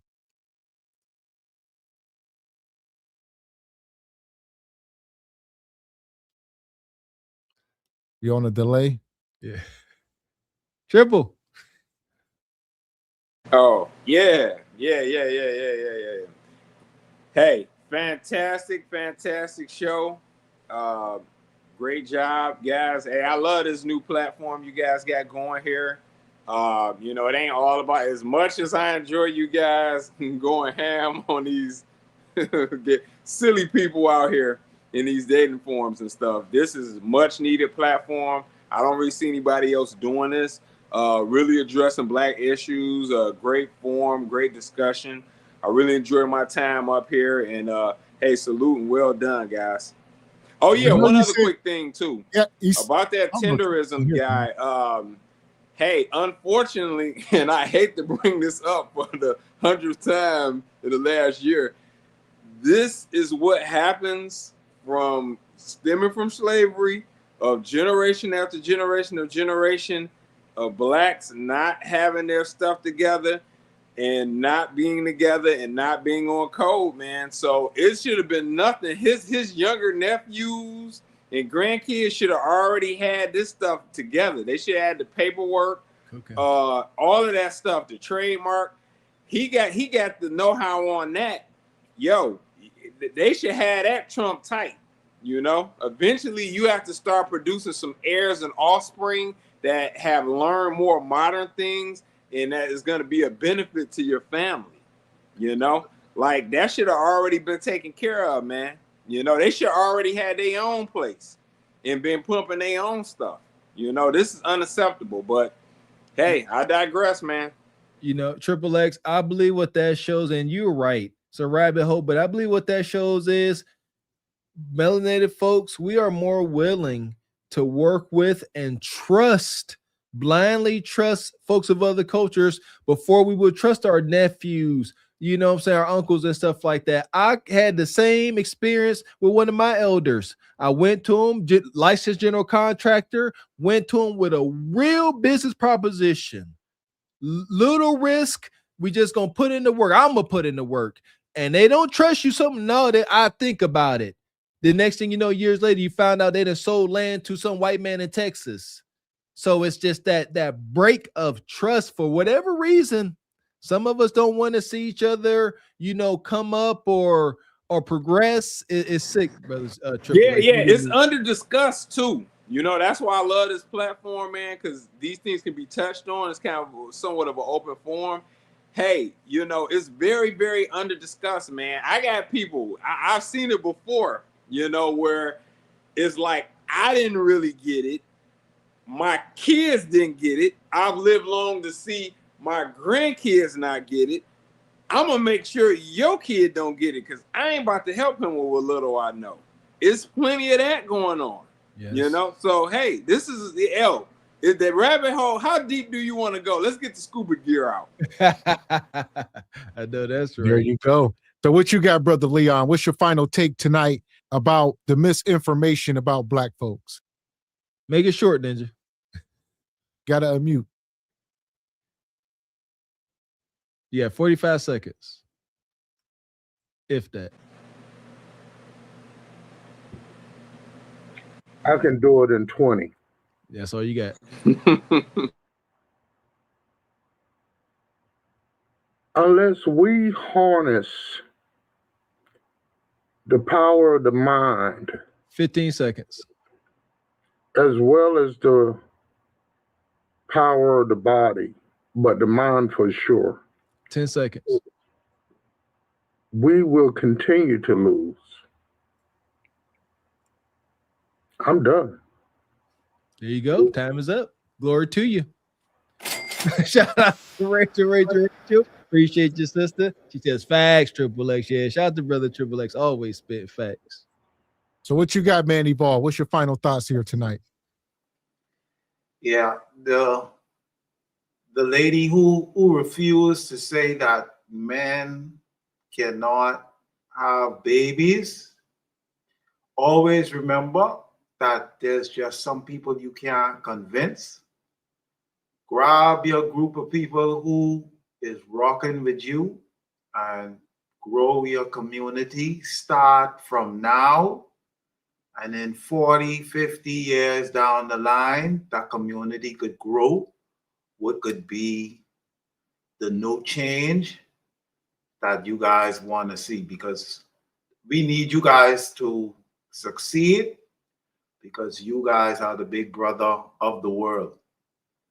You guys are the map for the world. No matter how people say X, Y, Z, you guys are the map. Anywhere where Black American culture go, that changes the whole country.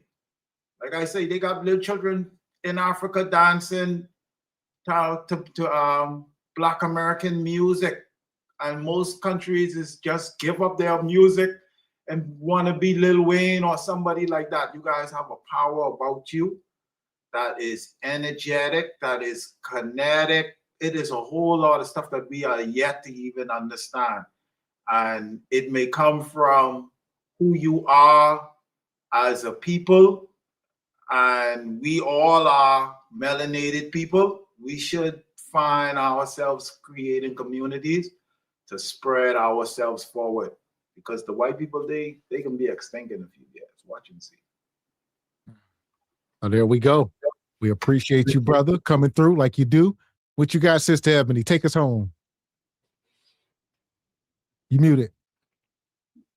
Thank you guys for having us up here, and another great topic. Like Triple X said, this was much needed because it's actually, I think it's teaching us how to debunk certain things when we hear certain narratives that we know just aren't true, and just being able to debunk things and being able, you know, like Rachel, fact checking things. And, you know, we're all students up here. Nobody knows everything. So we're all up here to teach each other.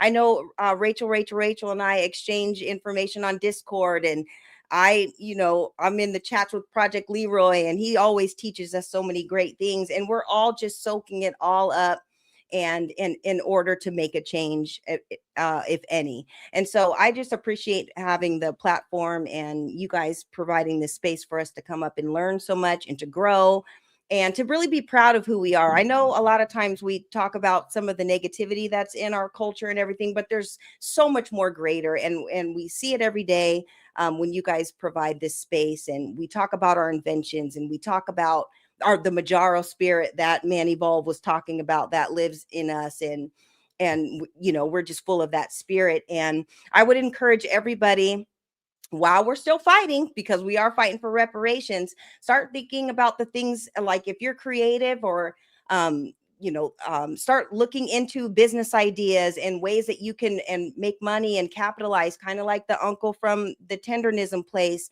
Maybe if he would have studied a couple things or had people to talk to or whatever. I encourage everybody to do that, because our time is coming, and when it does, we want to be prepared for it. So just think about all the things that are within your family and within your lineage, and whatever you want to start. Now's the time to study on it and to learn about it. So yeah, I thank you guys again and love coming up on the space and hearing different perspectives. And Man Evolve, thanks again for coming up, and you were a great addition to the show. Also, Triple X, and of course, Gavin X and Mr. Walker. It was a great panel tonight. So thank you. Yes, ma'am. Always. Thank you for always coming to add value. We appreciate y'all, Freedom Ryan, Sister Ebony. Thank you. So here we are. We appreciate all y'all coming through tonight. Up on the panel, Triple X, Man Evolve. Appreciate y'all, good folks. Have a good evening. Yes, and go Seahawks, y'all. Go Seahawks. There we go. So here we are. Like I said, we done made it through, folks. Make sure y'all hitting the like button if you have not yet. Also, shout out to Baba T. Yeah, Baba T still in the back. He hit the Cash App here. What do you got? Money, money, money, money, money, money. So he sent the 10 ball. He says, go ask your elders about everything you said. Okay, go ask your elders. Who that? I think you're talking to Sister Rachel. Shout out to Baba T and Rachel doing it out this evening. Yeah, I ain't got no smoke for none of y'all. I'm learning. Yeah, I see Baba T still in the back. He sent another 5 ball. He says, why kick me out? He says, you couldn't hold my response. OG, he won't have you back there backstage.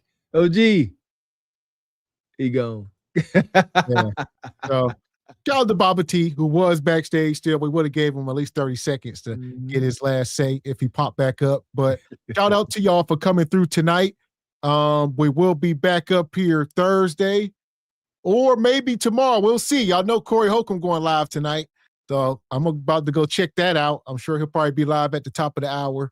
So we'll see what happens over there. And if they get wild, we'll be back up here tomorrow. It's going down. I see y'all in the chat already. Yeah, I'm about to be over there. I would imagine he about that record-breaking attendance this evening. Yeah, we about to be over there. But right now, we over here, and we appreciate y'all rocking with us. Appreciate y'all. Make sure y'all hit the like button and the subscribe button on the way out if you already have not. We appreciate y'all coming over, supporting your interests, supporting your channel, supporting Truth Over Lies. Please continue to do so. Hitting that super chat, hitting that Cash App, please, and a thank you. Appreciate you, Rachel. She says, knock it off. Read some books. You are educated. Shout out to Baba T and Rachel. Yeah! Boom, shakalaka! And like we said, depending on what happened tonight, we may be back. I know there's been other developments. Like I said, we got fatigue over the whole Anton Corey thing, but if Corey gives it more legs tonight, we'll see. You're going to see. I don't know what to even assume. I'm good at, trying to predict what's going to happen. I'm going to be watching all giddy and anxious just like the rest of y'all. Yeah, I know the brother Craig ain't been letting up. So Craig has been going live every day on his own channel, cooking Anton. He was live yesterday. I mean, every day. He said he going to keep going live till Anton pull up. So I don't know what that's about, but like I said, we'll see tonight. Got to. This is part of my theory. They got to push because Anton came there, threw a grenade and left. I'm sorry, not sorry. So they got to do something, man. And yeah, shout out to Messy Michonne. She had that on display with that brother. And they had Anton up there in the hot dog suit. Wild stuff, wild history. But I'm here for the madness. Just keep me out of it. So there we go. So shout out to everybody coming through tonight. All the sponsors. Shout out to Uncle Tall in the Cash App and the Super Chats. Shout out to Baba T coming through. Yeah! Boom, shakalaka! Shout out to Richard Media. Who else we got here? Project Leroy. Who else? Uncle Tall. Like I said, Black Unity. Erroneous E. Better Believes Me. Who was this? Everson Clark. Appreciate you. Shout out to, I don't want to miss you. I know Rachel, the big sponsor. I don't want to miss somebody, but yeah, shout out to Rachel sponsoring the show.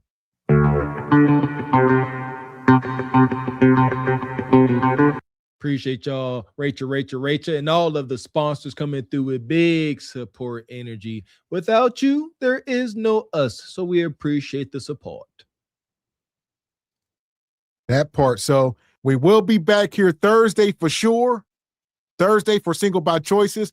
And like I said, we'll see what happens overnight. We may do a pop-up show tomorrow. Stay tuned and set your notifications. Make sure you're subscribed to all the channels. Keep your eyes and ears to the Cart Before the Horse family YouTube street. Stay up to date, and we will see you when we see you. That part. So until then, I'm Gavin X. I am Mr. Walker. And we are Cart Before the Horse Productions. A good evening. We're trying to get you old now. Viral online. Truthful lies, say it loud, say it clear. Left the streets where he need you here. Quarters of vision, fit your focus, kiss. Break generational suffering. Truthful lies, say it loud, say it clear. Left the streets where he need you here. Quarters of vision, future focus, kings. Break generational suffering. We don't profit off death. We don't clap for destruction. We here to build men. Not Berry Boys. Not Berry Boys.